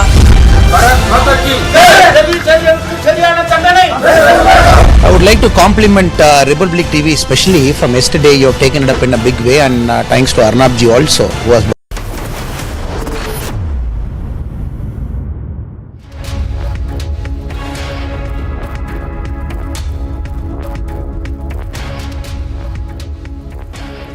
Welcome back. You're with us on Republic, and let's get you more details of a top international story we are tracking this evening. This is coming in from the US, where an explosion tore through an Ohio factory plant, scattering molten metal and debris that rained down on neighboring buildings. It has killed one person. It has injured at least a dozen others. More than a dozen people were hospitalized on Monday after a deadly explosion at a factory in Ohio. The Oakwood Village Fire Department said 13 victims were taken to the Metro Health Medical Center hospital shortly after 3 p.m. following the explosion. The cause of the fire at this time is undetermined. It is still under investigation. As you can imagine, it's a very complex scene, and there's a lot of individuals looking at the cause. While the cause of the fire is still under investigation, the fire captain added that the bulk of the fire had been put out after receiving assistance from additional fire departments in the area. We contacted a total of 14 departments, which brought a total of approximately 60 fire personnel to the scene. The magnitude of the metal and the explosion was felt by residents who even said that debris and black smoke were seen in the area. Bureau Report, Republic TV.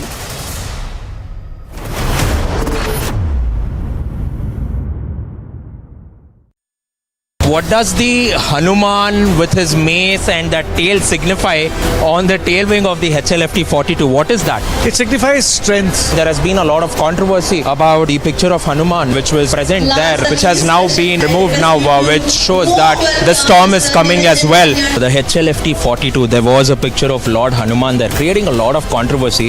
It was in theme with the design of the structure, but why the sudden decision by the HAL to remove it? No, it was in theme. It has nothing, no specific reasons for putting it over there. What made them get so defensive and change their mind to the point of erasing the Hanuman logo? You can't remove a logo of a god. The Hanuman logo must be brought back.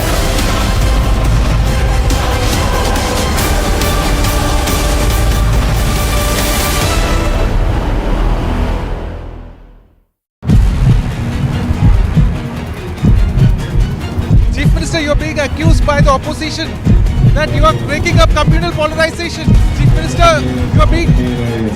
Chief Minister, you are...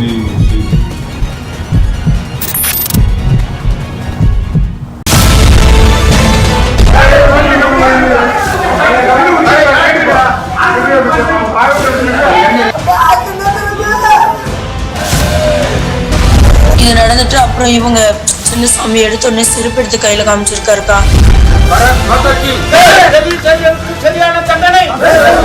I would like to compliment Republic TV, especially from yesterday. You have taken it up in a big way, and thanks to Arnab ji also, who has brought it to the national attention.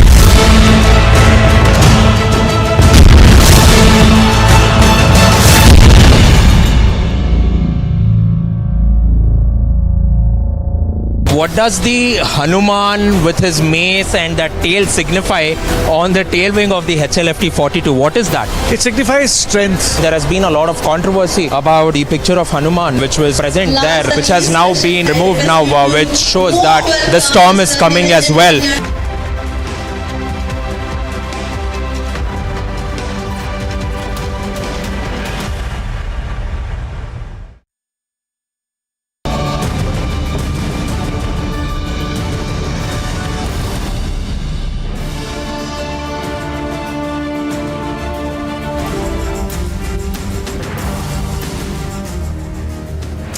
Hello and welcome. You're watching This Is Exclusive with me, Shavant, and tonight we get you that big political scoop from Bihar. Is there already a crack in the Mahagathbandhan? We'll get you the latest from Bihar. Not just that, a massive raid that is now being carried out down south in the state of Kerala.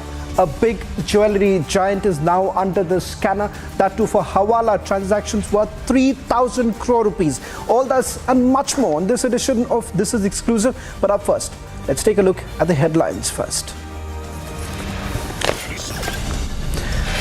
RJD MLA makes the big claim, says Tejaswi Yadav to be the Chief Minister in March this year.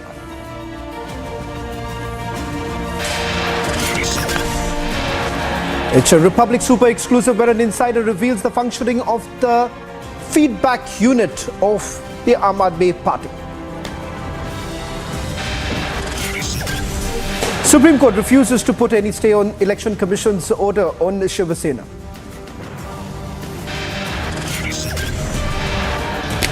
Two weeks' time given to respond, but party name and symbol to stay with Eknath Shinde.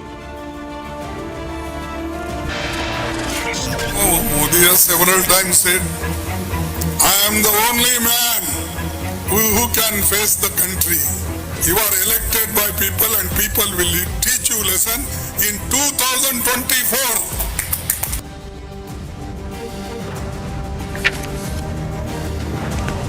Vadra Congress announces not alone, but will lead an alliance in 2024 elections. Imran Khan announces launch of a jail bharo movement in Pakistan. Amid arrest talks, more than 200 workers face arrest.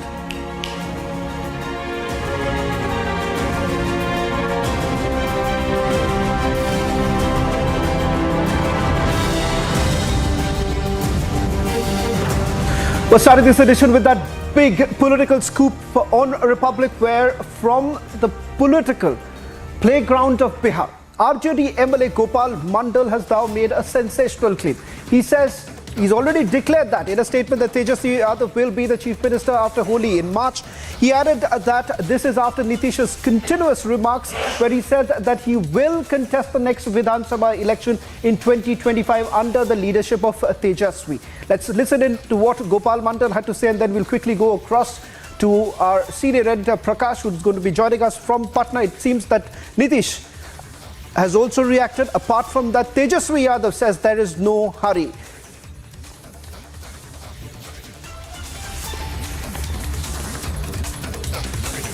पहली महागठबंधन की बैठक हुई और माले के लोगों ने अग्रिम पंक्ति में खड़ा होकर के तेजस्वी को नेता चुना और वो लोग विधानसभा हो चाहे गवर्नर के यहाँ जो मामला गया हो, हर जगह पर हमारे साथ मजबूती से खड़ा रहे। मुझे कांग्रेस पर कोई शक नहीं है और माननीय मुख्यमंत्री नीतीश जी पर भी हमको भरोसा है कि जो उन्होंने कहा है कि तेजस्वी के नेतृत्व में ही लड़ा जाएगा, तो 25 तो दूर है, अब इस मार्च में ही हमको उम्मीद है कि तेजस्वी बिहार का नेतृत्व करेंगे, सीएम बनेंगे बिहार में फगुआ के बाद तेजस्वी जी बिहार की कमान संभालेंगे, ऐसा हम लोगों को उम्मीद है। और कहीं से हमको कोई शक नहीं हो रहा है कि नीतीश जी हमको प्रभार नहीं देंगे और हम चाहेंगे कि तेजस्वी देश का नेतृत्व करें और देश के प्रधानमंत्री बने और बिहार में तेजस्वी जी के नेतृत्व में बिहार की जन जन की आवाज तेजस्वी यादव है। गांव, मजदूर, नौजवान, किसान, अल्पसंख्यक हर लोग तेजस्वी को देख रहा है। तो तेजस्वी को अब माननीय मुख्यमंत्री जी को कुर्सी सौंप करके और देश का नेतृत्व करना चाहिए और देश में हम लोग चाहते हैं कि देश के अगले प्रधानमंत्री Nitish ji. Well, soon after RJD's Gopal Mandal makes that big remark, Tejaswi Yadav has now responded. He says that there is absolutely no hurry for him to become the Chief Minister of Bihar. He added that the main aim is to defeat the communal forces in 2024. But it does look that the bullet has already been fired. On the one hand, you have Nitish Kumar making his political ambitions very clear. And let's not forget, Tejaswi Yadav is now being projected as the young leader of the Mahagathbandhan who's going to lead the Mahagathbandhan. But does that really show the crack within the Mahagathbandhan? Let's listen to what Tejaswi Yadav had to say and then we'll quickly get across to Prakash for the latest details. कहीं कोई दिक्कत नहीं है। हमारा main मकसद है 2024 में भाजपा को भगाना और उस मकसद के साथ हम काम कर रहे हैं। आप ही के विधायक का आया है, महागठबंधन की सरकार है और नीतीश कुमार जी के नेतृत्व में चल रही है। कहीं किसी को जो है कंफ्यूज होने की जरूरत नहीं। हम लोग विचारधारा जो हमारी है, हम लोग अपने स्वार्थ के चक्कर में सांप्रदायिक शक्तियों को आने नहीं दे सकते। एक बात समझ जाइए। मांझी जी लगातार हमलावर हैं कि हमारा बेटा भी सीएम होना चाहिए। सबकी अपनी इच्छा होती है, तो गलत बात है क्या? ना गलत। तो क्या है ये हमलावर कहाँ है? ना, वो लगातार बोल रहे हैं। वो चाहते हैं उनका बेटा सीएम बने, तो कौन अपना बेटा को जो है ऊंचा जाते हुए या बड़े से बड़े पद पे जाते हुए नहीं देखना चाहता?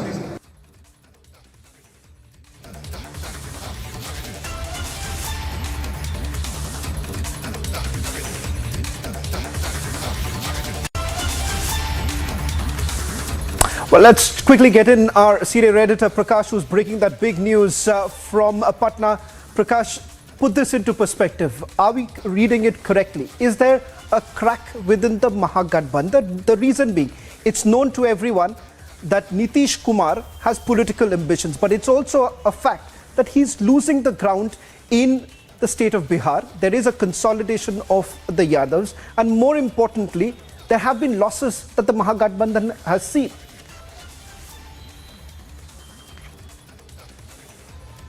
Well, Chavan, I'll just reiterate what Tejaswi Yadav has said, that कौन अपने बेटा को ऊंचे पद पर नहीं देखना चाहता है और कौन अपने बेटा को मुख्यमंत्री नहीं बनाना चाहता है. He has rightly pointed out that. And he says that he's not in hurry, but Lalu Yadav is a man in hurry to make his son the Chief Minister of Bihar. And the deal was sealed much before the Mahagathbandhan alliance was stitched in August. And that's what the MLAs of RJD have been saying time and again. This is not only Gopal Mandal. Earlier, Sudhakar Singh had also made a similar statement and set a deadline of 31st December 2022. And a so-cause was issued to him, but no action has been taken, and the JDU is just miffed about it. Now, Gopal Mandal reiterating the fact that after Holi, Nitish will hand over the power to Tejaswi. Now, RJD MLAs clearly understand the fact that if Tejasvi is not appointed the Chief Minister of Bihar before 2024 elections, the kind of political air that is prevailing in the country and the kind of popularity Narendra Modi holds, that's a sizable popularity. So after 2024, it will be difficult for him.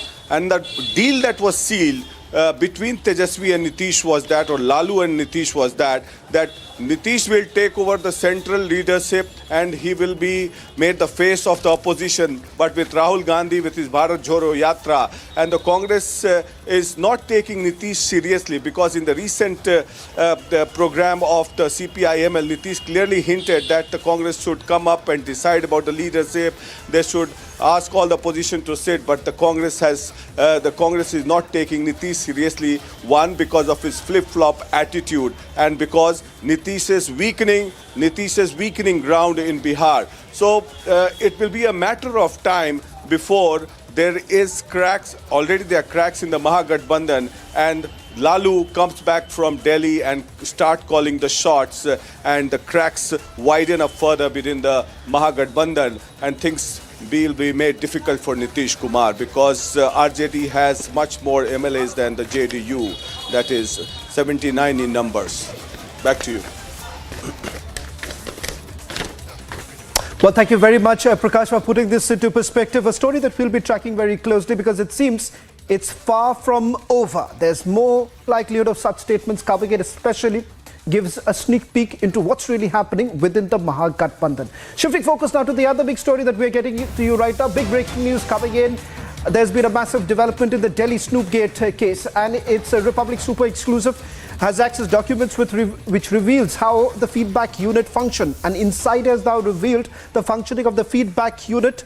According to reports, the Secret Service funds were kept inside a chest. Not just this, sources also suggest that 5 lakh rupees was paid to different sources and agencies. Now, important to point out here is that this comes on a day when there is already prosecution sanction has been granted by the Ministry of Home Affairs, which essentially means that yet another FIR is likely to be registered against Deputy Chief Minister Manish Sisodia. Let's put this breaking news right now. Sources now confirming very soon another FIR likely to be filed against Deputy Chief Minister Manish Sisodia by the Central Bureau of Investigation. A quick response coming in from my colleague Piyush Mishra, who's joining us on this broadcast. Piyush, a quick response with regards to this particular document. The feedback unit, which the BJP alleges was essentially a unit that was snooping on political rivals.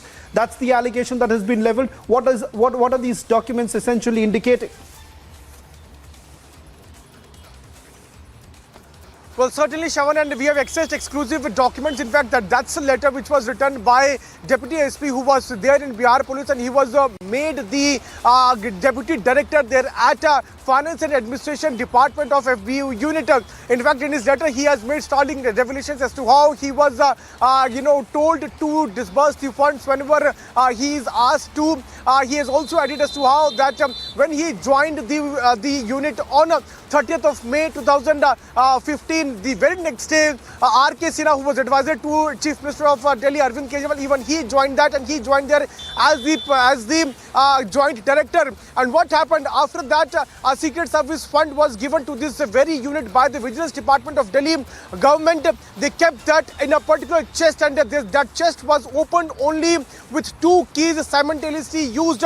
He is also telling us as to how misuse of the entire feedback unit was done. In fact, he is also pointing out as to how political intelligence was being gathered using the fund, which was exclusively assigned to that particular unit, FBU unit, by the team led by Delhi government. It is important to highlight that how after forming the government in 2015, this unit was established, and the main purpose was to do collect political intelligence. We'll have to wait and watch how the further investigation into this very case further proceeds. Right.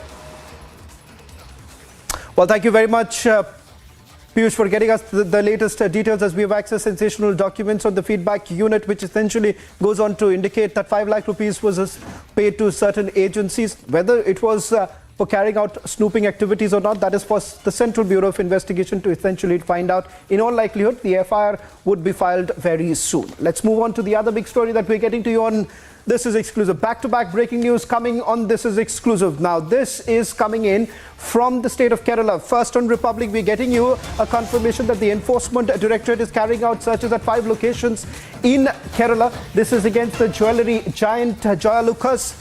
The searches have been done on the allegations of large-scale Hawala funds transfer to Dubai. In fact, that's 3,000 crore.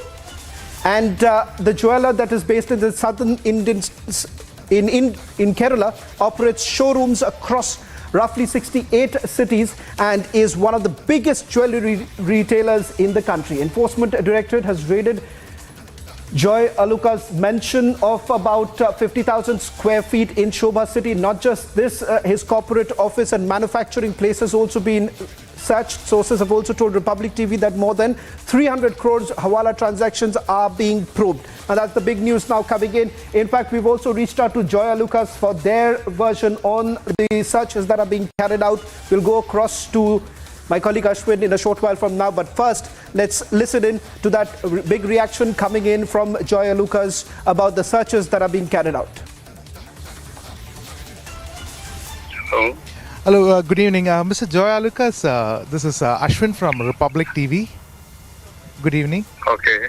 Mr. Joy Alukas, we got an information that there has been a survey or a raid. I am on the way. Okay. I am not in our office. Could you confirm whether there was an Enforcement Directorate raid at your office, at the corporate office? That I heard. That's what you heard? Yeah, right. Okay, so was it in multiple locations, or were you informed about this? I don't know. I don't know. Was the raid in the corporate office, sir? That I don't know. Okay, but it has been confirmed there was Enforcement Directorate officials had come to your vicinity, correct? Actually, I don't know. I am not in the town. I am not in the town. You're not in town. All right. Is there any information that you can confirm us with about? So that is Joy Alukas, the chairman and the managing director of the Joy Alukas Group. He didn't answer it, but he has confirmed that there was an Enforcement Directorate raid which took place at his premises, although he was hesitant to give any further information on the same. Well, in fact, one of the biggest jewellery retailers in India is now being searched by the Enforcement Directorate. My colleague Ashwin joins us from Kerala. Ashwin, I'm told that this is in Thrissur district where the searches are being carried out.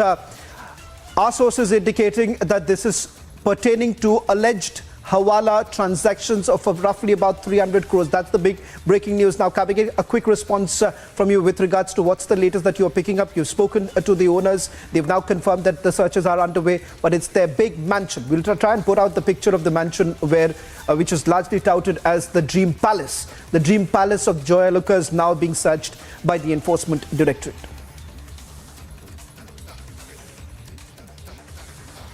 Yes, Shavan, it has been confirmed by none other than Joy Alukas himself that there has been a raid, and what we are getting from our sources is that the Enforcement Directorate, about 20 vehicles of the Enforcement Directorate had swooped in the early hours, and most of these vehicles were were private vehicles, and then they had also come in at the Joy Alukas jewellery shop at Thrissur, which is on the round, which is the main shop over there. Apart from that, in Shobha City, there's a palatial mansion that he has in Thrissur, in Shobha City. Inside Shobha City, he has a 50,000 square feet mansion. Over there also raid has been confirmed. Then another raid has also been confirmed at his corporate office, which is about 10 kilometers away from the district of Thrissur, from the town of Thrissur as well. Apart from that, altogether 5 places this raid has been confirmed. Now, it's also interesting to note that this raid comes close to the heels when the IPO offering, which was done by Joy Alukas, has been withdrawn just 24 hours ago.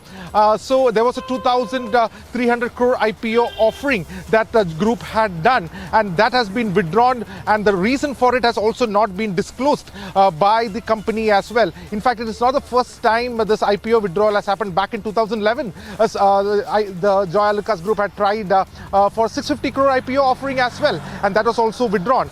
And in a few years ago, there was also an income tax raid in this premises as well. So follow to all this, if you look at the trail of events, what we see is that there is certainly, from what we are picking up from our sources, that a 300 crore Hawala transaction in Dubai. We also get to understand that the Joy Alucas group has got 68 showrooms in Kerala, different parts of India, as well as in Dubai as well. So there is this information that is coming in which points out that there has been a Hawala transaction from Dubai and Kerala, and this is to the tune of 300 crores, and that is the reason for the raid that the Enforcement Directorate had followed. And we did try to reach out to these areas where we believe that this raid took place, and some of the officials over there, the security especially, had confirmed there were some officials who had walked in and walked out after a raid that took place at the corporate office and at one of the jewellery shops in the heart of the town of Thrissur as well. Shavan, back to you. Right. Well, thank you very much, Ashwin, for getting us the latest details. So only network breaking, that big news coming in from Kerala, where the searches are underway. We'll get you all the latest on the other side. Shifting focus now to the big story coming in from our hostile neighbor Pakistan, where a jail baro movement has been started by Imran Khan. This comes at a time when we'll get to that story. And apart from that, the big setback to Uddhav Thackeray as far as the symbol of the party is concerned. Supreme Court makes it abundantly clear that there would be no stay on the Election Commission order. All this and much more on the other side.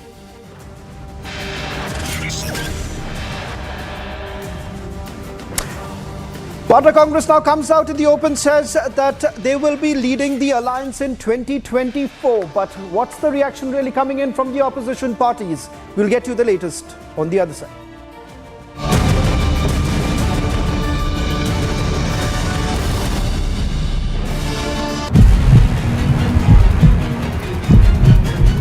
Chief Minister, you're being accused by the opposition that you are breaking up communal polarization. Chief Minister, you are being... Chief Minister, you are...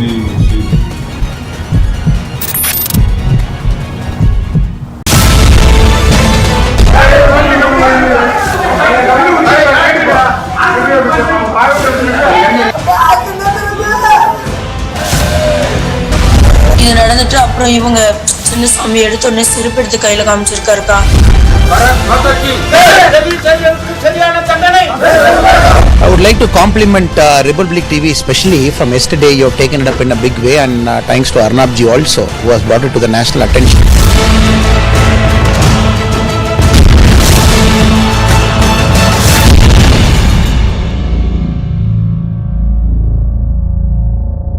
What does the Hanuman with his mace and that tail signify on the tail wing of the HLFT 42? What is that? It signifies strength. There has been a lot of controversy about the picture of Hanuman which was present there, which has now been removed now, which shows that the storm is coming as well. The HLFT 42, there was a picture of Lord Hanuman there, creating a lot of controversy. It was in theme with the design of the structure, but why the sudden decision by the HL to remove it? No, it was in theme. It has nothing, no specific reasons for putting it over there. What made them get so defensive and change their mind to the point of erasing the Hanuman logo? You can't remove a logo of a god. The Hanuman logo must be brought back.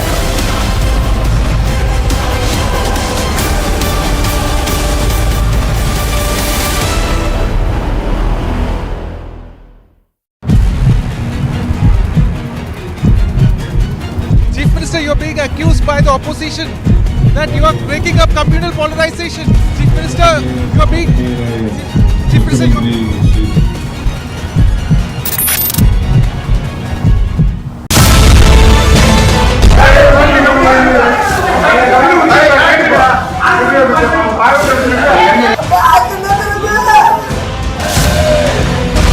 இது நடந்துட்டு அப்புறம் இவங்க சின்ன சாமி எடுத்த உடனே செருப்பு எடுத்து கையில காமிச்சிருக்காருக்கா. I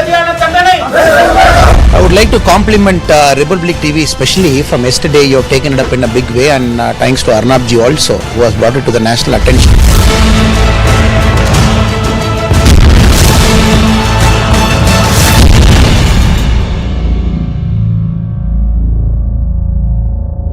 What does the Hanuman with his mace and that tail signify on the tail wing of the HLFT 42? What is that? It signifies strength. There has been a lot of controversy about the picture of Hanuman which was present there, which has now been removed now, which shows that the storm is coming as well. The HLFT 42, there was a picture of Lord Hanuman there, creating a lot of controversy. It was in theme with the design of the structure, but why the sudden decision by the HAL to remove it? No, it was in theme. It has nothing, no specific reasons for putting it over there. What made them get so defensive and change their mind to the point of erasing the Hanuman logo? You can't remove a logo of a god. The Hanuman logo must be brought back.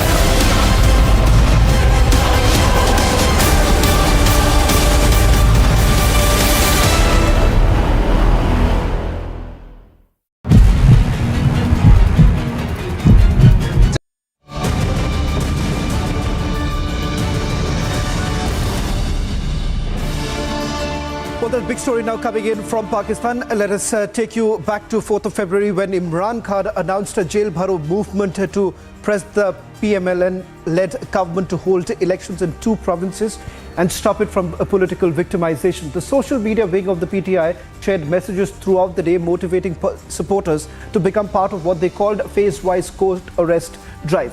Let me also quickly bring in my colleague joining us from Islamabad outside the parliament. Kaswar is getting us the latest details. Kaswar, the latest we are picking up, the jail bharo movement of Imran Khan has already started. What's the kind of reaction that's coming in? And more importantly, is this only to preempt the bad days ahead for Imran Khan? Because it seems that the government is hell-bent, and even the Pakistani army is hell-bent, that Imran Khan should now be spending time behind bars and not out on the streets. Well, Sharma, you rightly pointed out, and Pakistan Tehreek-e-Insaf, which is still at the moment is one of the greatest opposition party in Pakistan, they have actually begun jail bharo movement to court. This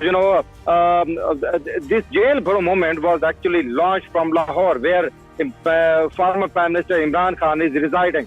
So he did not, present himself for the jail bharo Tehreek, but one of the main leadership, including Shah Mahmood Qureshi, who is the vice chairman of the party, and other leaders have actually, give up before the Pakistani authorities. And according to my information, they are on the way to Port Lakhpat jail right now. So jail bharo Tehreek has actually begun. That was announced last week. Now, according to former Prime Minister Imran Khan, the jail bharo Tehreek has 2 motives. One, to get rid of the corrupt regime, according to him. And the other motive is he believes that this regime has to be get rid of, because in this regime, his party leaders, the fake, FIRs have been registered against its party leadership. NAB is there. Journalist was actually beaten up. Journalist was arrested. So it is 2 moments. 2 main factors that former Prime Minister Imran Khan has stated, and he talked to the Pakistani journalists. But I think it is just a blackmailing tactic, and the most important thing is the coalition government will not be moved by this type of jail bharo Tehreek, Shaman. Well, thank you very much, Kaswar, for getting us the latest details. Does this essentially mean the road ending for Imran Khan? A story that we'll be getting you more details in the days to come as the situation only worsens in Pakistan. That's all that we could pack in this edition of This Is Exclusive. News and updates continue on the other side with my colleague Suesh.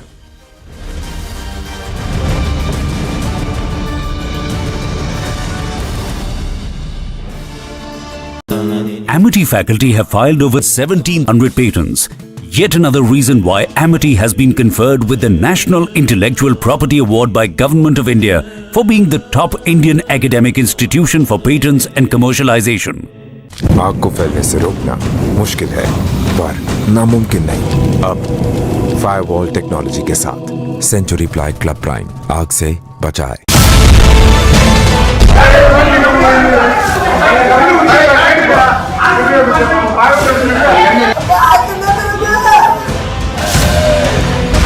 இது நடந்துட்டு அப்புறம் இவங்க சின்ன சாமி எடுத்த உடனே செருப்பு எடுத்து கையில காமிச்சிருக்காருக்கா.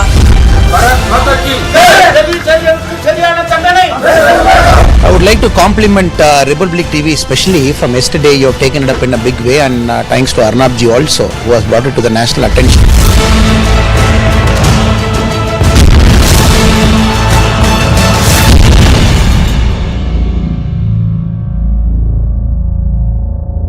What does the Hanuman with his mace and that tail signify on the tail wing of the HLFT 42? What is that? It signifies strength. There has been a lot of controversy about the picture of Hanuman which was present there, which has now been removed now, which shows that the storm is coming as well. The HLFT 42, there was a picture of Lord Hanuman there, creating a lot of controversy. It was in theme with the design of the structure, but why the sudden decision by the HAL to remove it? No, it was in theme. It has nothing, no specific reasons for putting it over there. What made them get so defensive and change their mind to the point of erasing the Hanuman logo? You can't remove a logo of a god. The Hanuman logo must be brought back.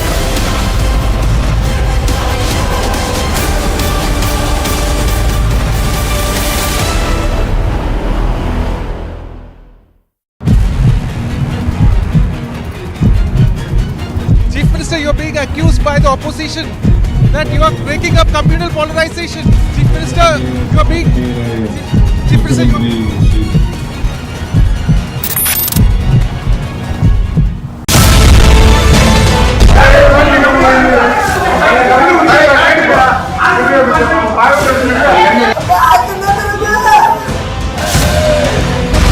இது நடந்துட்டு அப்புறம் இவங்க சின்ன சாமி எடுத்த உடனே செருப்பு எடுத்து கையில காமிச்சிருக்காருக்கா.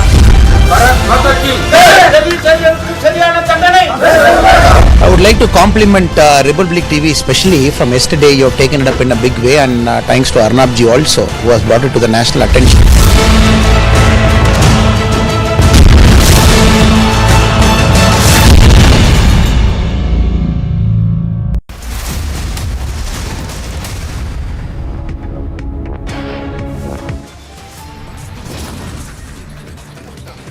Big blow to Uddhav Thackeray. Apex Court refuses any immediate relief to Uddhav.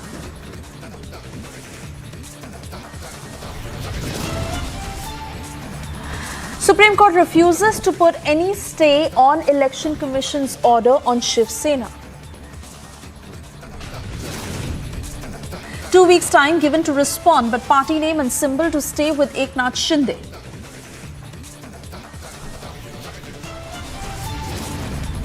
He has several times said, I am the only man who can face the country. You are elected by people and people will teach you lesson in 2024. Patra Congress announces not alone but will lead an alliance in 2024 elections. History of the TMC, you know the violence that takes place in Bengal, you know the scams, the Sharda scams that have taken place. Rahul Gandhi hits out at one possible ally, TMC, during his campaign. Amid rising tension between Russia and Ukraine, Chinese diplomat meets Putin in Moscow.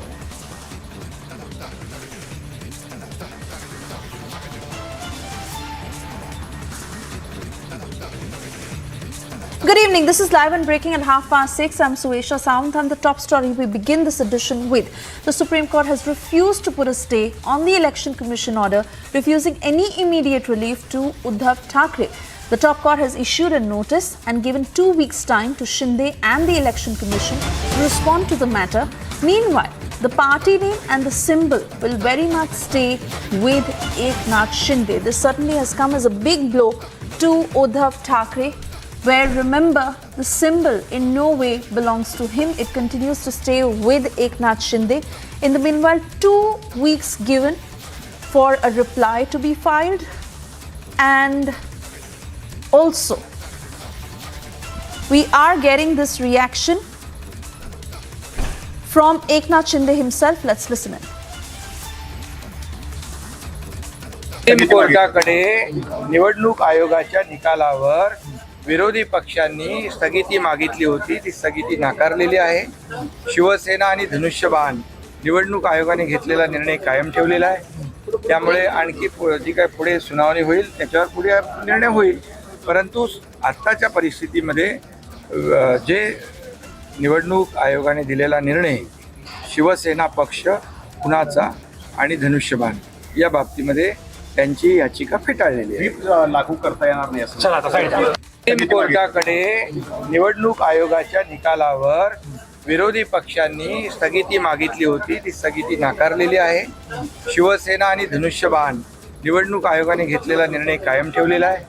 त्यामुळे आणखी जी काय पुढे सुनावणी होईल त्याच्यावर पुढे निर्णय होईल. परंतु आत्ताच्या परिस्थितीमध्ये जे निवडणूक आयोगाने दिलेला निर्णय शिवसेना पक्ष कुणाचा आणि धनुष्यबाण या बाबतीमध्ये त्यांची याचिका फेटाळलेली आहे. लागू करता येणार नाही असं Parani, noted lawyer, is with us on the phone line now. Very good afternoon to you, sir. How do you look at these proceedings? And 2 weeks' time that has been given by the top court to file a reply and a rejoinder. But for now, the Supreme Court refusing to stay the EC order on the symbol. Yeah, that was, I think that without the matter being fully heard, to get an interim stay with such a detailed, well-reasoned order was a tall order anyway for the other side.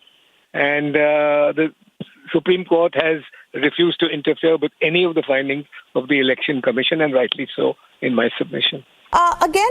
Sir, with the kind of replies that were put out by the Uddhav side and the submissions made by the Shinde side as well, how do you view these arguments in the light of the allegations that were made by the Uddhav camp, especially asking for the EC to be dissolved? And this is certainly a very unreasonable demand. It is an extremely unreasonable demand. But, now they're going to try and make every kind of request to the court. They are in a very dire strait, and they have only themselves to blame for being in these dire straits. Also, Mr. Jethmalani, one worry of the Uddhav camp is the funds that they don't want to lose at this point, given how a lot is lost at their end to the Shinde camp. What, according to you, are the larger implications of the absence of a stay order on the EC decision? Well, the consequence of the order is that Mr. Eknath Shinde's group is the real Shiv Sena. It has the symbol, and it can go ahead, if in law it is permitted, to take over properties that belong to the original Shiv Sena.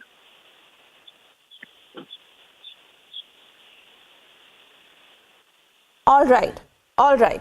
And once again, to understand from you, 2 weeks' time that has been given, considering how the Eknath Shinde camp has been moving very fast in terms of taking over the offices and the shakhas belonging to Shiv Sena.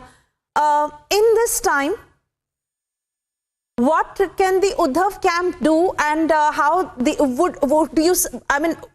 do you exactly see them coming back after 2 weeks to take the case in their stride? I can't decipher the future course of action of the Uddhav Thackeray party. I can't. Right. So I can't make any predictions about it, right? But all I can tell you is, the law is in this issue is very, very clearly against them. So, they can try. Of course. मगर election commission ने ऐसा कभी decision लिया है हमने देखा नहीं कि एक राजनीतिक दल उस राजनीतिक दल के नेतृत्व के हाथ से निकाल कर और किसी के हाथ में नहीं रहना है. हम सब लोग जानते हैं शिवसेना का जन्म महाराष्ट्र में हुआ। इस जन्म के जन्मदाते बाला साहब ठाकरे थे। बाला साहब ठाकरे ने अपने आखिरी दिनों में अपने सभी साथियों को ये कहा कि मेरे बाद शिवसेना की जिम्मेदारी उद्धव ठाकरे को दी दिया, दे दी। मगर अभी कुछ लोगों ने शिकायत की, इलेक्शन कमीशन में शिकायत की, तो इलेक्शन कमीशन ने अपना निर्णय दे दिया कि ये शिवसेना और इसका सिंबल।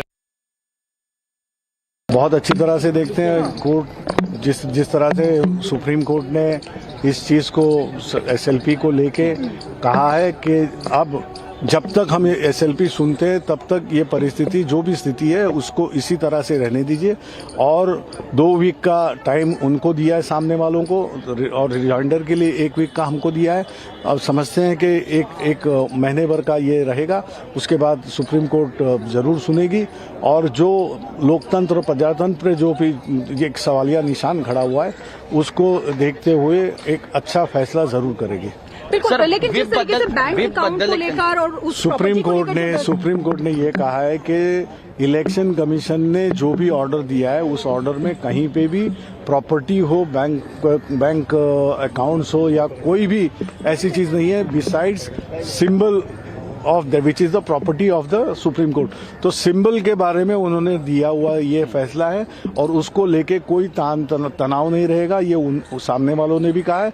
हम भी सुप्रीम कोर्ट जिस तरह से चाहती है उसका जरूर आदर करेंगे, उसी तरह से ये रहेगा।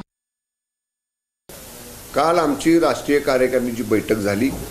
कामकाज करण्याच्या दृष्टीनं, पक्षवाढीच्या दृष्टीनं, पक्षाचा विस्तार राज्याच्या बाहेर करण्याच्या दृष्टीनं अशा वेगवेगळ्या मुद्द्यांवरती काल शिवसेनेच्या राष्ट्रीय कार्यकारिणीच्या बैठकीमध्ये जवळपास 2 तास चर्चा झालेली आहे।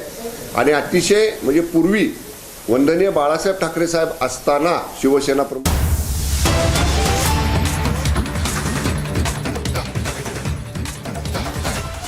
And well, even as Mallikarjun Kharge announces to fight with an alliance in 2024, the Vadra Congress strategy seems confused yet again. Rahul Gandhi, who while campaigning has hit out at the TMC, calling them a B team of the BJP, and this, remember, could be one of the potential allies for the Vadra Congress if they really plan to form an alliance. BJP, meanwhile, rubbishing this claim made by the Congress, saying that there have been several failed attempts in the past, and certainly Rahul Gandhi's leadership is not what the country is looking for, is what the BJP says. Let's listen in to Rahul Gandhi's reaction, followed by Mallikarjun Kharge's statement, and also how the BJP has reacted.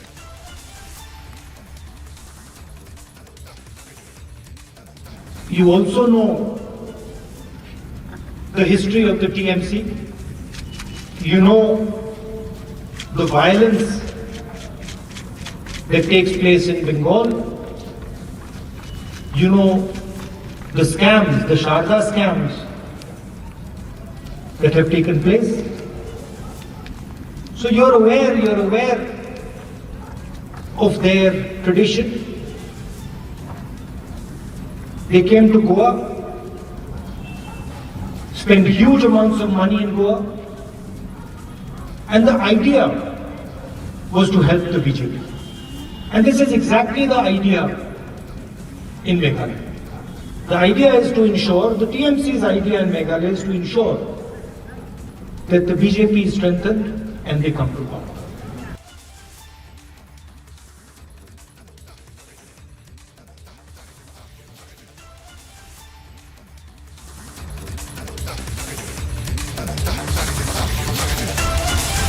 TMC has hit out at Rahul Gandhi and once again taking on the party. They've said that the Congress has failed to put up a strong front against the BJP, to fight the BJP, even though it's a national party. Abhishek Banerjee of the TMC putting out several tweets to that effect, where he's gone on to say, I urge Rahul Gandhi to revisit the politics of vanity instead of attacking us. Our growth isn't driven by money, it is people's love that propels us. By the same logic, when Congress contested 92 seats in Bengal elections in 2021, was their idea to help the BJP, he asks. He's also said that the Congress has failed to resist BJP. Their relevance, the irrelevance, incompetence and insecurity has put them in a state of delirium. Remember, Rahul Gandhi had made that statement attacking the TMC while campaigning, where he said that the TMC is instead entering into the northeast, Goa and several other regions is the very reason that the BJP gets that break-in vote. And here, Abhishek Banerjee has hit out at Rahul Gandhi through these several tweets that read, and I quote, Rahul Gandhi's statements against TMC is pretty rich, especially coming from a party that has lost 40 out of 45 assembly seats in the elections, and also saying that Congress has failed to resist BJP. The irrelevance, incompetence and insecurity has put them in a state of delirium.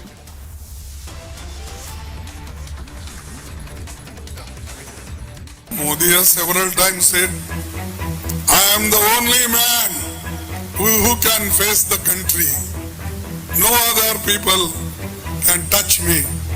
That proudly says. No democratic man says like this. You are in democracy. You should remember, you are not a autocrat. You are not a dictator. You are elected by people and people will teach you lesson in 2024.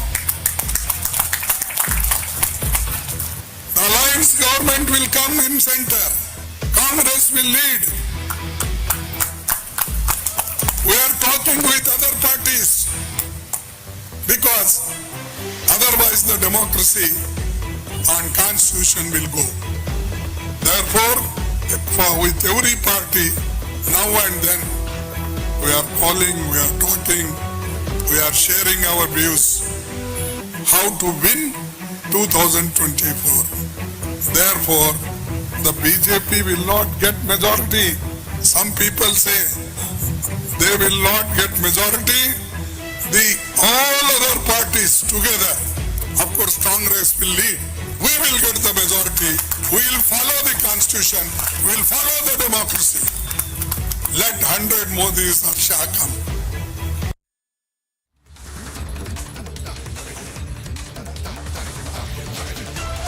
The Hathin, and this very district falls under the Nu, the Mewat district. Clearly see the visuals, and not only VHP but other right-wing group members, villagers, all are joining this Mahapanchayat. Huge gathering could be seen of people who are supporting and backing the accused who have been named by the Rajasthan police in the FIR of the Bhavani killing.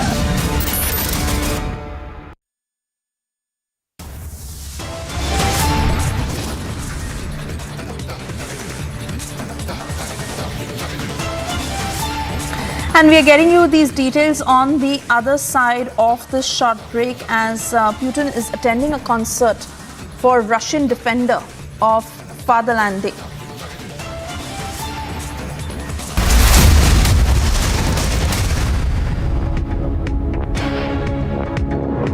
What does the Hanuman with his mace and that tail signify on the tail wing of the HLFT 42? What is that? It signifies strength. There has been a lot of controversy about the picture of Hanuman which was present there, which has now been removed now, which shows that the storm is coming as well. The HLFT 42, there was a picture of Lord Hanuman there, creating a lot of controversy. It was in theme with the design of the structure, but why the sudden decision by the HAL to remove it? No, it was in theme. It has nothing, no specific reasons for putting it over there. What made them get so defensive and change their mind to the point of erasing the Hanuman logo? You can't remove a logo of a god. The Hanuman logo must be brought back.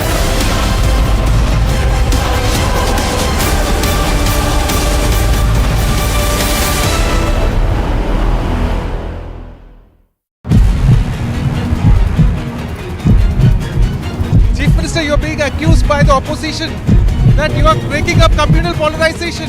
Chief Minister, you are being... Chief Minister, you are...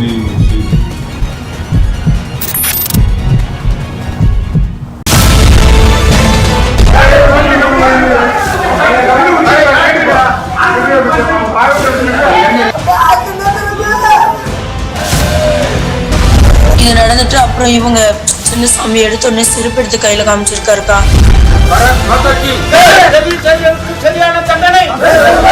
I would like to compliment Republic TV, especially from yesterday. You have taken it up in a big way, and thanks to Arnab ji also, who has brought it to the national attention.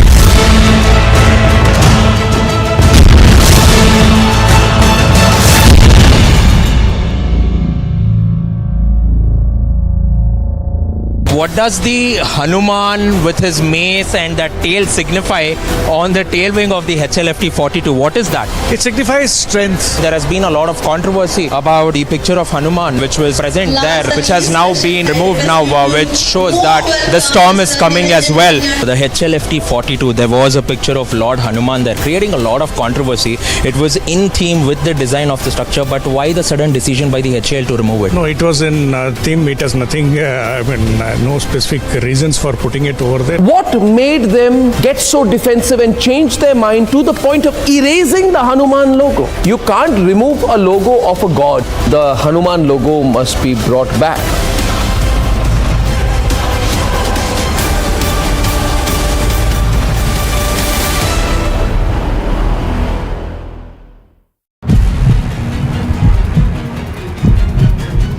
Chief Minister, you are being accused by the opposition that you are breaking up communal polarization.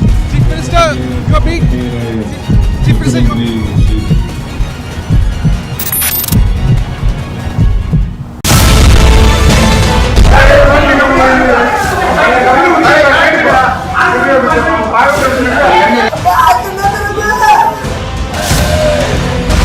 இது நடந்துட்டு அப்புறம் இவங்க சின்ன சாமி எடுத்த உடனே செருப்பு எடுத்து கையில காமிச்சிருக்காருக்கா.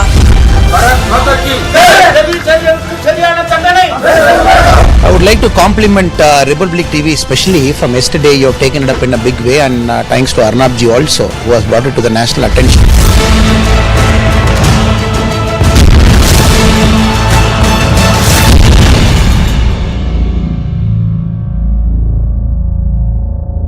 What does the Hanuman with his mace and that tail signify on the tail wing of the HLFT 42? What is that? It signifies strength. There has been a lot of controversy about the picture of Hanuman which was present there, which has now been removed now, which shows that the storm is coming as well. The HLFT 42, there was a picture of Lord Hanuman there, creating a lot of controversy. It was in theme with the design of the structure, but why the sudden...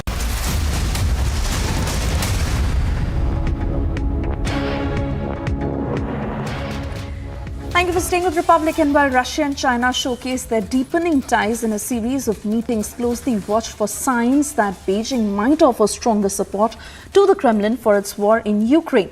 The visit by Wang Yi, the Chinese Communist Party's most senior foreign policy official, to Moscow comes as the conflict in Ukraine continues to upend the global diplomatic order. Listen in to what Putin said.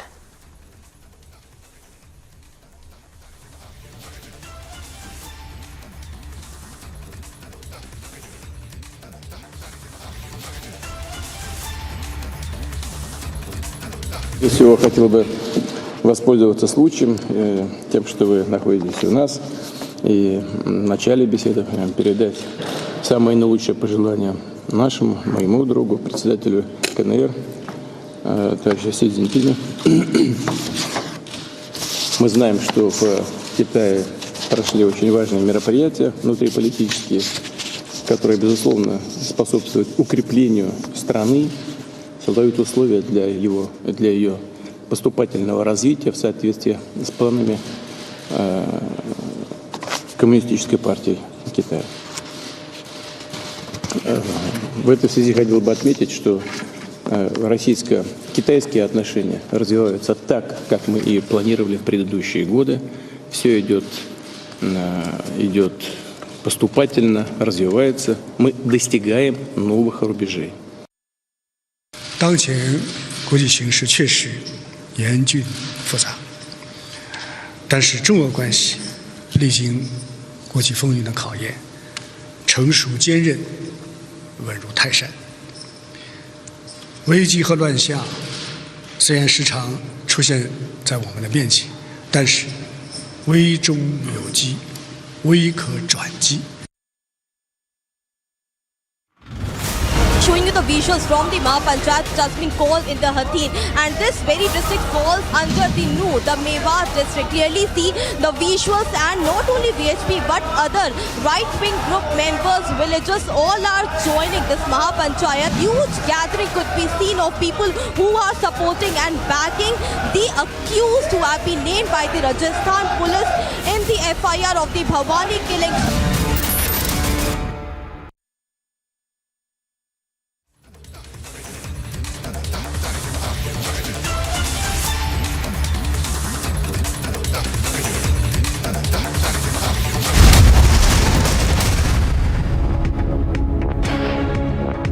आग को फैलने से रोकना मुश्किल है पर नामुमकिन नहीं। अब फायरवॉल टेक्नोलॉजी के साथ सेंचुरी प्लाई क्लब प्राइम आग से बचाए। Amity faculty have filed over 1700 patents. Yet another reason why Amity has been conferred with the National Intellectual Property Award by Government of India for being the top Indian academic institution for patents and commercialization. Chief Minister, you're being accused by the opposition that you are breaking up communal polarization. Chief Minister, you are being... Chief Minister, you are...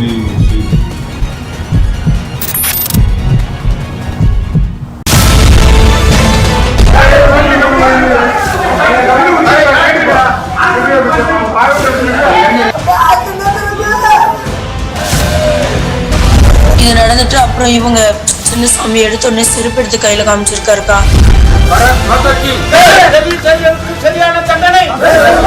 I would like to compliment Republic TV, especially from yesterday. You have taken it up in a big way, and thanks to Arnab ji also, who has brought it to the national attention.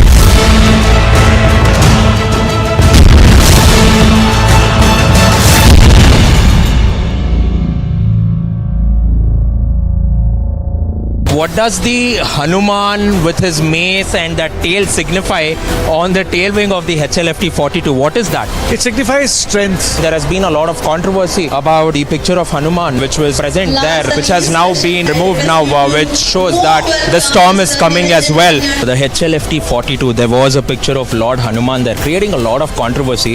It was in theme with the design of the structure, but why the sudden decision by the HL to remove it? No, it was in theme. It has nothing, no specific reasons for putting it over there. What made them get so defensive and change their mind to the point of erasing the Hanuman logo? You can't remove a logo of a god. The Hanuman logo must be brought back.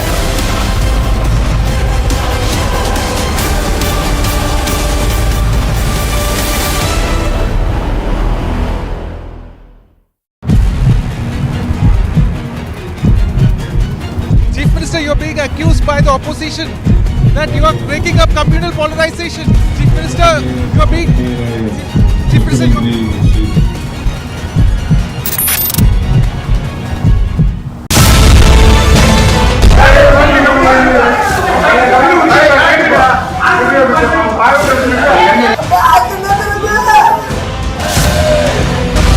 இது நடந்துட்டு அப்புறம் இவங்க சின்ன சாமி எடுத்த உடனே செருப்பு எடுத்து கையில காமிச்சிருக்காருக்கா.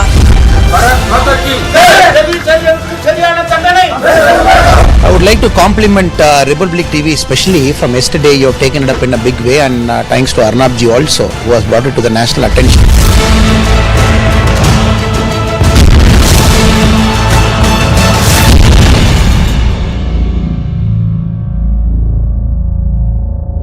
What does the Hanuman with his mace and that tail signify on the tail wing of the HLFT 42? What is that? It signifies strength. There has been a lot of controversy about the picture of Hanuman which was present there, which has now been removed now, which shows that the... चाहता हूं क्योंकि आप हमारे sting operation को झुठला रहे हैं। मैं आपको अभी आपके होटल के कमरे में टीवी दिखाऊंगा। लगाइए। ऐसे में वो हमारे इशारे पर कठपुतली की तरह काम करने के लिए तैयार। आप इधर आ जाइए। हम देख लिया आप इधर आइए। अब देख लिए। नहीं, आप इधर आइए, भागिए मत। ऐसी बात मैंने नहीं याद आ रही है कहाँ पर आपसे बातचीत किया था? मैंने नहीं समझ में आया। ये कहाँ का है? हम लोग गलत खबर नहीं दिखा रहे हैं और ये जनता को जागरूक करने के लिए खबर है। एक तरीके से देखा जाए तो Ramkumar Sharma ji,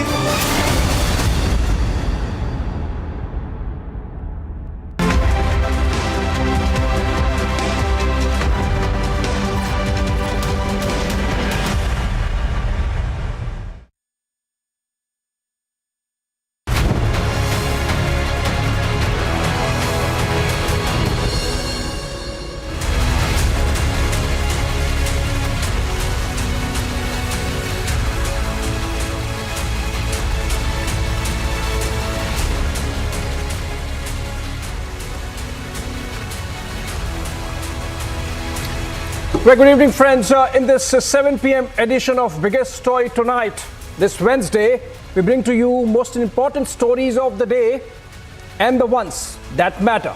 The strife in Shiv Sena continues in the Uddhav camp with a setback coming in from the Supreme Court. The Congress is struggling with allies on a day when their president says they are looking for some. Rahul Gandhi takes pot shots at TMC, and then some stories also from the United States concerning India. And of course, what's happening in Pakistan. Let's begin with the headlines first. Big blow to Uddhav Thackeray. Apex Court refuses any immediate relief to the Thackeray. Supreme Court refuses to put any stay on Election Commission's order on the Shiv Sena.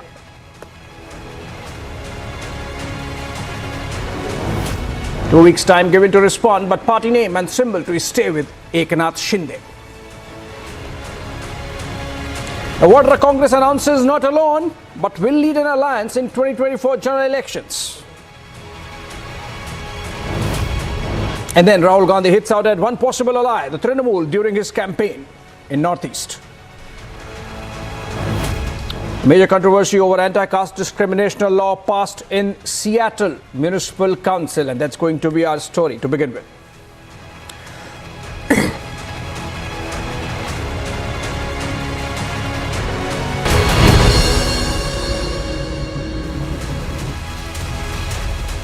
All right, the Seattle City Council in the United States added caste to city's anti-discrimination laws, becoming the first U.S. city to specifically ban caste discrimination. But is it as simple as it seems on the face of it?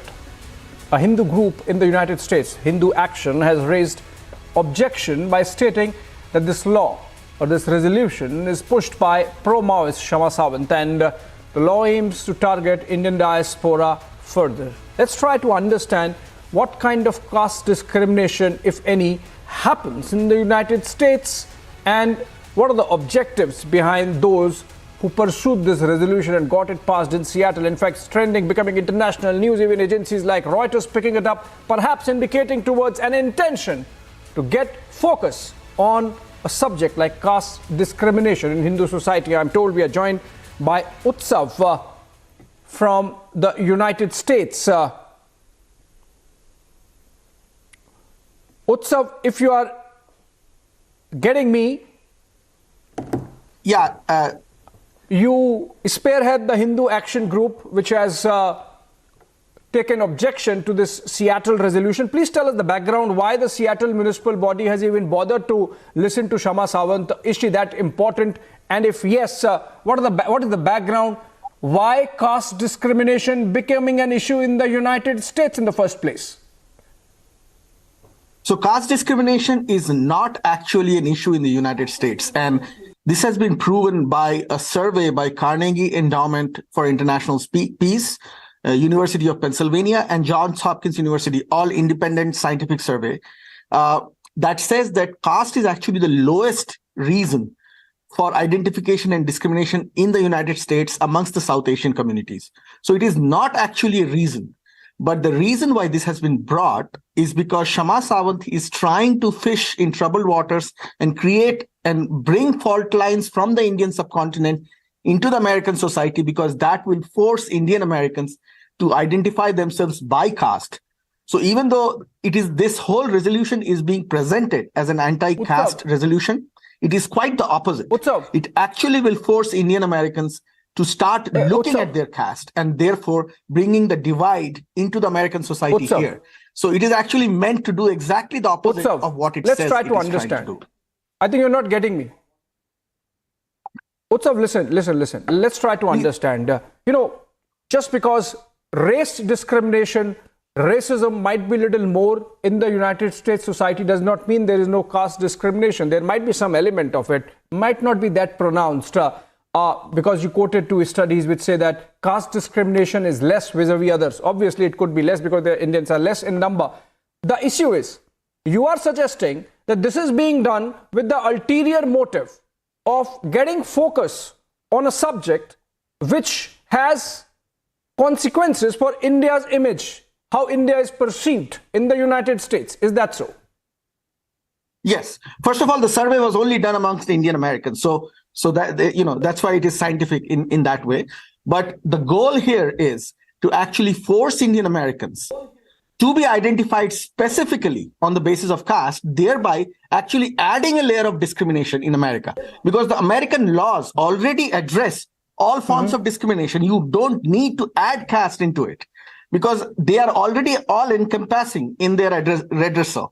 So by doing this, you are actually adding a layer of identification in the Indian American society and the South Asian American society that will increase discrimination rather than decrease it. It can't be. It can't be just one individual doing it, Utsav. Yes, no, it's not. So Shama Sawant is already. There might be some people who perhaps generally feel that this is an issue to be addressed. I'm sure there are perhaps, but you have to look into the background of those people and where they come from. So the survey that this organization, Equality Labs, is using, that Shama Sawant used in this resolution, is actually done by a professor of Pakistani origin. And this professor is very much linked with the Pakistani military intelligence, the Kashmiri separatist groups, as well as other anti-India groups operating in the United States. Yes, please. Would you identify the professor, the Pakistani origin professor? That's interesting because you are saying that this is something about caste discrimination. This is about the Hindu society and a Pakistani origin professor.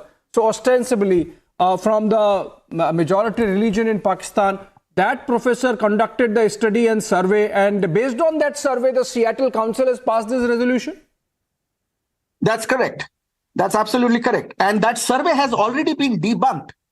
In fact, the survey from Carnegie Endowment that I'm quoting, that actually says that caste is really low on the discrimination category amongst the Indian Americans, that survey has specifically said that the Equality Lab survey that was done by this Pakistani professor has actually no validity because it is a snowballing survey where people who did not identify their caste were actually removed from the survey itself.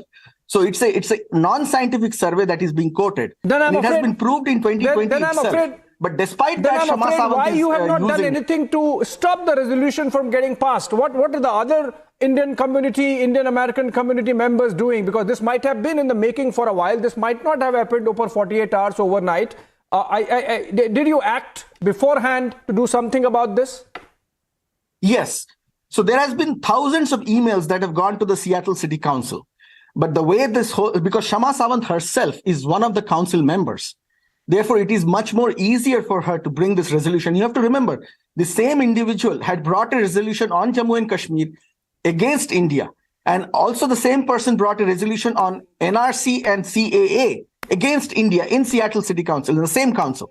So it needs to be understood that this has nothing to do with either caste or discrimination. It is everything about targeting Indian Americans and singling them out for special scrutiny, which is illegal in America, using the bogey of caste, because that's a fault line that they know can be used against Indians, both in India as well as in outside India.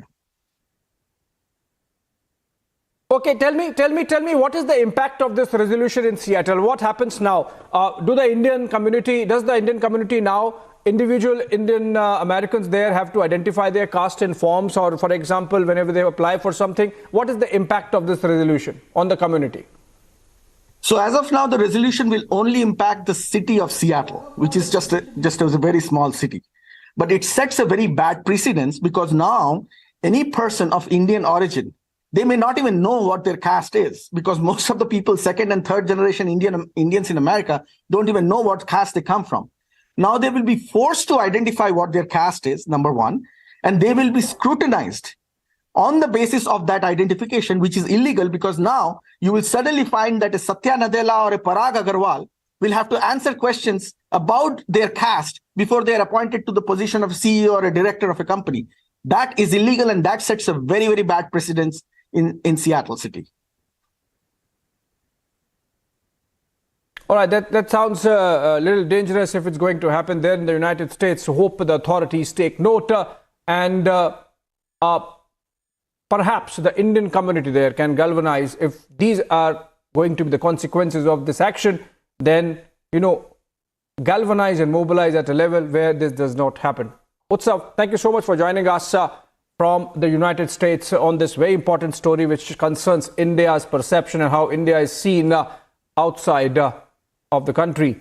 And on that note, we move on to the next story which is coming in from Pakistan. Is struggling economically, financially, and in a social strife with politics not ending. And news coming in from Pakistan where Shehbaz Sharif has made new announcements to deal with crippling economy. Some of the new decisions taken include, for example, all cars under the use of federal cabinet will be auctioned. One dish of tea and biscuit in meetings will be enforced all over Islamabad government houses spread on acres. All government houses spread on acres will be converted into townhouses and sold transparently. Who would buy them? Who has money? No new administrative unit will be made for the next 2 years. Cars will be taken back from senior officers having car monetization facility. Ban on luxury items and cars will continue till June 2024. No one will stay in 5-star hotels. Federal ministers will travel in economy class on visits abroad. All ministers, special advisors to PM, advisors of this government have decided not to take salaries, perks and privileges. Energy conservation plan, if not implemented, then after 8:30 p.m. we will cut off electricity of markets and malls. These are some very tough austerity measures announced by Shehbaz Sharif. I wonder how many of them would be fructifying. Let's go to Major Gaurav Arya, our in-house expert in Pakistan, for understanding what this really means. Major, over to you.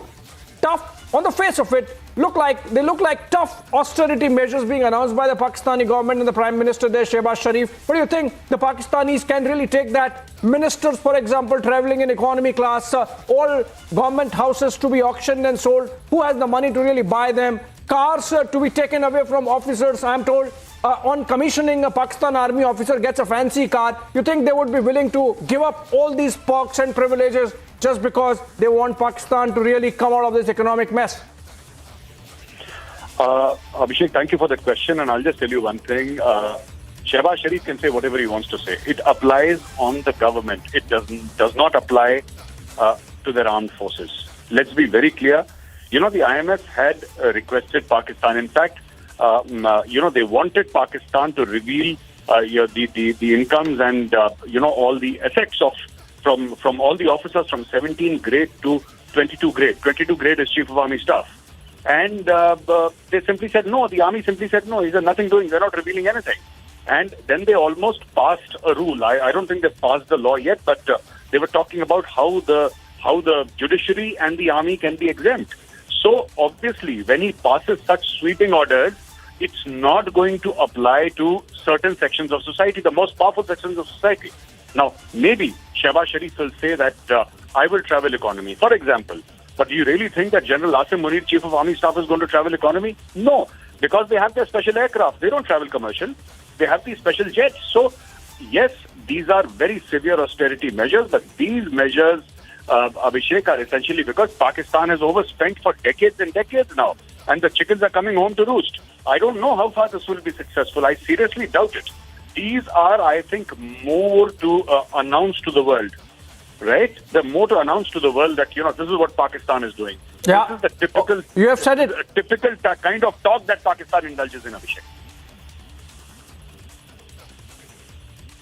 Yeah, you have said it. In fact, this seems more like aimed at international consumption and to indulge with the possible financiers who are waiting for the IMF to blink, which obviously IMF is not. Major, let's take this forward. The fact of the matter is that these austerity measures themselves are not enough. Pakistan has to change as a society. It has to stop funding terror. It has to stop seeing terror as a state policy. And because that takes a lot of attention away from nation building. You think Pakistan is capable of disengaging clinically from that terror machine, from that radicalism, from that extremism, which is really holding its feet and keeping it in shackles? No, absolutely not. I think you've hit the nail on the head, Abhishek. Pakistan is not capable of doing it because Pakistan's policies for the past 40 years have been to groom and nurture terrorists. They can't let them go. And I think Parvez Musharraf was very right when he said in that interview to Pakistani journalist Wajad Khan, he said that Osama bin Laden hamara hero hai. And he meant the entire Pakistani community, hamari qaum ka hero hai. So how will a qaum or a people suddenly decide to turn their backs on their own heroes? And one thing, Abhishek, I have been telling all the Pakistanis that I speak to, your current predicament is a direct listing of your Kashmir policy. You see, it's a result of your Kashmir policy. Because of your Kashmir policy from 1947, you had to make Pakistan a security state. When you made it a security state, you needed a powerful army. When you needed a powerful army, you needed those generals and those officers to have a fantastic lifestyle. How did they justify the lifestyle? That there is a Hindu population who wants to gobble you up, who does not recognize the existence of Pakistan.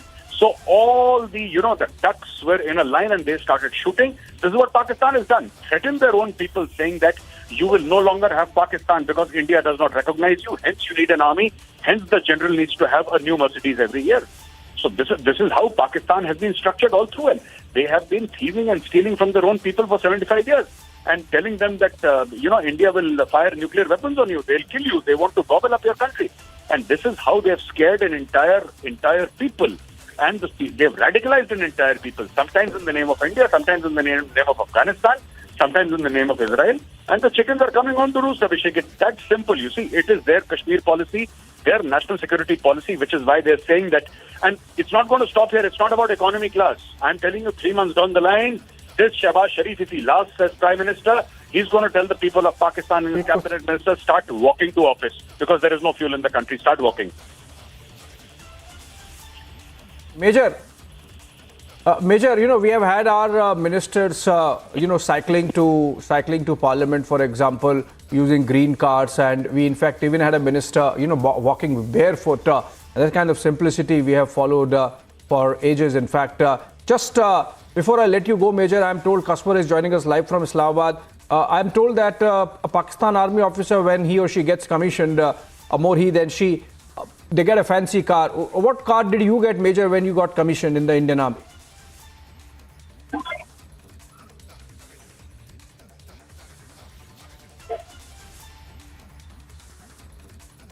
I think we lost our Major there. Major Gaurav, I could have taken that question. But let's go to Islamabad live. Kashwar is joining us. Kashwar, over to you. We hear of a lot of austerity measures being announced by the Prime Minister of Pakistan, Shehbaz Sharif, which includes taking away cars of senior officers or officials in the government of Pakistan. You think it's practically possible that there would be people in government of Pakistan who would be willing to give up those kind of perks and say walk or move around in their own cars, fly economy, or walk down to offices? You think it's practically possible, Kaswar? Well, everything is possible. Everything is possible practically. There is no denial about that. But when you discuss such type of things in Pakistan, let me tell you, this is not the first time that any Pakistani Prime Minister has introduced actually austerity drive. Let me drag you back to the last regime of Imran Khan before coming into power. And soon after he was sworn in as the Prime Minister of, the Pakistan, he actually said the European, he actually tried to give the example of the European leader. Hey, my countrymen, the Belgium Prime Minister, the Prime Minister of UK, they goes to, office on bicycle. But in sharp contrast, when he was sworn in as the Prime Minister, can you believe, he did not drive bicycle to his office. Rather, he has been driving. He has been, using the chopper. Yes, I'm exactly telling you the ground reality that the Prime Minister, who used to give example of the European leader, that though they goes to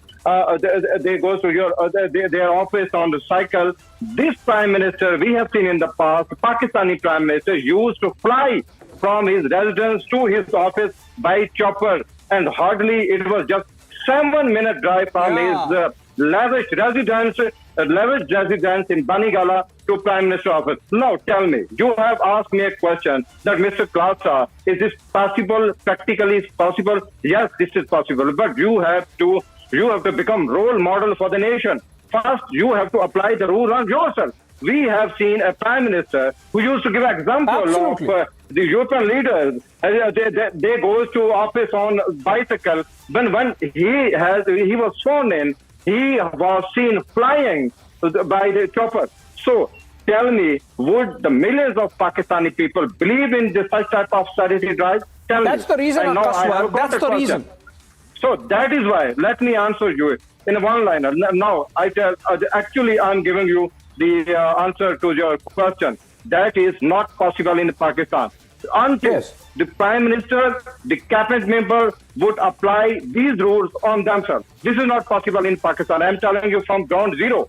I know when we talk on an Indian television, there are consequences, but I'm not afraid of these people as well. Until they apply these rules on themselves, very courageous of you, Kaswar. Change in Pakistan. Very courageous of you, Kaswar, to be saying that, but that's the bitter pill that Pakistan needs, every Pakistani needs, including the Prime Minister and, of course, the generals in Rawalpindi.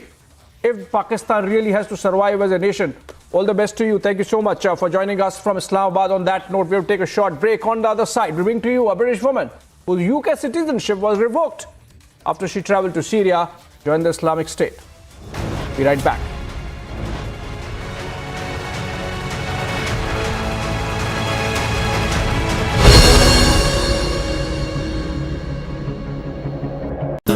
Amity faculty have filed over 1,700 patents. Yet another reason why Amity has been conferred with the National Intellectual Property Award by Government of India for being the top Indian academic institution for patents and commercialization. What does the Hanuman with his mace and that tail signify on the tail wing of the HLFT 42? What is that? It signifies strength. There has been a lot of controversy about the picture of Hanuman which was present there, which has now been removed now, which shows that the storm is coming as well. The HLFT 42, there was a picture of Lord Hanuman there, creating a lot of controversy. It was in theme with the design of the structure, but why the sudden decision by the HAL to remove it? No, it was in theme. It has nothing, no specific reasons for putting it over there. What made them get so defensive and change their mind to the point of erasing the Hanuman logo? You can't remove a logo of a god. The Hanuman logo must be brought back.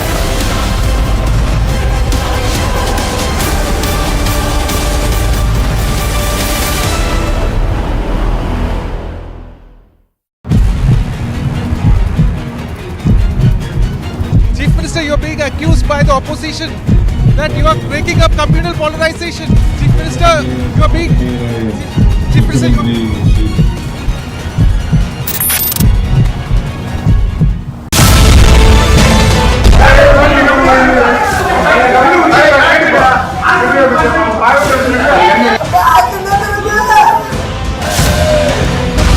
இது நடந்துட்டு அப்புறம் இவங்க சின்ன சாமி எடுத்த உடனே செருப்பு எடுத்து கையில காமிச்சிருக்காருக்கா.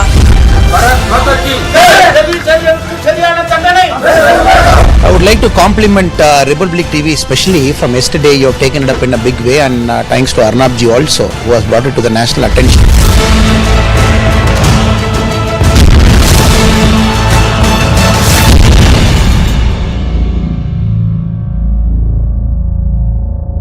what does the Hanuman with his mace and that tail signify on the tail wing of the HLFT 42? What is that? It signifies strength. There has been a lot of controversy about the picture of Hanuman which was present there, which has now been removed now, which shows that the storm is coming as well. The HLFT 42, there was a picture of Lord Hanuman there, creating a lot of controversy. It was in theme with the design of the structure, but why the sudden decision by the HAL to remove it? No, it was in theme. It has nothing, no specific reasons for putting it over there. What made them get so defensive and change their mind to the point of erasing the Hanuman logo? You can't remove a logo of a god. The Hanuman logo must be brought back.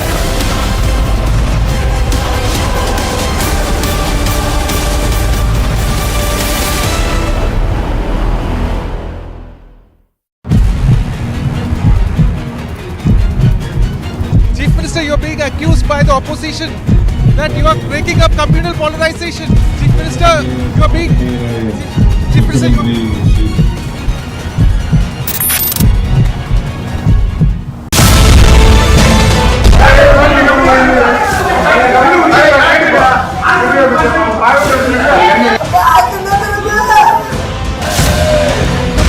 இது நடந்துட்டு அப்புறம் இவங்க சின்ன சாமி எடுத்த உடனே செருப்பு எடுத்து கையில காமிச்சிருக்காருக்கா.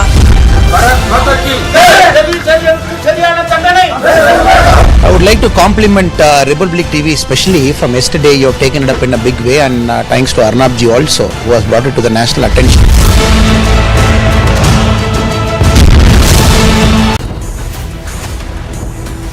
Vadra Congress says will lead alliance, but the allies are missing. AAP declares it's Modi versus Kejriwal ahead of 2024. Is the opposition more broken than ever before?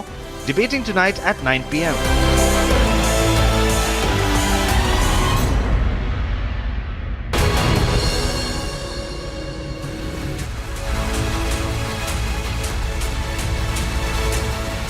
Well, welcome back. A British woman whose United Kingdom citizenship was revoked after she travelled to Syria to join the Islamic State group lost an appeal to have her citizenship restored.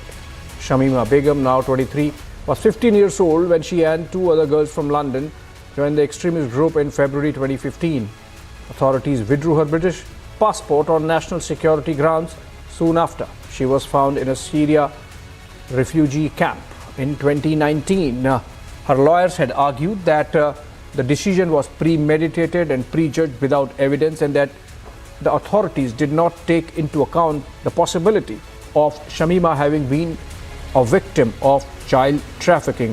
And the lawyers representing the Home Office on the side of the government said that Shamima's case was about national security rather than trafficking, and argued that Begum had aligned with Islamic State and stayed in Syria for 4 years. It was about a month ago that Shamima, in fact, during the court proceedings, accepted that she had joined the terror group when she fled Britain as a schoolgirl for the Islamic State, and that she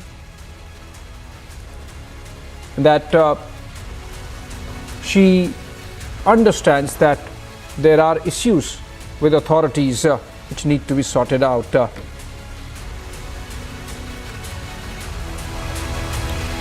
All right, Islamic State bride loses appeal. And I'm told we have to take a short break on that note.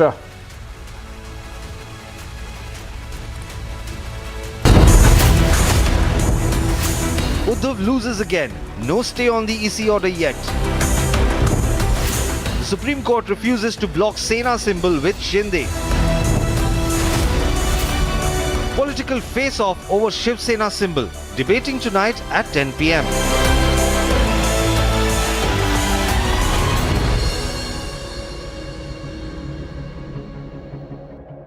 आग को फैलने से रोकना मुश्किल है, पर नामुमकिन नहीं। अब फायरवॉल टेक्नोलॉजी के साथ सेंचुरी प्लाई क्लब प्राइम आग से बचाए।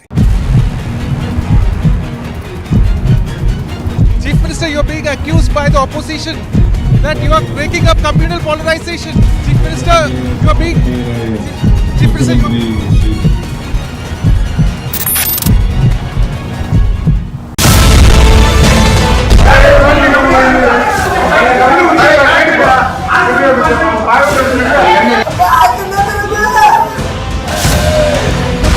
இது நடந்துட்டு அப்புறம் இவங்க சின்ன சாமி எடுத்தோடனே செருப்பு எடுத்து கையில காமிச்சிருக்காருக்கா.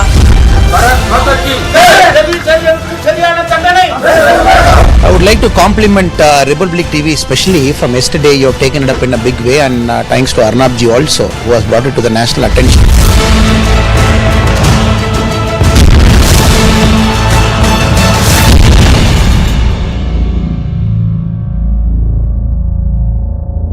What does the Hanuman with his mace and that tail signify on the tail wing of the HLFT 42? What is that? It signifies strength. There has been a lot of controversy about the picture of Hanuman which was present there, which has now been removed now, which shows that the storm is coming as well. The HLFT 42, there was a picture of Lord Hanuman there, creating a lot of controversy. It was in theme with the design of the structure, but why the sudden decision by the HAL to remove it? No, it was in theme. It has nothing, no specific reasons for putting it over there. What made them get so defensive and change their mind to the point of erasing the Hanuman logo? You can't remove a logo of a god. The Hanuman logo must be brought back.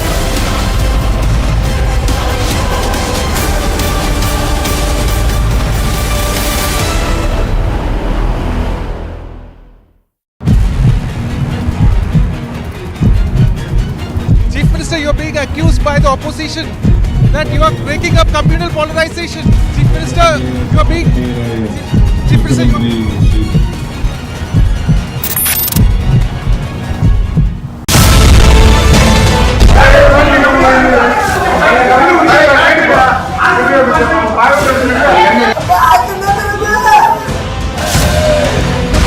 இது நடந்துட்டு அப்புறம் இவங்க சின்ன சாமி எடுத்தோடனே செருப்பு எடுத்து கையில காமிச்சிருக்காருக்கா.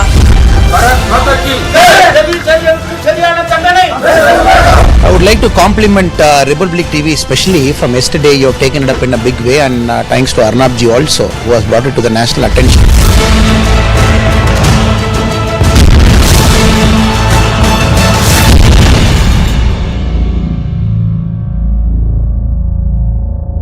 What does the Hanuman with his mace and that tail signify on the tail wing of the HLFT 42? What is that? It signifies strength. There has been a lot of controversy about the picture of Hanuman which was present there, which has now been removed now, which shows that the storm is coming as well.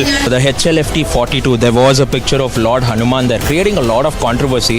It was in theme with the design of the structure, but why the sudden decision by the HAL to remove it? No, it was in theme. It has nothing, no specific reasons for putting it over there. What made them get so defensive and change their mind to the point of erasing the Hanuman logo? You can't remove a logo of a god.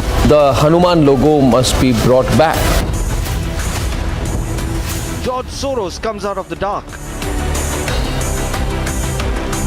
What about the Soros media within? Should the Soros media reveal itself? Debating tonight at 10:15 p.m.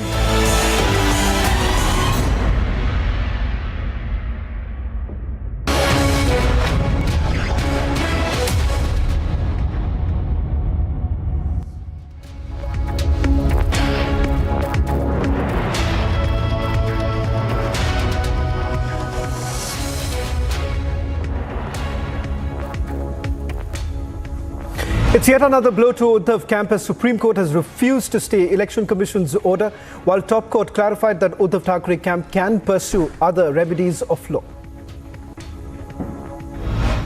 While rejecting Uddhav Thackeray's faction's plea for stay on Election Commission's order for allotting Shiva Sena's name and symbol to Shinde camp, the Supreme Court ordered Shiva Sena led by Shinde group is free to decide on party's internal matters. कोर्टाकडे निवडणूक आयोगाच्या निकालावर विरोधी पक्षांनी स्थगिती मागितली होती. ती स्थगिती नाकारलेली आहे. शिवसेना आणि धनुष्यबाण निवडणूक आयोगाने घेतलेला निर्णय कायम ठेवलेला आहे. त्यामुळे आणखी जी काय पुढे सुनावणी होईल त्याच्यावर पुढे निर्णय होईल. परंतु आत्ताच्या परिस्थितीमध्ये Supreme Court has now issued notice to Eknath Shinde camp to reply to the petition filed by Uddhav Thackeray against the Election Commission order in 2 weeks. The Supreme Court, while ordering the stay order of the Election Commission's decision, said that the bow and arrow symbol will remain with Shinde camp. Meanwhile, the NCP chief Sharad Pawar hit out at Election Commission while saying that the decision to allot the party symbol to Shinde camp is an attack on nation. मगर election commission ने ऐसा कभी decision लिया है हमने देखा नहीं कि एक राजनीतिक दल